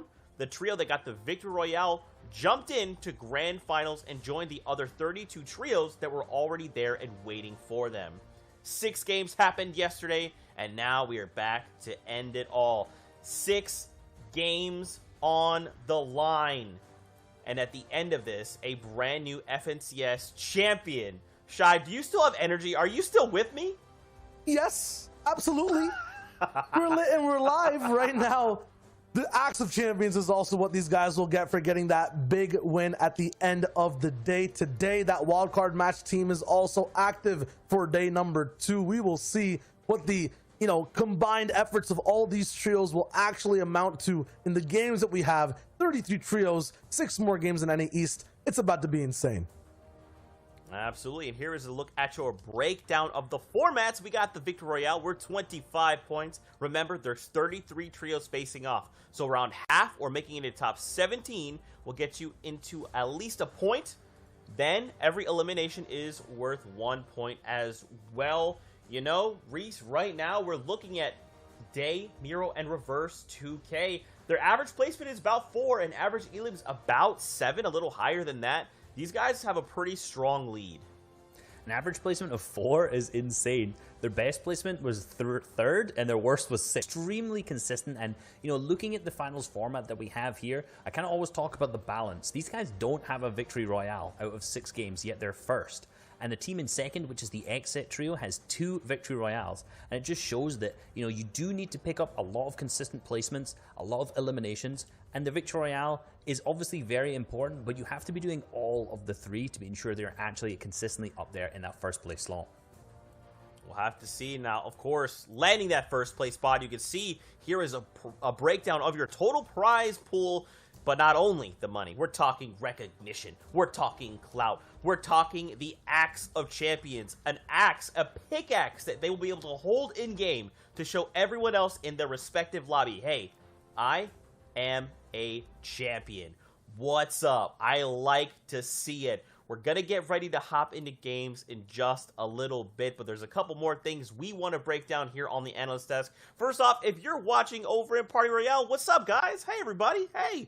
Don't forget to use your favorite emotes, throw the paints, the tomatoes, use the grapplers, just bounce all over the place. We're going to have a good time, all right? Now, I did mention the other regions going on. We have our winners from Middle East, so we could take a look together because it is time to crown another trio as FNCS champions. Congratulations, Vagnar, Lexpro, Dexafite, 202 total points, 2 total Victory Royales, and 49 eliminations. And the last game in Middle East was insane. Before this, Vagnar, Pro, and Dexafite were 4 points down to Sudor, Mev, and Epic Nile. They actually tied at 202 points. The fact that they had 2 victory royales got them the overall win in the Middle East. You can see it happen right there. That last game, there were so many teams that were tied side by side. Hell on Steam actually gets above Loser, Aziz, and Meta B. After that, 2 Speedy, Hype, and 7man. These guys also elevate themselves all the way up into 5th place. It was a complete Game 12 shakeup, and you guys have to go back to watch this region if you're at home watching or in Party Royale for one of the most insane runs we've ever seen in Fortnite. That is absolutely incredible. I'm kind of mind blown here. You know, every single elimination matters. Every single victory royale matters. The difference between those 1 eliminations and having the 2 victory royales over none has taken that 1st place slot. And obviously that's a lot of prize money that they take and claim to get that #1 spot. But moving over to our next layer of the leaderboards, 6th down to 10th here, we see Spy, Nasir, and Toby. Big names for this region, and obviously performing very, very well here. 163 points and 4.5k earned. So well earned, so well fought from the region. Once again, congratulations to the new champions coming out of the Middle East. Now, we have to turn our attention back to NA East, because that's the games we're going to be taking a look at today. We have our standings, so let's get a refresher on what kind of went down yesterday. I kind of touched on it at the very beginning. We got Reverse 2K, Day, and Miro. They're holding strong up in that 1st place spot. Now, if you missed the action in Europe, we saw something similar happen from Tayson, Mongrel, and Mitro, but they ended up holding on strong all the way till the very end of the competition. Now, Shy Wager, my question to you would be, do you think Day, Miro, and Reverse 2K can do that? We have 6 more matches. Are they a Day 2 team? Can they do it? Yes. Will they, and are they a Day 2 team is a question I might not be able to answer. I can give my opinion of it though. Absolutely, because in NA East, there's lots of variance on who can actually win. There's so many different teams, so many different types of zones that other teams are good at. And if there's one person that's different getting the Victory Royale all the time, 2nd place can stay consistent. And Reverse 2K, Day, and Miro are so good at landing 2nd every single game with double-digit elims every time. Yeah, and you know, one thing that we haven't really picked up on about the TNA trio is that during the qualifiers and the heats, now into the grand finals, these guys have changed drop spots pretty much every single qualifier. So these guys are not only consistent in their placements week to week, they're wherever they land, they're doing good. So I don't really see today in any reason being different. You know, it's the same as yesterday. They've already got their drop down. I'm pretty sure these teams are just going to be very consistent all the way through. That's right. Remember, we had 5 or 6 victory royales, that did take place yesterday. We're going to relive those moments, reset the stage for you. Shy Wager, Reese will talk us through what they watched, what they've seen, and what they expect coming into today's finals. Yep, and we've all seen it before. Insane games that start all the way in game number 1. It was Aspect, NPen, and Zunies taking control of the entire lobby and stamping their slot at being a top 10 team in NA East Day 1. Yeah, and they're currently in our 4th place team. They got 12 eliminations this game, sorry. But moving on to game number 2 was taken by the XSET trio, who picked up a total of 2 victory royales throughout the day. So this is the first of 2 that you will see. These guys are known to be a fantastic low ground team, consistently popping off and picking up a massive pump there on P-God. Hey, you were talking about 2. You forgot to mention the back-to-back that it was, because it was actually game 3 that these guys picked up. Night on the low ground. We called it yesterday. It was kind of like a night show. Definitely in the nighttime. And a huge shockwave play happened just 15 seconds before Knight's POV right now. Aspect tried to survive, but it was not possible. They also had a good game, but then XSET trio wrapped it up. Yeah, and game 4 was taken by our Heat 3 winner. Now, Heat 3 winner, if you didn't check into our Heat stream or didn't know anything about the Heats before this team won 6 of the 12 games in the Heat. So these guys are very, very capable of performing very well in this high level of lobby, and they showed that in this game by picking up the Victory Royale as well. Absolutely. After that, we had Bucky, Creo, and Kanata raining down shots. Creo going down into a box where Mikey and Mega were popping off. They picked up a very fast win. They did in our last game. Game 6 was taken by our Season X FNCS champions all the way back in Chapter 1. Zexro, Calc, and Mako. These guys performed that last game, kind of bringing it back. Over the day, they were just getting better and better. And I wonder if they're going to continue that into today. Are they just going to keep going on an upward spiral? Yeah, Sundown Dude, had this analogy of like doors in EU, right? The doors opening and closing. I thought the door was closed for our, previous season ex-champions, but that last game kind of showed me there's still a crack of light kind of coming in, and these guys want to push through. So let's see if that's possible for these guys. The Game 6 win is really good for momentum going into day 2. And I gotta feel like there's just so many big names, right? So many big trios here. We're talking Day, Miro, Reverse 2K. We've got the Xed trio, Commandment, Scented, Edgy, Aspect, Zuni's, Npen, Slacks, Acorn, Jock, right? This list just keeps going and going and going. So my question to you guys would be, how do we think that this possibly can unfold, right? Because there's all of these massive trios, right? For example, even World Champion Booga, Avery, and Jamper, right? Like, all of these guys are going to come slamming into each other in these final end games. And with 6 matches to go, this could literally go any which way. We could watch a different trio win every single game. Because, like, kind of what you touched on, Reese, was like Slacks, Acorn, and Jock, right? Like, when you're winning 50%, 6 whole matches of 12, if you could do that today, who can stop you? Yeah, and I think this is really possible. We've seen pretty much a complete spread of victory royales for day 1.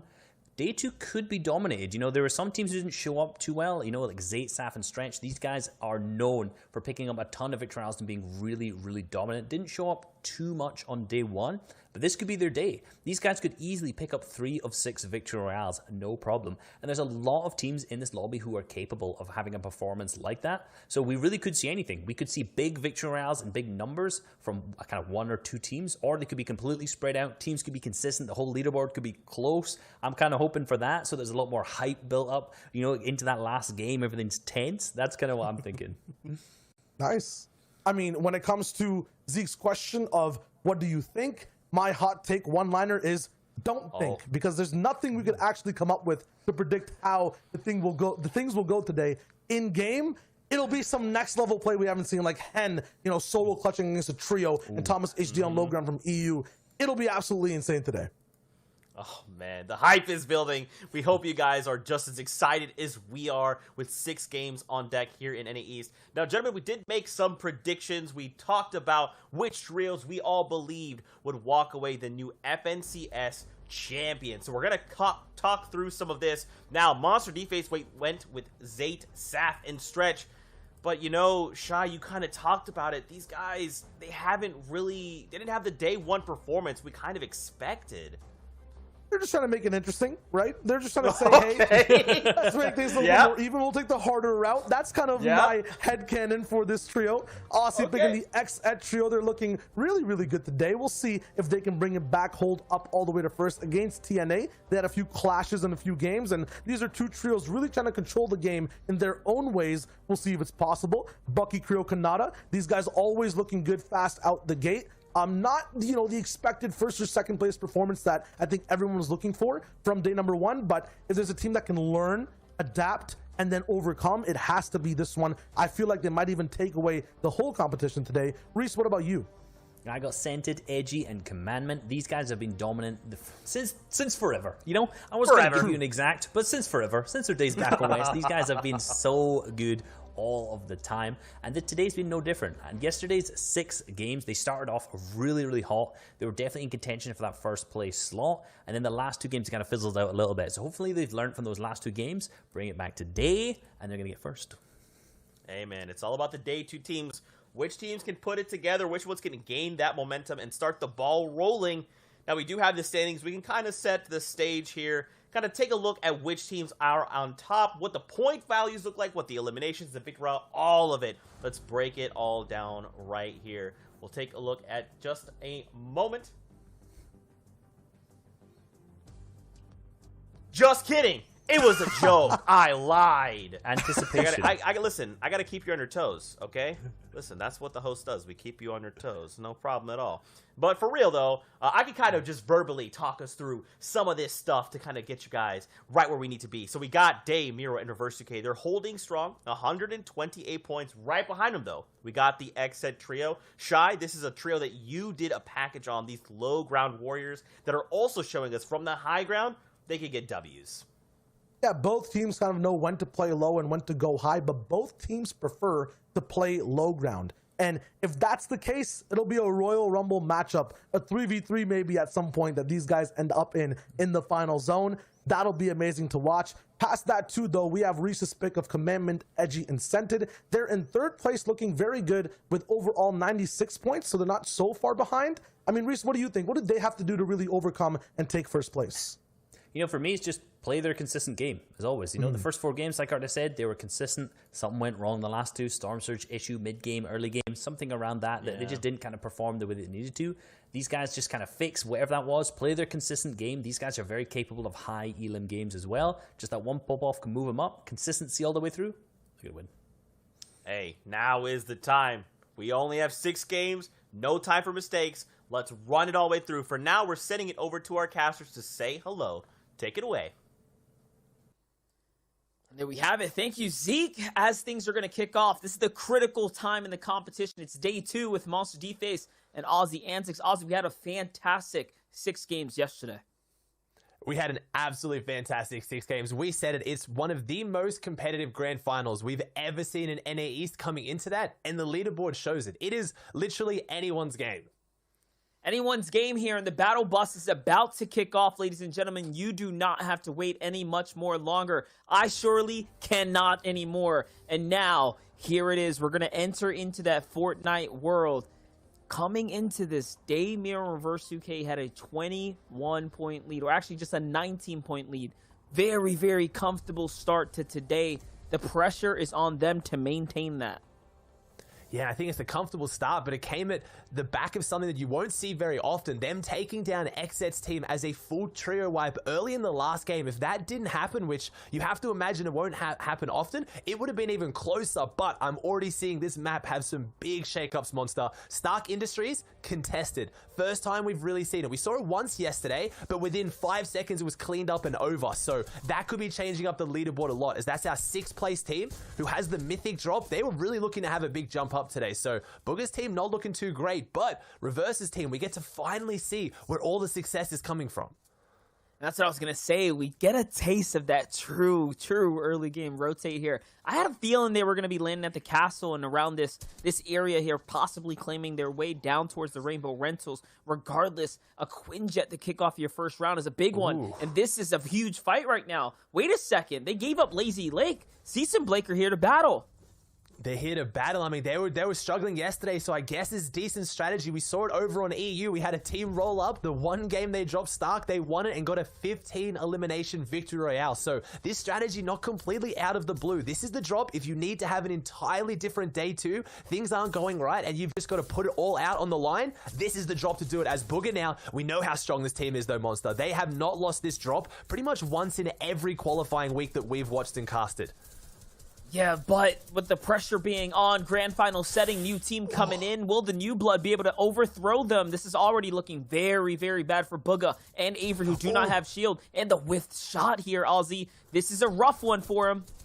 This is a rough one. He has 1 shotgun pellet left. Booger literally has 1 shot. He needs to make this count as Avery goes down. Cease is pretty weak right now. This is very, very even though. Booger and Jamper need to go in. Blake gets in though. He has the health advantage. Takes down Booger and then takes down Jamper. No. Blake gets in and takes everything he needs. This drop has the reboot van. He can reboot, he can loot, and then get into the vault. This is massive for Blake, Cease, and Furious, and it is as equally massive for our 6th place team that has now gone down game 1 of day 2. This is a huge change for NA East. This does not happen in NA East.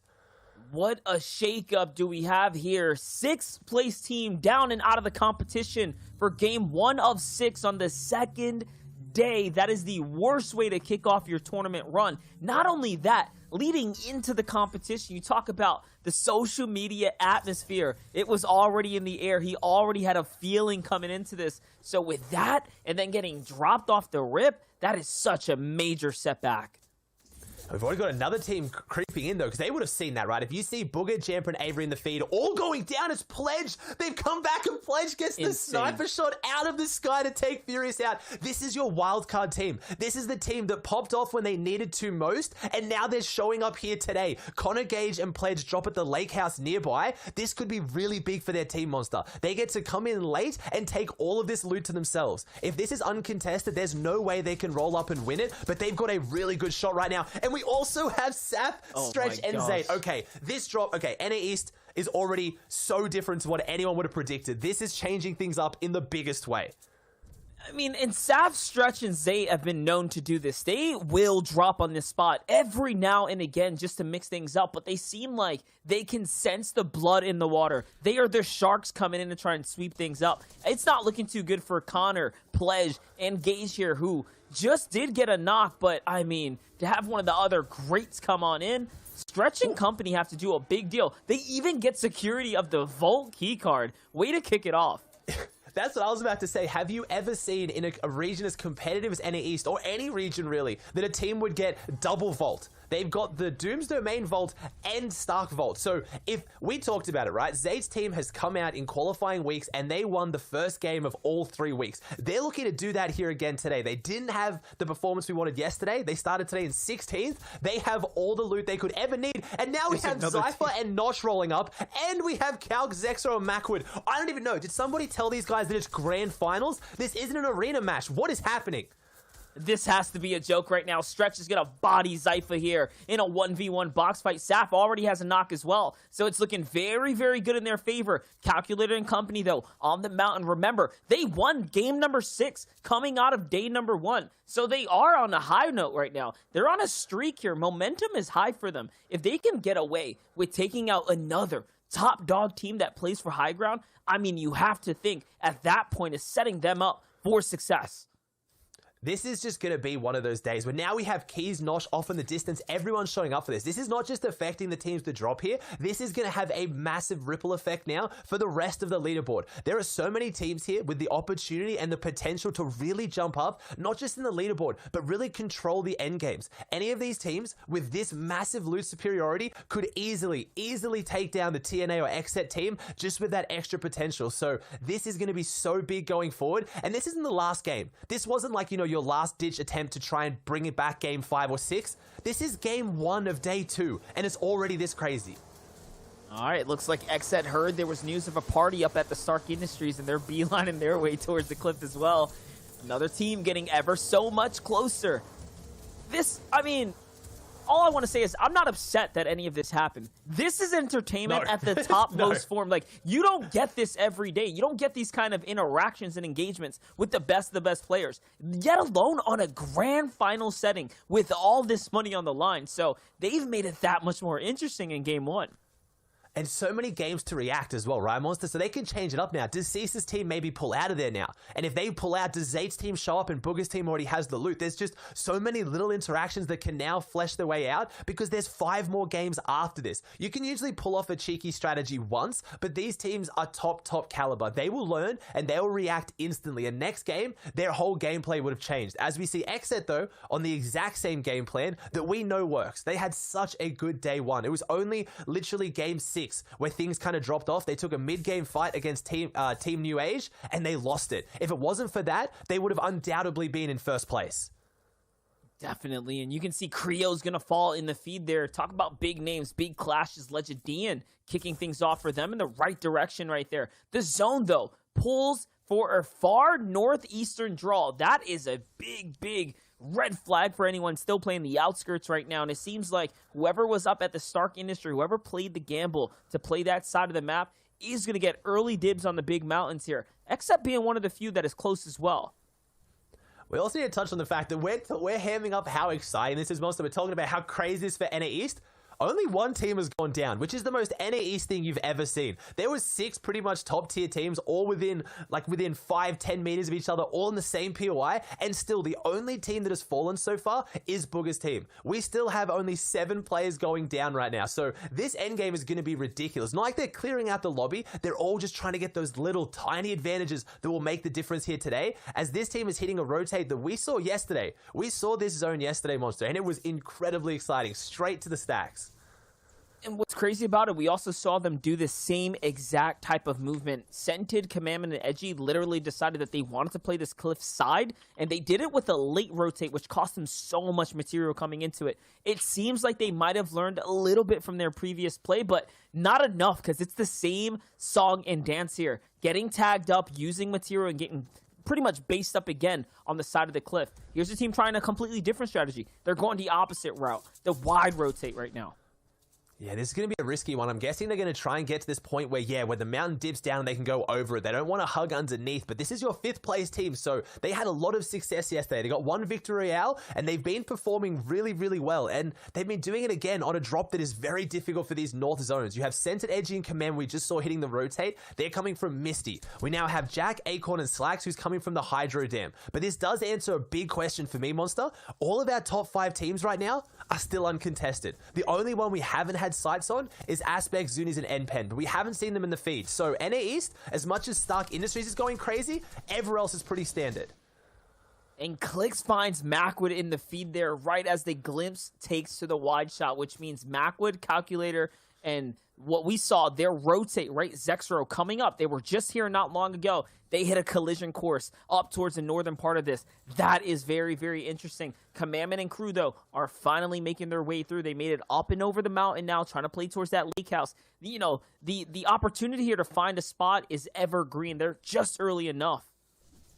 They're 53 below, though, because they've prioritized the movement. They've had to move really far up the map, and unfortunately, they've taken the safe routes, which is great. It means they haven't taken a lot of damage. I'm seeing all that extra shield, but they haven't dealt any damage either. So it looks like they're maybe going to set up on the mountain's edge here and see if they can get some tags on that team down below. But if they can't find the tags onto these teams, they don't have a lot of sight lines other than them. So they're setting up here. They need to get some damage. 66 below.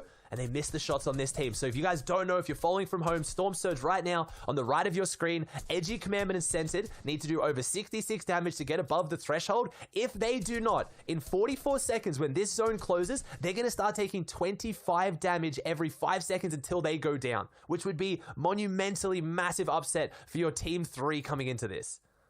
It's going to be the biggest shots of the day for them right now is to get apart from that Storm Surge. Oh, and this is going to be an even bigger thing. Okay, so they're trying to get to their teammate Centered for a second there. I thought they were going off the cliff to dive onto a squad. I'm like, no way right now. But instead, they found themselves a nice isolated battle. This is the one they're choosing to pick the fight with. It's the squad that's based up on top of the cabin house here. Centered has got the lead on it, but 79 damage below. 6 seconds, Aussie. 6 seconds to find damage, or the pressure is going to be on, and the advantage is out the window. And 12 players have to go down. This is going to be a ridiculous storm. Sorry, not 12. Sorry, 21 players have to go down. 21. My bad. I forgot just how stacked NA East is. So I'm getting stumbled here. Commandment, they need to find this damage. That's all you need to know at home. They have to see that number on the right go to above. They need to do 154 damage, and that's why they're playing so desperate. They go into the box and the big shot, but Commandment's so low. He's literally 1 health. They're completely wiped. That's our top 3 team. That's our 3rd place team completely wiped off the face of this map instantly. And that's what Storm Surge does. It forces teams to be aggressive. You can't just rotate and hide. And that is such a massive upset.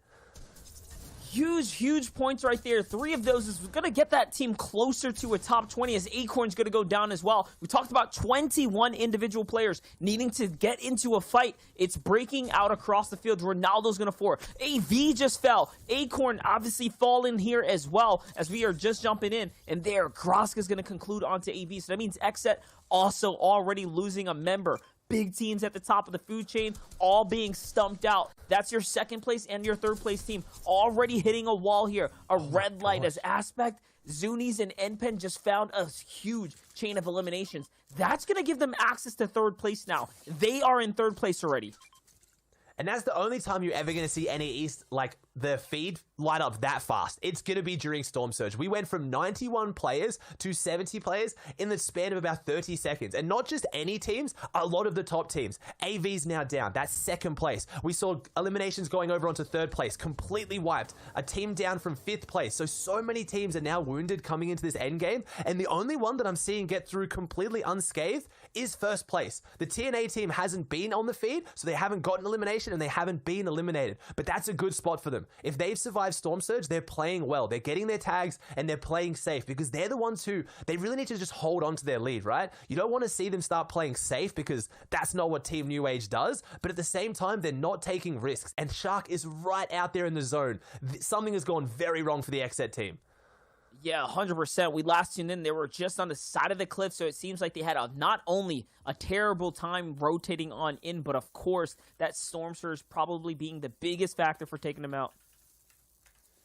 Big We're factor watching right this. now, and unfortunately we saw AV go down, but it's also Knight as well. Shark needs to make this rotate. He's got a good loadout to solo clutch this, but when it's grand finals, doesn't matter how good your loadout is, you don't want to be in the position where you have to solo clutch, and he's going through those floppers. He's still got the shockwaves. I'm predicting he's going to set up here, get close to zone, and then maybe try and hit a bounce to shockwave, or with this Pepper, I think he might just try and sneak past and just white line this straight into the next zone. But if you're looking on the bottom right of your screen, on that mini-map, that's how many players that are holding him out, and here it is, the bouncer shockwave. He's going to try and go straight over their heads, and this is it. If he hits the ground, he does, so he doesn't get shot in the sky, but now he's made himself very known to the rest of the lobby as a solo. If any of them saw that, they now know he's by himself. And it looks like the shockwave again, just trying to get away from all that congestion, Monster. He's just on the move here, like, and he's doing a good job of it. Like, you might as well use it before the teams get there, before you actually get spotted, right? He's doing a great job of that. It just shows again how good his team would have been in a position if they were all alive. They would have all made this next zone, and this is pretty much as far northeast as you can go on the map, and they drop on as far southwest as you can on the map. So this is a really difficult zone for them. They've usually overcome that. Something today hasn't quite gone right, but at the same time, they're still in it with a chance. And now all the other teams have to make that rotate as we see everyone starting to get congested on top of each other. And that's what being a solo allows you to do. He could just hit the bounce pad and the shockwave so much faster. He wasn't weighed down by the teammates, but now he's got next to nothing.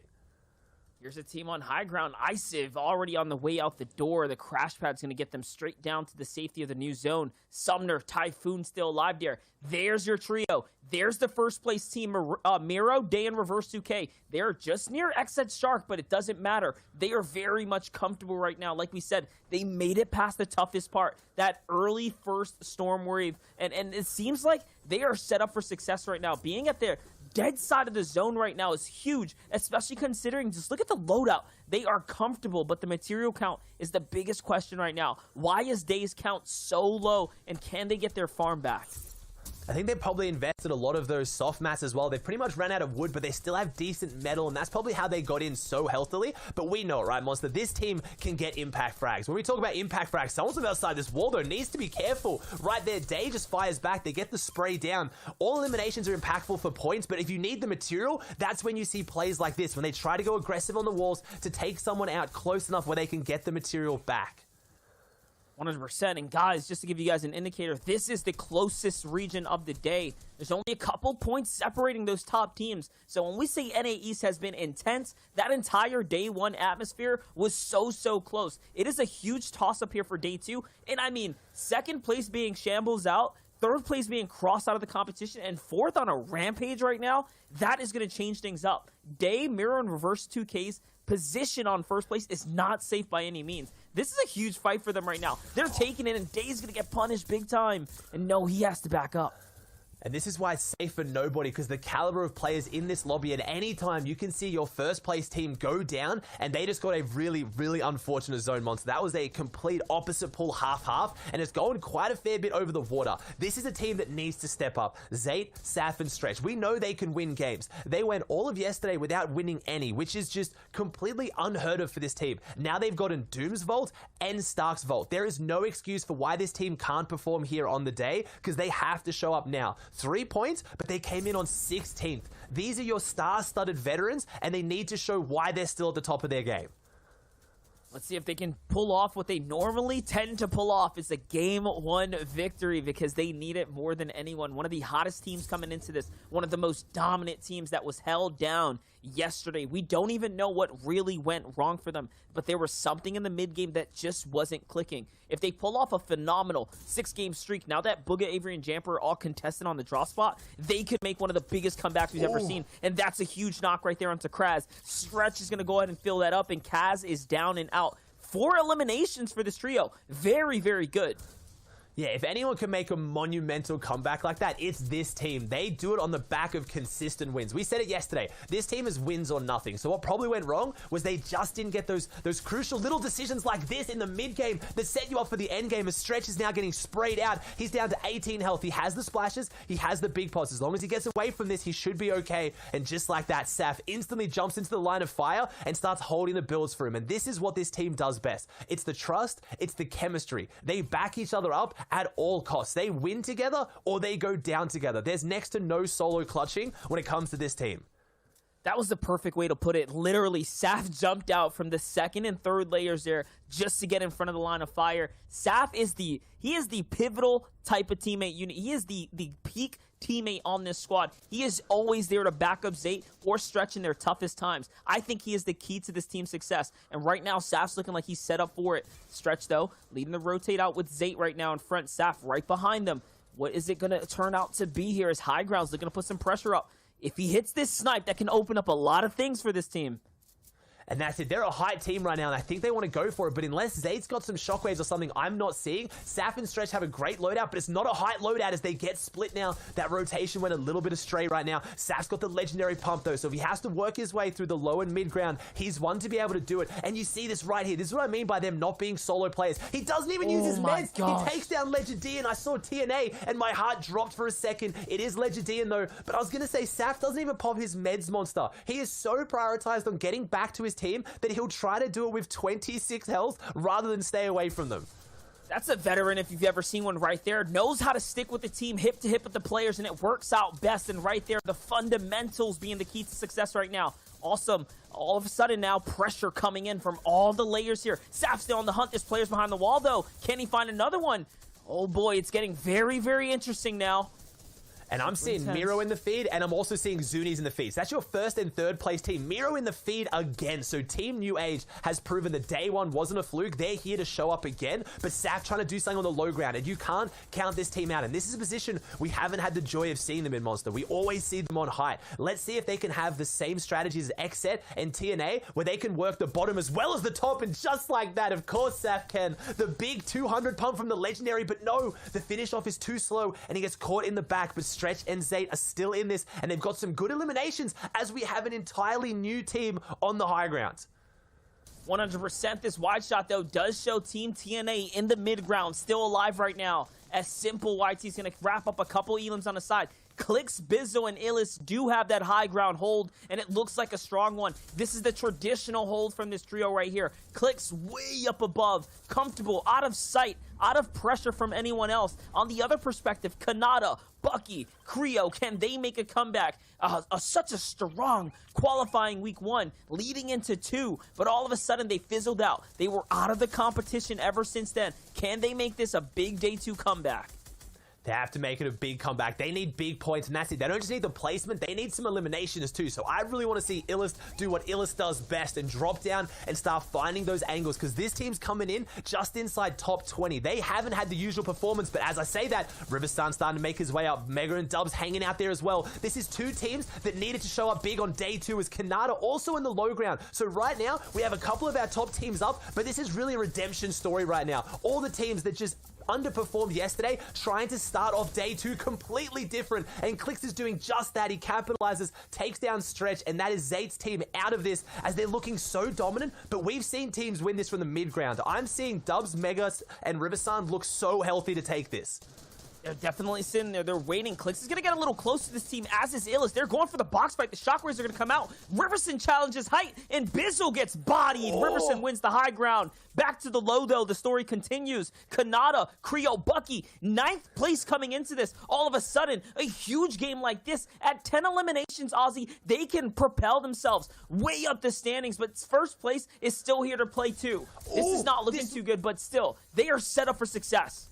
This was 3 full trios. This is the most exciting thing you can ask for. The 28 shot, it's not heavy, but it's enough, and Illis goes down. And this might be Bucky, Creo, and Kanata. They might be doing this right now. I think they have every advantage. They have the splashes, and they have the bandage cannon on Kanata. They have full heal-off potential, and with the way this zone is going, it could be just that. Kanata's dropping the splashes, though. He's not holding on to him. They're not going for the heal-off. At least Kanata isn't anyway. I'm waiting for a bounce pad, but he has no build, and that's it. Clix goes down there. Bucky, Creo, and Kanata come back in the biggest way, and what a redemption story for this game one. All the big teams that needed to come back have done just that.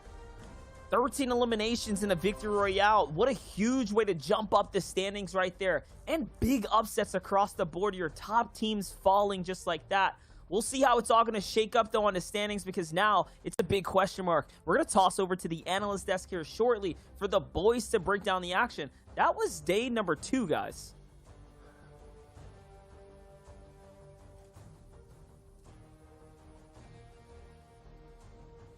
Day thank you guys so much. Listen, this is what Kanata, Bucky, and Creo needed. They needed to get this surge, this start. This is what we call momentum. Now the question is, can they keep this kind of rolling forward?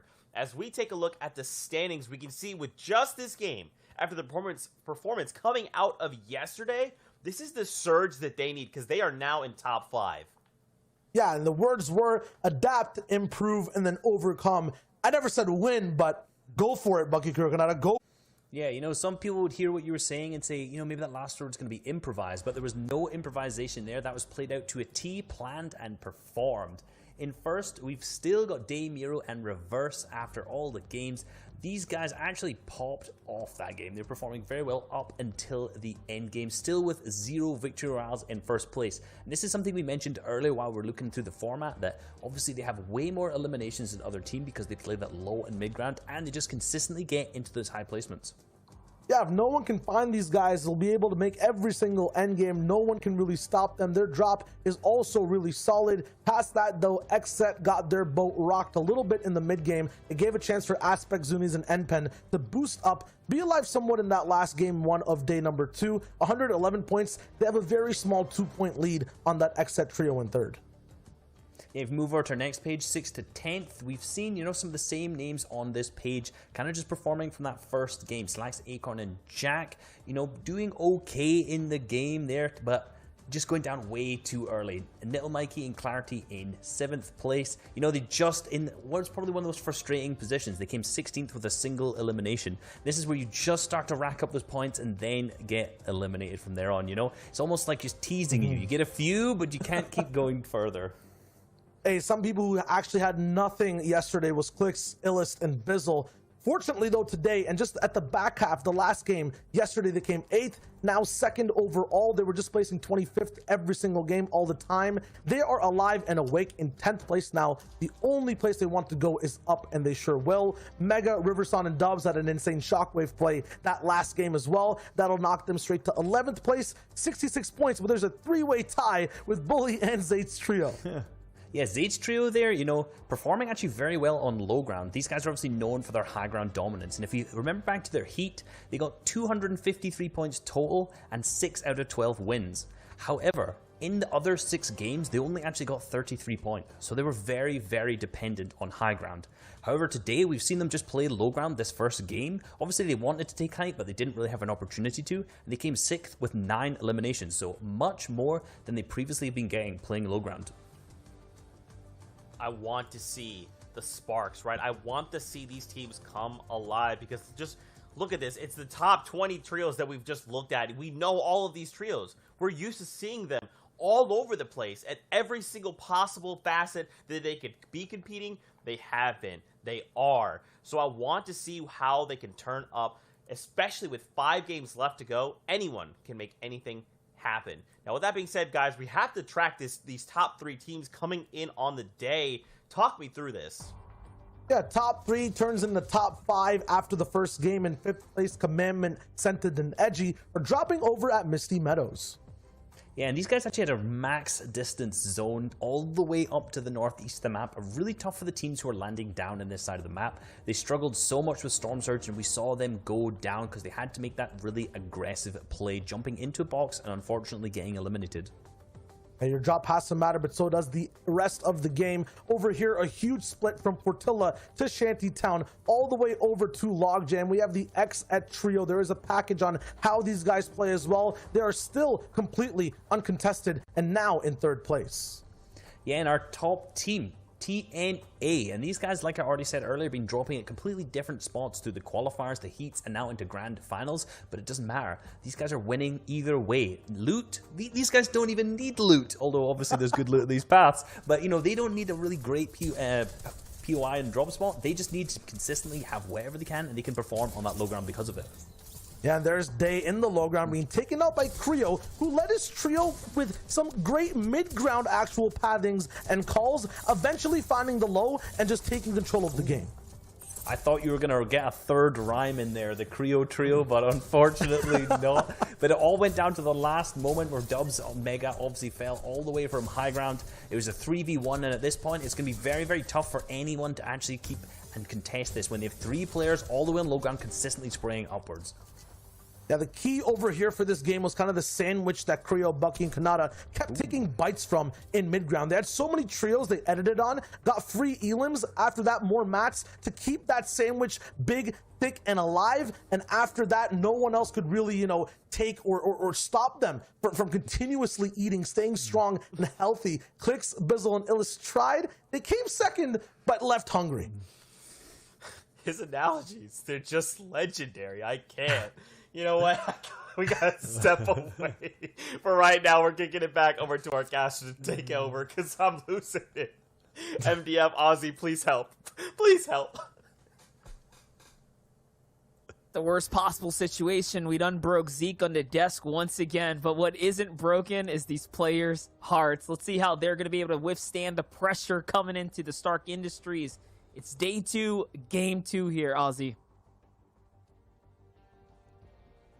You can hear the silence of...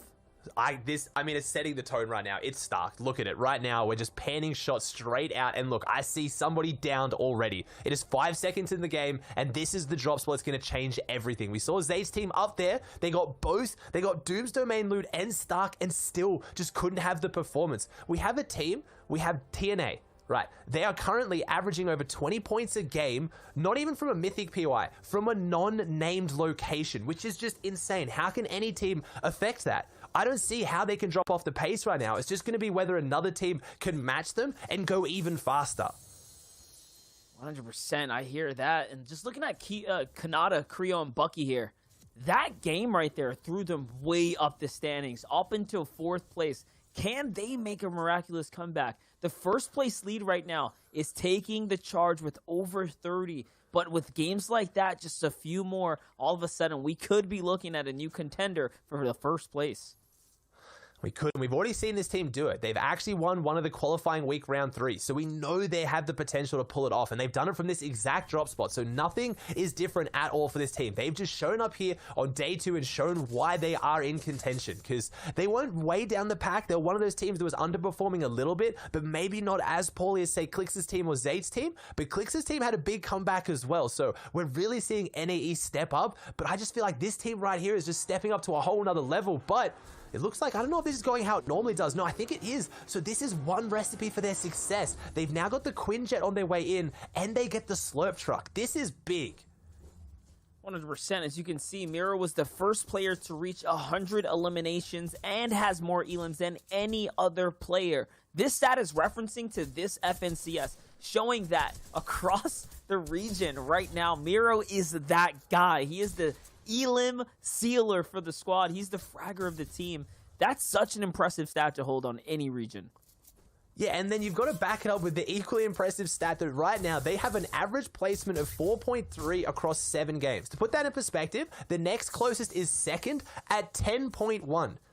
They're under half the average placement of second place. They're absolutely dominating placements while still getting that many eliminations. So clearly Miro is the firepower, and then we have Reverse and Day who have clearly got the puzzle pieces together for endgame because they're doing that on the back of no victory royales, and they've still got an average placement of 4th. So that's why I'm scared for everybody else in NA East. They've got to figure out what they can do to slow this team down or stop it, because right now they're playing perfect Fortnite.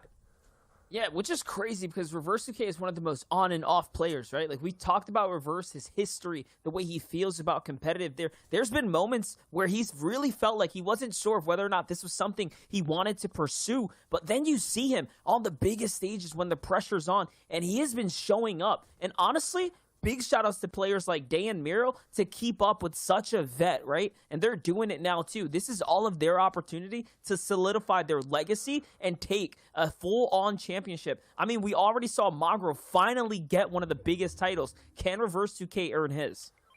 That's very, very true. We saw at the start of this season, Reverse 2K was talking about potentially stepping back from competitive and taking a break. We're so happy he didn't, but this is what we needed. I said, who is going to pick up the pace? Who is going to step up and really push forward? Because TNA is not slowing down, and XZ are always going to answer that question. They're always going to pick up the pace. They struggled last game, so in their last 2 games, so last game of yesterday and first game of today, they had by far their worst performances, and I didn't want to see that momentum start shifting, and it looks like it hasn't. They've got an elimination on the board. This team has crumbled and running away, and XSET needs to push forward off this.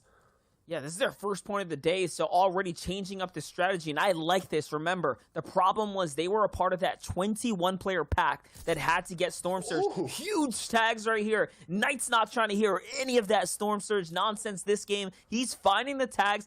That in its own has really put them up, way up towards the top. The headshot from the down body, and another body shot to follow up. It's a good amount of damage. That's 400 to 500 damage just there, right there. And that's what this team does best when they get zones. I'm more than happy to kind of, you know, chalk up last game to just a really difficult zone. They are the furthest team that drops from last zone. So maybe that was just a bit of an unfortunate one. And now they get a zone a little bit closer and they play it so incredibly well. I'm also seeing 4 shockwaves. We've seen this team take height once this weekend, and it's the game they won. So right now, if they take height, they have not lost it. We know they're the absolute low ground warriors, but as soon as I see shockwaves, I know it gives them that ability to take height if it's there. I was going to say, they've definitely gotten 2 wins this weekend, too. So one off that high ground play, the other just off the bullies of the low, where we just coined up the space control, right? They were running that low ground. They were doing such a good job of it, and this is what they've really just grown to be known for in the recent times. Here's Aspect, NPen, and Zuni is probably the most impressive of the trios we've seen up. Talk about vets stepping up from the old guard, right? These are players that have been around for such a long time. But now, on this recent tear, Aspect, man, he's been tearing it up, taking cup after cup. But not only that, now finally, potentially, an FNCS awaits him. And I want to say that as well. You see a lot of these older players that have been around for a while stepping up in big ways, but usually it's in a more leadership role. Their experience comes in and they lead new players forward and they take more of a passive role. No, Aspect drops the good majority of his team's eliminations, showing that he's been around for a while, but he's still up there with the best of the best when it comes to just pure fighting power. So when you combine that with the experience and the composure he has from playing competitive longer than almost anyone, it really is a recipe for success. And you can see why here. 20 points in game 1 after they came in today on 3rd place. They've jumped into 2nd. So yesterday wasn't a fluke by any means, but as I started saying that, Monster, I just saw Day get 2 eliminations in the feed as well. So TNA seriously running away with this. TNA is onward right now, really creating themselves such a comfortable buffer to play with, and now it just puts it all into perspective. Teams cannot fall down. If they get taken out early, it's going to be all over. Here, though, you talked about those 2 Elims on Day's board. They already see Jelty in the distance there. Or was it a Leash? It doesn't matter. The full trio is here. That means they gave up the retail road drop, and they're playing the Wailing Wood section now. Yeah, they're playing a little bit further across. I can't see them rotating over here from retail unless they really needed to, unless they're maybe trying to go central, but Day and Miro looking so good, and that again, that's their Storm Surge now as well, so they can now start to relax. But this team had more eliminations than any others in the qualifying weeks coming into 3rd zone, so they don't just rack up their eliminations endgame like most teams do. And as I say that, what was that? Clicks out the back of a moving car. I swear that was a bit of a drive-by headshot snipe there. I think there's no other angle that could have come from, and this could be enough to really upset this team. Someone's pushing on this. This is what the rest of the lobby needs to see right now if they want to bring something back on this team.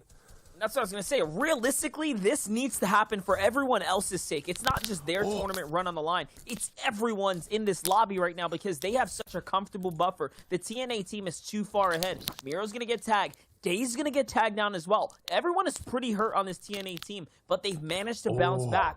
Can the box fight skills of Clix hold this one down? Bizzle's looking for a side angle here, and Illis has that high ground. Don't forget, Illis is the key to kicking off these battles and securing the dubs. Yeah, the third party's coming out right now. It is. And I was going to say, any team that was going to really aggressively push this and hold their own against TNA, it is Clix, Illist, and Bizzle. But I think that third party scared them enough to push back. The heals have come out, and that was scary, though. It does show, as much as you think how well the team in first place is playing, how far ahead they're pushing, Fortnite can turn in a millisecond. That's it. The headshot snipe, and it can be all over for your game. So maybe a little bit of a kind of a reminder of that to TNA, too. They've really got to just keep everything on lockdown. One little mistake and they could lose this. As you can see, Slacks here playing for Vision right now. Acorn in the bush down below.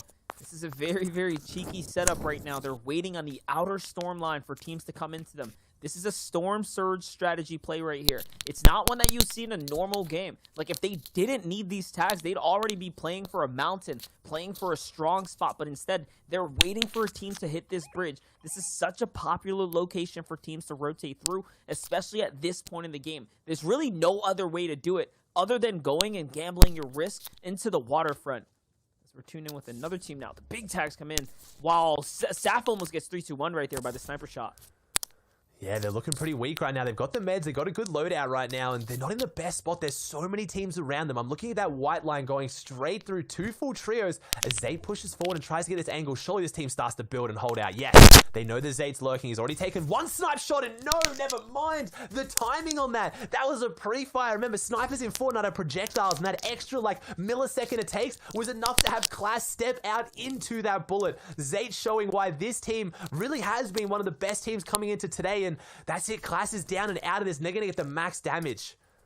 Yeah, they want the maximum damage here, and there's nothing anyone else to do about it. Zayt is going to get tagged a few times, though, for trying to set that one off.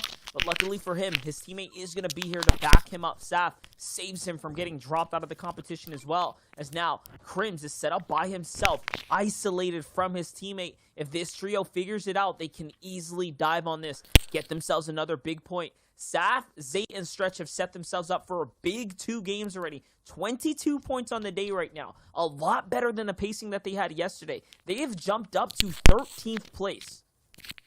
It's a big jump up as Zuni's, Aspect, and NPen just looking so good again. Every team we've tuned into that's up there right now has the loadout, so no one's going into this endgame in a shambles position. Everyone's going to be able to really make a stamp on this, because game 1, we saw a lot of teams go down. We haven't seen Centered, Edgy, and Commandment here. If they're all up and healthy, this will be such a deciding game for the leaderboard going forward, because everyone's in it. Great chug splashes here for the team, though, to bounce back. 100 damage above the Surge right now, and the rotate is still to be made in front of him. Crim sitting inside the storm line. Has to use shockwaves early. Zypha, Nosh, and crew have to also shockwave. They're going to be close. Aspect's going to hit another one. This team is just a magnet for sniper shots right now. Crims just gets rocked by Aspect. Aspect can't even stick around to thirst it, though. They have to get to the new zone. Crims might get saved here, but my gosh, so unfortunate for that team. It is unfortunate, but it also shows sometimes the positioning and the way you rotate is just off there, because there's definitely something going wrong with that team, and they're leaving themselves too exposed. They're not covering those angles. They're not using the terrain and building things like this right now. You see NPen just building their team in. They weren't really taking too much fire, but you've still got to cover those angles, because just like that, headshot snipes ended instantly. As I see Booger in the feed still taking down Bully, so maybe they made it out of Stark this time. They've learned they were contested, they were ready for it, and they're ready to fight for it. 100%. Aspect, though, is really looking to get aggressive right now, trying to see what he can find in the storm line, trying to back up Zuni's there, but Zuni's is going to get taken out. Even with Aspect support, it wasn't enough to get his teammate into the new safe line, and that was Saf holding him out right there with Zayt and Stretch, and you can see that angle was just enough. Saf is contemplating whether or not, I think he wants to run into the storm line for that free loot right there. Zayt is so lit up as well. Not sure what happened there, but it's not looking too good. They're going to need some white heals. On the other side, Kanata, Bucky, and Creo trying to get comfortable. One of the few teams right now that actually have a mountain hold.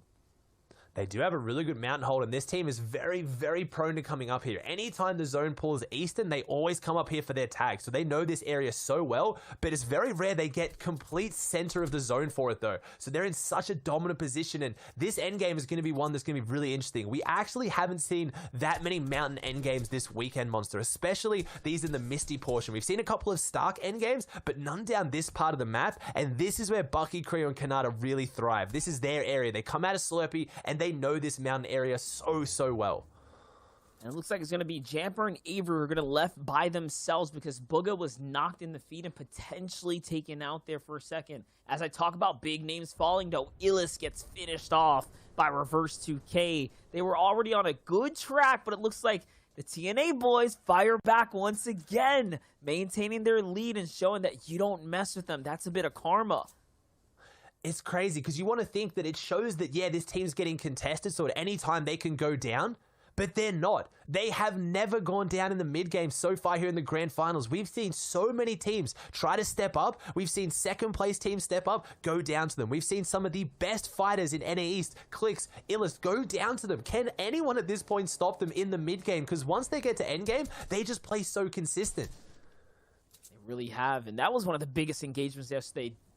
Day, Miro, and Reverse 2K taking on the XSET trio. And honestly, they wiped them up so quick in Holly Hedges. That was a fight we did not expect to watch unfold the way it did. And it worked out too, right? Even after the third party came through, just as a little refresher, Reverse 2K with the genius play to just hide in the builds and have Miro play the bait to run away. And they still, even after that, came back and placed very high. I mean, their average placement speaks for itself.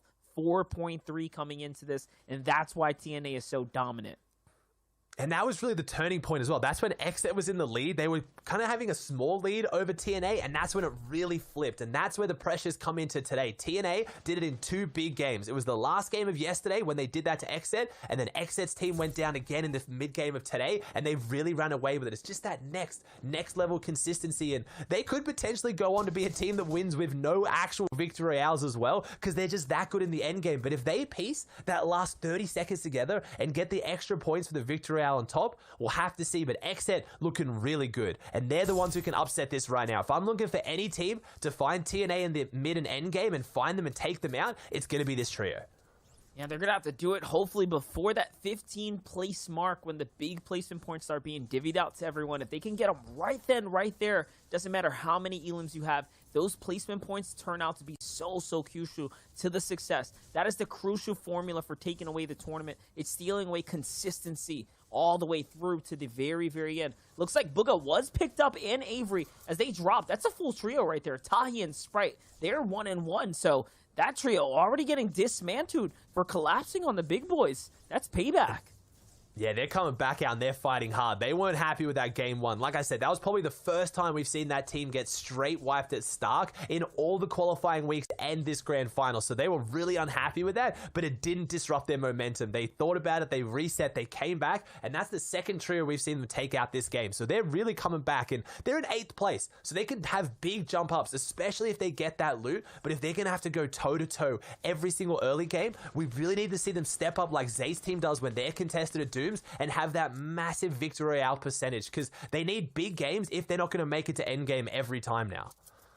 Now remember, Illis was dropped by Reverse 2K, so here's what's left. Clix and Bizzle on the eastern side of the map, which means they made a nice wide dead rotate around the southern portion out of that Steamy Stacks area. Clix looking for a fight, breaks the wall there, doesn't quite connect all the way through, but the guard let down by Gabe. That's going to give Clix a freebie here. And he actually needed that. Not just the tags, but it's the loot that he need to pick up. Take a look at his material count before this elim right now. Crucial. Shockwaves as well. That's a recipe for success right there. That's the formula to set up Bizzle, a 2-man team, to find some success. And don't forget, Clix and Bizzle, they operate well together. That's a duo that knows how to get into motion. They are a duo. Last time they played together in the Aqua Nyrox Cup recently, they came top 5. I believe they came 4th. So they are a duo. They know they can pull it off as Miro gets another elimination in the feed, taking down Elise. You need to see TNA somewhere on the receiving end in that feed, or they're going to keep pushing ahead with this, as I see Riversun and Dubs go down as well right now. Age is in a sticky spot here. The Shockwaves come out right now, try to knock them down. This has split the team up, and Aegis has to do something to get back to them and try and hold this out with not really the best loadout for this. A Grey Pump is a little bit scary coming into this end game. That's so sketchy, and 30 million bullets as well, so that's all that's left in a mag. That's all that's left in the AR. This is one that he's going to need, and NPen didn't have any shield. A little bit of control to get out of there just in case, but it's a full upgrade across the board. Can he pick anything up? Does he have enough time right now, as he needs to find his squad mates? Yes, here they are. Shambles situation for the team, but hey, Ager stays alive some way, somehow, and at least he finds himself some ammunition for the count. Yeah, and that's your second place team now being wounded, struggling, coming into the end game right now. So XSET really needs to take their chance to jump back above them, because they're only 2 points behind, as we now see Slacks, Acorn, and Jack had a really rough game 1, coming into today on really good points. Only 3, not even 3, sorry, 0 points. Game 1, they've got their 3 points here in game number 2, but they're on the low ground and they're hunting. They're looking scary, and this team is one that also takes these kind of fights, and they've got a big area to work with, as Edgy also in the feed. So the big names are here, and they're ready to play game 2 because they didn't show up in game 1. That's right. You can't let that top 5 slip out of your grasp when you're just this close. Jamper, Avery, and Bugha have already allowed that to happen. It's up to them now to really step up. This game looking very good. Closing the gap big time right now. 6 eliminations is huge. He's going to rip away a nice upgraded AR here. That's a tough decision to swap between the two, and even more goodies are up for grabs now. The Harpoon you're seeing coming so crucial here. Now's the opportunity. Now's the time where one player can say, all right, I could drop this Harpoon. Let's take these extra heals. These meds, we're good to go. Yeah, we saw that big upgrade from Clix just before, dropping the sniper for the shockwaves, because some items really aren't as valuable endgame as others. As a shockwave comes out just like that, the good rotate, but Jamper gets stuck, but luckily he's still got 4 of those. But I say luckily, oh my gosh, when you're versing the best of the best in the world, it is milliseconds, but he falls down. No way they get to him. No way they get to him. There is no way Jamper found his way back to the team. The med kit drops, the minis drop, and right now Avery's going for the revive, and Booger's gonna have to start tarping ahead to get him in, because they're not out of the woods yet. This is using a lot of time on rotating zones, but how is he still alive? Are you kidding me? He's so lucky. He landed in an enemy box, and the enemy also just got deleted. Like, whatever happened there, that AR fire took that dude out too. I thought it was a little bit of a surprise loot delivery, but nope. Everyone got taken out there. Lucky for him, he is going to get picked up. No whites on the team. But hey, the low ground, the lead on the zone now, they get to operate effectively here. 6 shockwaves as well. That is enough for a high ground retake.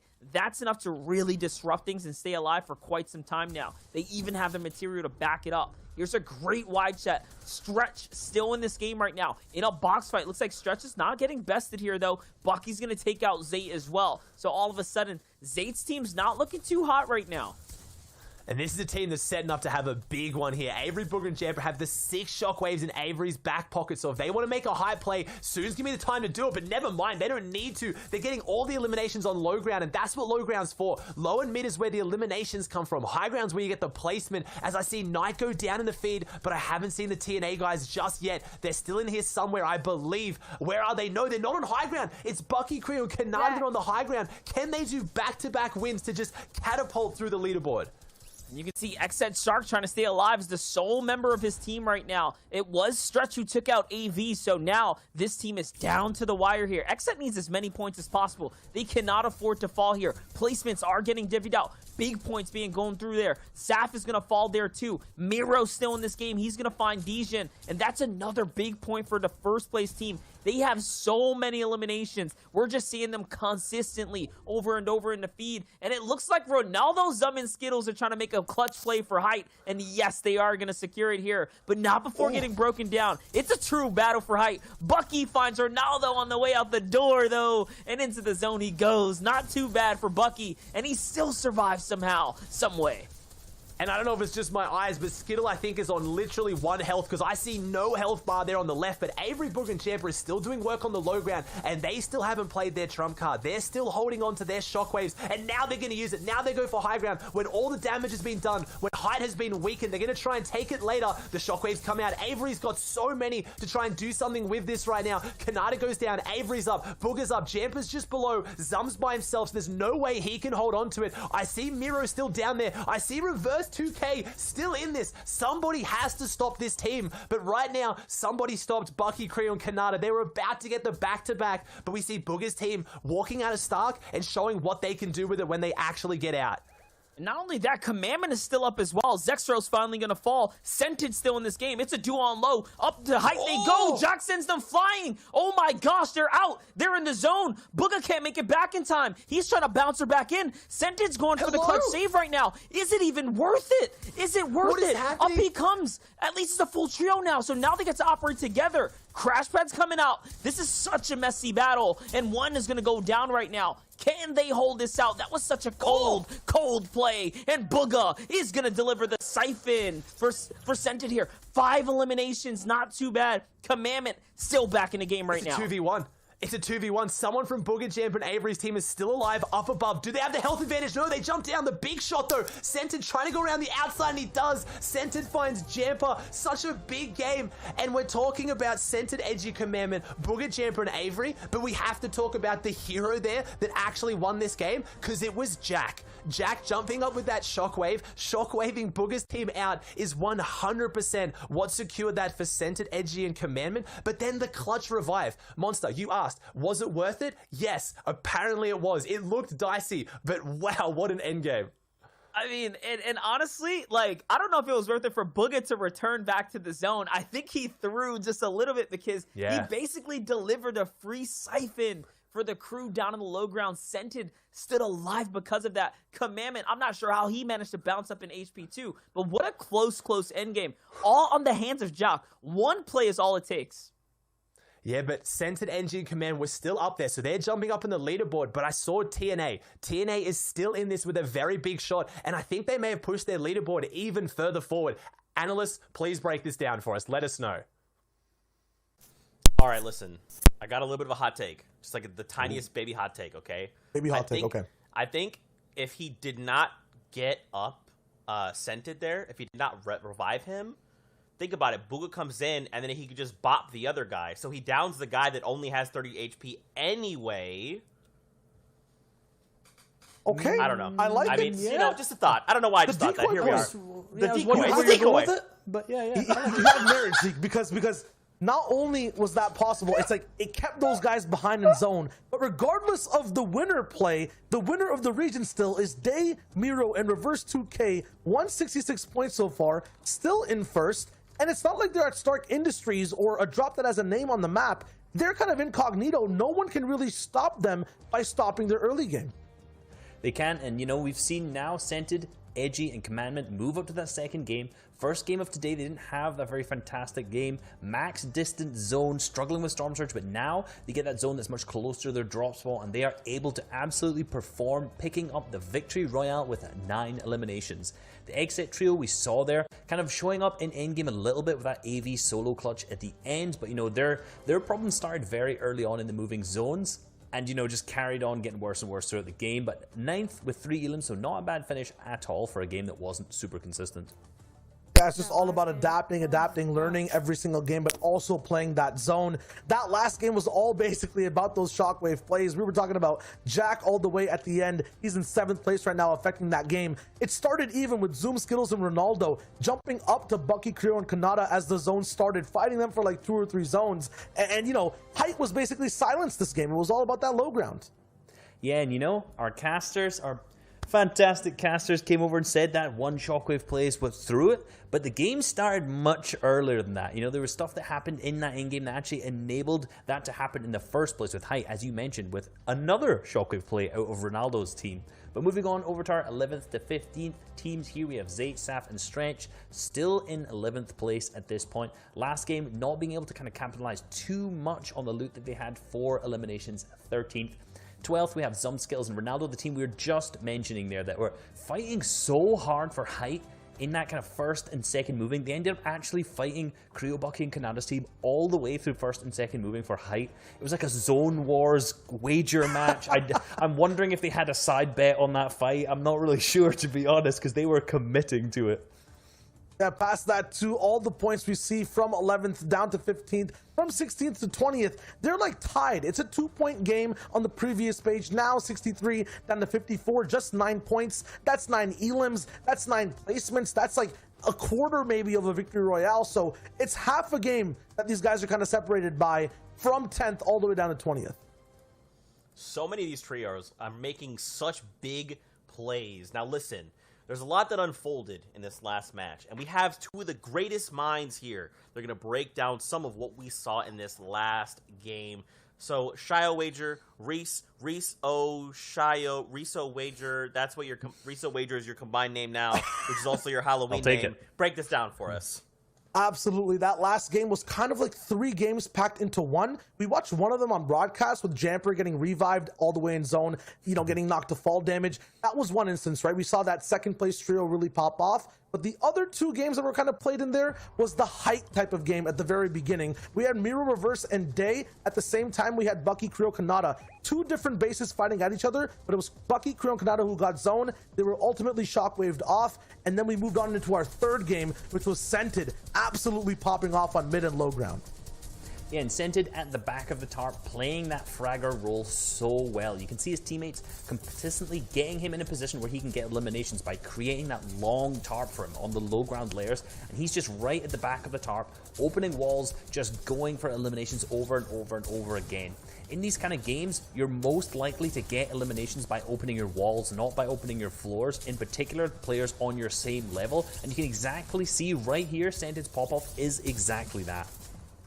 Yeah, and he's still way back in zone, basically playing by himself, which is very different. It's a very classic style of play. That's what Zeke was talking about. Going back for that revive, kept these guys in zone, forces Bugha to come down. Sentin's already active because he's been getting eliminations over and over. While we were watching all the other action go down on broadcast, a double edited pump right there, 2 shots. And at the very end, he uses the water to have a nice vantage point to take that final shot on the Jamper, who was distracted by Commandment. My God, I'm like saying all these names over and over. It sounds like there was a 4th different game going on there. There's a shot repeated for the 3rd time in case you missed it. But a glorious push by Sentin to carry that trio with Elims for that victory royale. Yeah, huge game from them, and this is what we know that these guys are capable of. You know, first game didn't go so well for them today. The games yesterday were very, very consistent, slowing down towards the end, and this is kind of what I want to see from this trio coming forward today. Consistent low-ground games with a ton of eliminations. They are clawing their way up. They're saying, we're not going to settle for 2nd place. We have to get that first. We're 2 games down, 4 left to go, so let's jump right back into the action. Aussie Antics, Monster Deface, take it away. Here it is, about to be game number 3 now. As you can see, things are getting very, very interesting. It's definitely a top close race here in the top 10, but it's that first place gap that's starting to give a big scare for the competition now. 36 points the first place squad is leading out with. Daymiro versus 2K just playing the best Fortnite of their lives right now. They really are, and that's crazy to think about when you've got a player who played in Solo World Cup, was so close to clutching up and qualifying Duo World Cup with Ninja, which was just such an exciting story, and today, well, could still be his crowning jewel. You touched on it last game, Monster. They have not won a major event. This is an FNCS in NA East, one of the biggest events of their career, and they're so close to closing it out. They've just got to keep up the pace, but it's not secure yet. This team, Centered, Edgy, and Commandment, could spoil it all, and this team has equal accolades in their history and big performances, so you know they're going to show up on the day as well.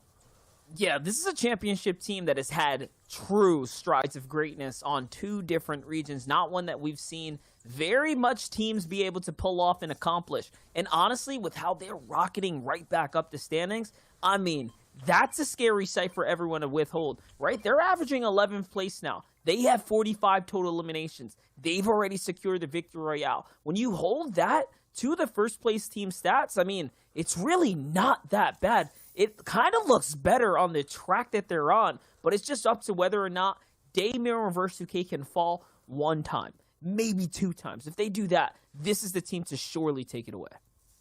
And I mean, look at that. Back of house, thank you. We already get the stat to show exactly what we're talking about. With their win in Game 2, Commodon is now 5th in FNCS wins all time in NA East. So if someone's going to run home, get all the wins, and close this one out, it's going to be Commandment, Center, and Edgy. And that's crazy. We talk about Center and Edgy, such a dominant duo, coming out of West, coming over to East, and really just showing they can hang with the best of the best. But it really is Commandment that shines in this team. 100% there. Gotta love it right there.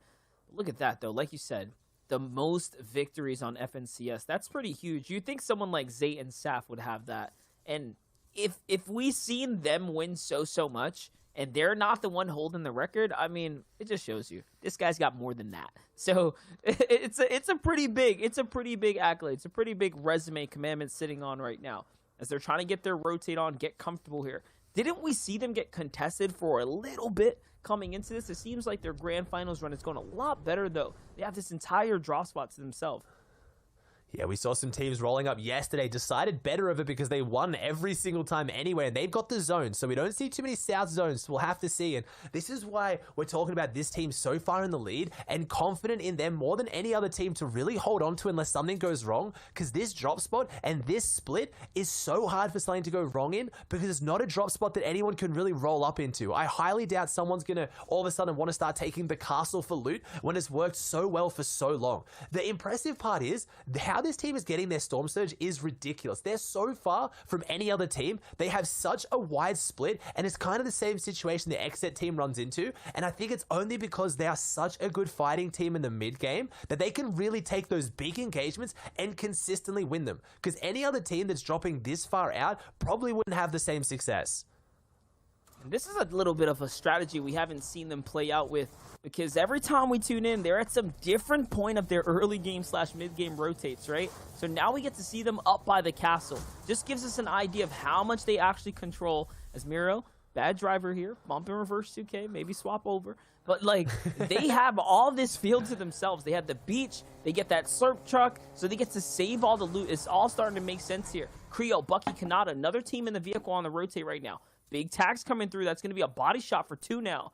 And it seems like whoever this is up above is trying to actually take this fight for a second there. Okay, I thought he was going to the mountain cliff to hold him out. Ooh, Kanata's going to fire back. 3 major shots. And another team's joining the action. That's the rest. Actually, that's Bucky and Creo on the side already. Yeah, I was going to say a little bit scary because quite split from their team. And if you look in the bottom right on the minimap, you can see it. Those darker orange, yellowy ones is Kanata's team, but you have this team split. That kind of much lighter, whitey yellow is the other teammate. So right now, Grazka's teammate is split. Very, very split. So they have a numbers advantage. If Bucky, Creo, and Kanata identify that, they can triple rush these two and maybe take them out. But they don't have the luxury we do of the spectator mode. They can't see the minimap. They can't see the players through the walls. But if they get a sense of that and they figure that out, this team is aggressive. They're going to send it in, and based on the other team's movement, maybe I'm wrong. It could just be the same team colors. That looks very much like a duo, but Kanata setting up in a good spot, and they were so close to the back-to-back monster. They were on height last game. Everything was going their way, and then it got just disrupted by a team that we haven't seen too much from. Skittles, Zum, and Ronaldo. They really played spoiler last game. Yeah, definitely. And that Victory Royale is worth a fair amount of points. It would have been the difference in having them, that third place seeding already over Team Xset. But either way, it is very, very close. Jamper, Bugha, Avery is tied up for Creo, Bucky, and Kanata. So that 116 spot, it's a battle for it. It's a fight for the top 5 right now. All of top 5 could be facing some shakeups here. It's all dependent on how first place is going to play it out or how big these other teams can perform out. Because Knight, AV, and Shark, they've done that. They've had games like that this weekend. And they've also had that kind of hot and cold streaks a little bit, and unfortunately it's going in the reverse. We saw them, I think it was in the week 2 qualifiers of round 3. They had a really rough day 1. They came in on about 9th or 10th, I know, because I picked them to win, so I was following it very closely. And then after that on day 2 there, they came out and ended up coming 2nd in the day 2. So they can have those big streaks, but it looks like it's going in the opposite direction, which is just not what I wanted to see for them, not what they wanted to see, but they've been drilling this so much all season. I think they're one of the only teams that has been dropping in the same spot for the entire season. So they've got a lot of experience down here, but they really need to make it count now. Playing methodical here. If you watch their drops, you know how they play it out. They rotate up here, especially when they catch the zone right now and they go for the power shotguns. That's probably what they're looking to set up to do right now. As you can see, they have that upgrade machine right there, permanent now to the drop spot. So no need to second guess whether or not they can do this. I guess what worries me most right now is if they don't have as many tags as they were granted in the previous run, right? Game 1 was clearly something wrong with Storm Surge. Game 2, they had all sorts of early game elims. This is looking like a repeat performance of the Game 1 setup. A very slow start for them. It's a slow start, but that's the thing that kind of doesn't scare me, but it excites me as well. Some of these teams have to start picking up the pace, and that's where things will break down because NA East plays consistent Fortnite. They drill it day in, day out. We talked about how consistent the teams are coming into this finals. Almost none of them qualifying off consistency. Almost all of them getting that top 15 position or top 8, during the qualifying weeks. They got to keep that going because some of them got to change something. It can't just be the same Fortnite you've been playing. You have to play your best Fortnite now, and that's where I'm going to see teams maybe in the mid game starts it, I don't know, meet TNA's match for aggression because that's how they've pulled this off. They've come in and they've played it as if they're so confident they can beat any team in that position, and they are. I don't think we've seen a single team wipe them yet, which is just ridiculous. Yeah, for sure. And they're at 3 elims right now. Looking pretty good for Bugha, Jamper, and Avery here. Trying to set up right now. Bugha's still playing that storm line. He's going to have to heal up on his way out the door. It's going to cost him a little bit of time, but ultimately they do have those 2 vehicles to make up for it. On the other side, Grazka, Xset, Posick. We haven't seen a lot of them, but they definitely have been trying to get active, struggling in the 2-day format competition right now, trying to see what they can do if they can fight their way up for a couple more placements. It's Bucky, Creo, Kanato's under pressure right now from a team on the right and the squad right here inside the facility. They're inside a weird position right now, and they're getting pushed in on, and that's a scary team to push in, and they're a team that might be picking up the pace right now. They're feeling confident. You know, Bucky, Creo, and Kanata, they're on a high right now. These are momentum players. They've been playing Fortnite for a long time, but if you've ever watched them, you know they feed off the momentum, and oh my gosh, one edit comes out. That's enough for Grazka to open it up, and they've opened up this fight. The big shots come through. Grazka, Fluke, this guy, he's been hitting the aim training. Oh Oh my gosh, Grazka, another veteran as well. My man just hit some serious shots in the opener and then the best beams on the follow-up we've seen all weekend long. What's some beautiful shots? Such beautiful shots from Grazka right there. Well-deserved knocks, well-deserved elims for him, and now they get to reap the benefits. And like we said before, they have been struggling in the two-day format, but it's not because they're not great. It's just because the competition has been that good. All of these teams, 99% of the teams qual through, making it to top 8, all showing that they have that top 10 performance within them. It can be anyone's day right now. Now, right now, you say anyone's day. We're watching Day's team set up, and this is an interaction that seems to keep happening. We're seeing Clix, Bizzle, and Illust really close by, and we've seen this team break out into fights twice now in the last 2 games. So if this goes against TNA's team, this could be the recipe for success for the rest of the lobby. This might be what they want, but honestly, no one has met this team's match yet in the mid-game. So if you're cheering for them, seeing them fight another team is actually a confidence boost, which is so crazy. You're used to having your first place team, and you kind of get nervous and sweaty every time they get into a fight, but it's just potentially more points for this team. Definitely right now, though. Looks like they're trying to set up here. They're only 24 damage above, so you know they have to initiate this fight. Yes, Day is going to kick it off. He's already on the way up to the door. It's going to be a 3v3 right now. Illust, Clix, Bizzle, who's on defense versus Reverse 2K, Day, and Miro. Miro keeping the distance this time around. Wonder how that one's going to play out. We're going to hop over, though. Bugha getting tagged up, and looks like they have to ditch the vehicles as they are so tagged up. Avery's down as well. Not looking good. Yeah, this fight with Cease's trio is really taking its toll here on this team. They got 39 points, though. They really made it work last game when they made it out all healthy, but right now they're missing Avery. We haven't seen this too much from this team. They've almost always stayed as a full trio together because they've had that uncontested drop. Now they're getting fought by Cease's trio. Things are breaking down a little bit, but they've got the 1 sniper bullet, 1 shockwave, no spare meds. I don't know, Monster. It's going to have to be pretty miraculous. It's going to have to be clap just back. that. The 1 bullet. All you need, if you have 1 shot, can you make it work? And he does. He gets the big shot there onto Aspect, and that is one of our top 6 teams as well. So dropped off the pace a little bit, and they need to survive this if they want to stay up there. They came in today top 4, and they're slipping, and it's because of moments like this where Bugha's on the walls right now trying to finish this. They need this loot. They have to win this fight. There is no running away from it. Jamper's on the low ground. Bugha's 1 layer above it. There it is. They wiped the full trio with no meds, next to nothing to their name, and Bugha opens it up like Bugha does best. 1 shot, Monster. Literally 1 bullet. And that's got the attention of everyone else, though. Look who's on the walls right now. It's Lord NM Gandhi, Sis Lucky on the other side, Tahi, Dab, and Sprite on the low ground right now. Looks like they're looking in right now. It's actually that's Strobe on the other side. They're all just looking into the battle, the attention that was given to them. But it seems like Bugha might just be able to see another day as Jamper opens up the territory with all that metal there. That was a close one for them, but what a phenomenal way to just wipe a full trio. The sniper being the opening factor for them. Now we see Mega Dubs and Riversun. They're having a bit of a jump back here, but they're not playing too well right now. They got 21 points. That's better than they were doing yesterday. And obviously, there's a very good chance it's due to Cease's team leaving Lazy Lake and then dropping on Stark Industries. So NAEs can shake up really quickly when these drop spots start changing, and as we get later and later in the day where you have to leave it all on the line, we're gonna see more of this as Dubs' team hitting the rotate right now, trying to go straight over this team, but Dubs high and dry right now, gets down on just 63 health. They have the meds, but not a lot of them. That's a bit risky. Very interesting play to do an early shockwave over enemies, only to be still very far from the storm line with the whole entire rotate in front of them. Now they have Scented Edge and Commandment up on the mountain looking inwards towards them.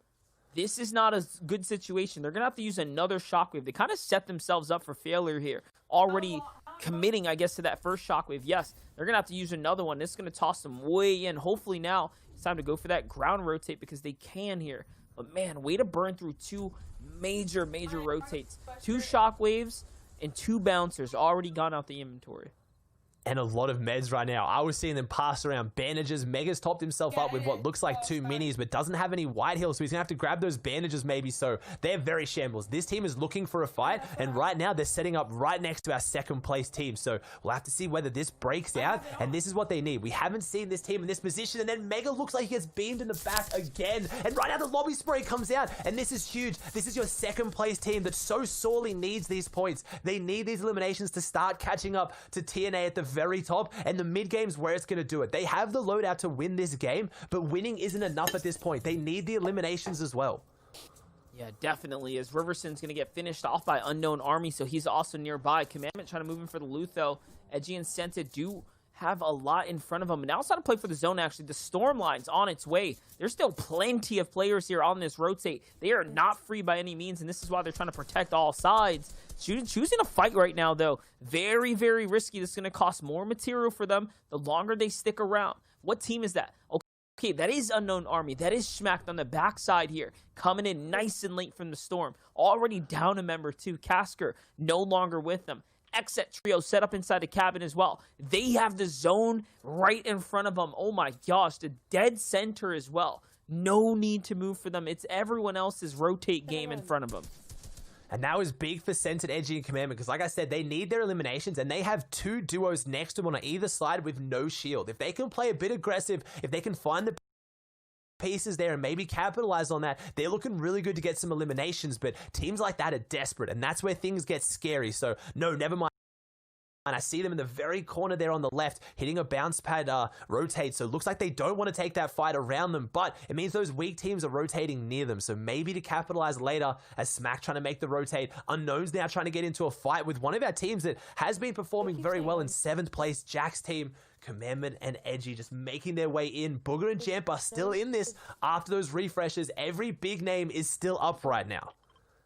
Yeah, whether it be as a full trio or as a two-man, people are still trying to make way with what they have right now. Illis, Clicks, and Bizzle still alive as well. Illis looks like he doesn't have any HP to work with. You can see the shots flying out here from Tabs, Joji, and Knifer just trying to make do with what they have as well. Reverse Suke, Miro, and Day. A lot of spread going on between them, but they control the entire western portion of the map. There's not a single team really giving them any issue right now for this drop. And just look at the map. They're the only team that widespread, and not a single problem either. They're just big chilling right now.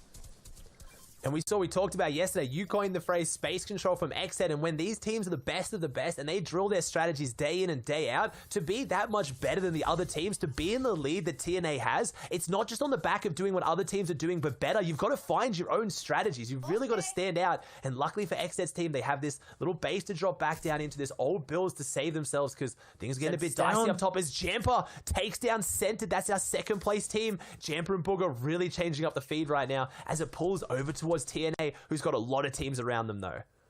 And I like what Xset does. Xset is going to go to that wall, that line that TNA already set up. That entire rotate is literally mapped out for them. Xset's going to find an opportunity here. Big beams onto the 1st place team. This could be it. This could be the collapse on in. Do they recognize the skins? Do they recognize who is in front of them? That is the question. Because if they get this, it's going to be great. But no, they get met by Day. AV gets taken out. And Commandment also collects back. This is a back and forth fight between all the biggest teams right now. And it's an all-out brawl here. The crash pads to back up. Xset's trying to fight back to stay in this. You never see an all-out brawl from the top 3 teams in a grand final coming into endgame. This is massive. This is where the big swings come from right now. And again, Xset has run into TNA twice, and they've met their match both times right now. Knight is still looking weak as well, and this is only better and better for TNA, and they need the refresh. We talked about it. The way they play is they expend a lot of their materials on the rotate. They set up bases like this, and they set up ambushes. If they get a full wipe onto Xset twice, that is so massive. You have never seen this in any region, having the top 3 teams wipe each other twice in these big fights, and they do. Day gets the finish. That's 3 eliminations. TNA versus Xset is now 2-0 to the way of our leading team. This is just ridiculous how far ahead these guys are. It's so insane. I love that they also just switch up the fits, right? Like you can't even keep track of them. They are staying so much far ahead. Reverse UK with a massive snipe here. Close that window. Give them space right now. Miro gets beamed down, but he's still in this game. Almost gets taken out there. One health is the difference, and that is everything. This team plays as a full trio. That's how they get to the end game and they find success. But 1 health is enough. He's pushing forward. If he can get some meds off, he's looking a lot better, but they need something. Reverse has no meds, 61 builds. Miro has 51 health combined, one of it being HP, so they need to find something big. This might be the first time you've seen our 1st place team fall outside that top 5 position, because this is the worst we've seen them. But if anyone can do it, if anyone can find those big impacts, it's going to be them. 100%. And you think after getting that big 3-man wipe, they would have some good loot for it. They don't have anything to show for that other than Storm Surge safety right now. But they are in this new Storm line here. They are safe. Zayt is going to be playing very, very wide here, trying to get to some high ground positioning. Could Sav, Zayt, and Stretch finally find their strides and make a big victory? That is the question right now as we tune in with all the other teams alive right now. So many big names. Here's Tahi, Gabe, and Sprite. We saw a bit of them. They are on fire right now, actually. 8 eliminations. This is their game. They are really on a big tear right now, and Zayt's team needs to do something. I don't think I need the statistics run. I'm going to go out on a limb and call this one. I have to guess the Zayt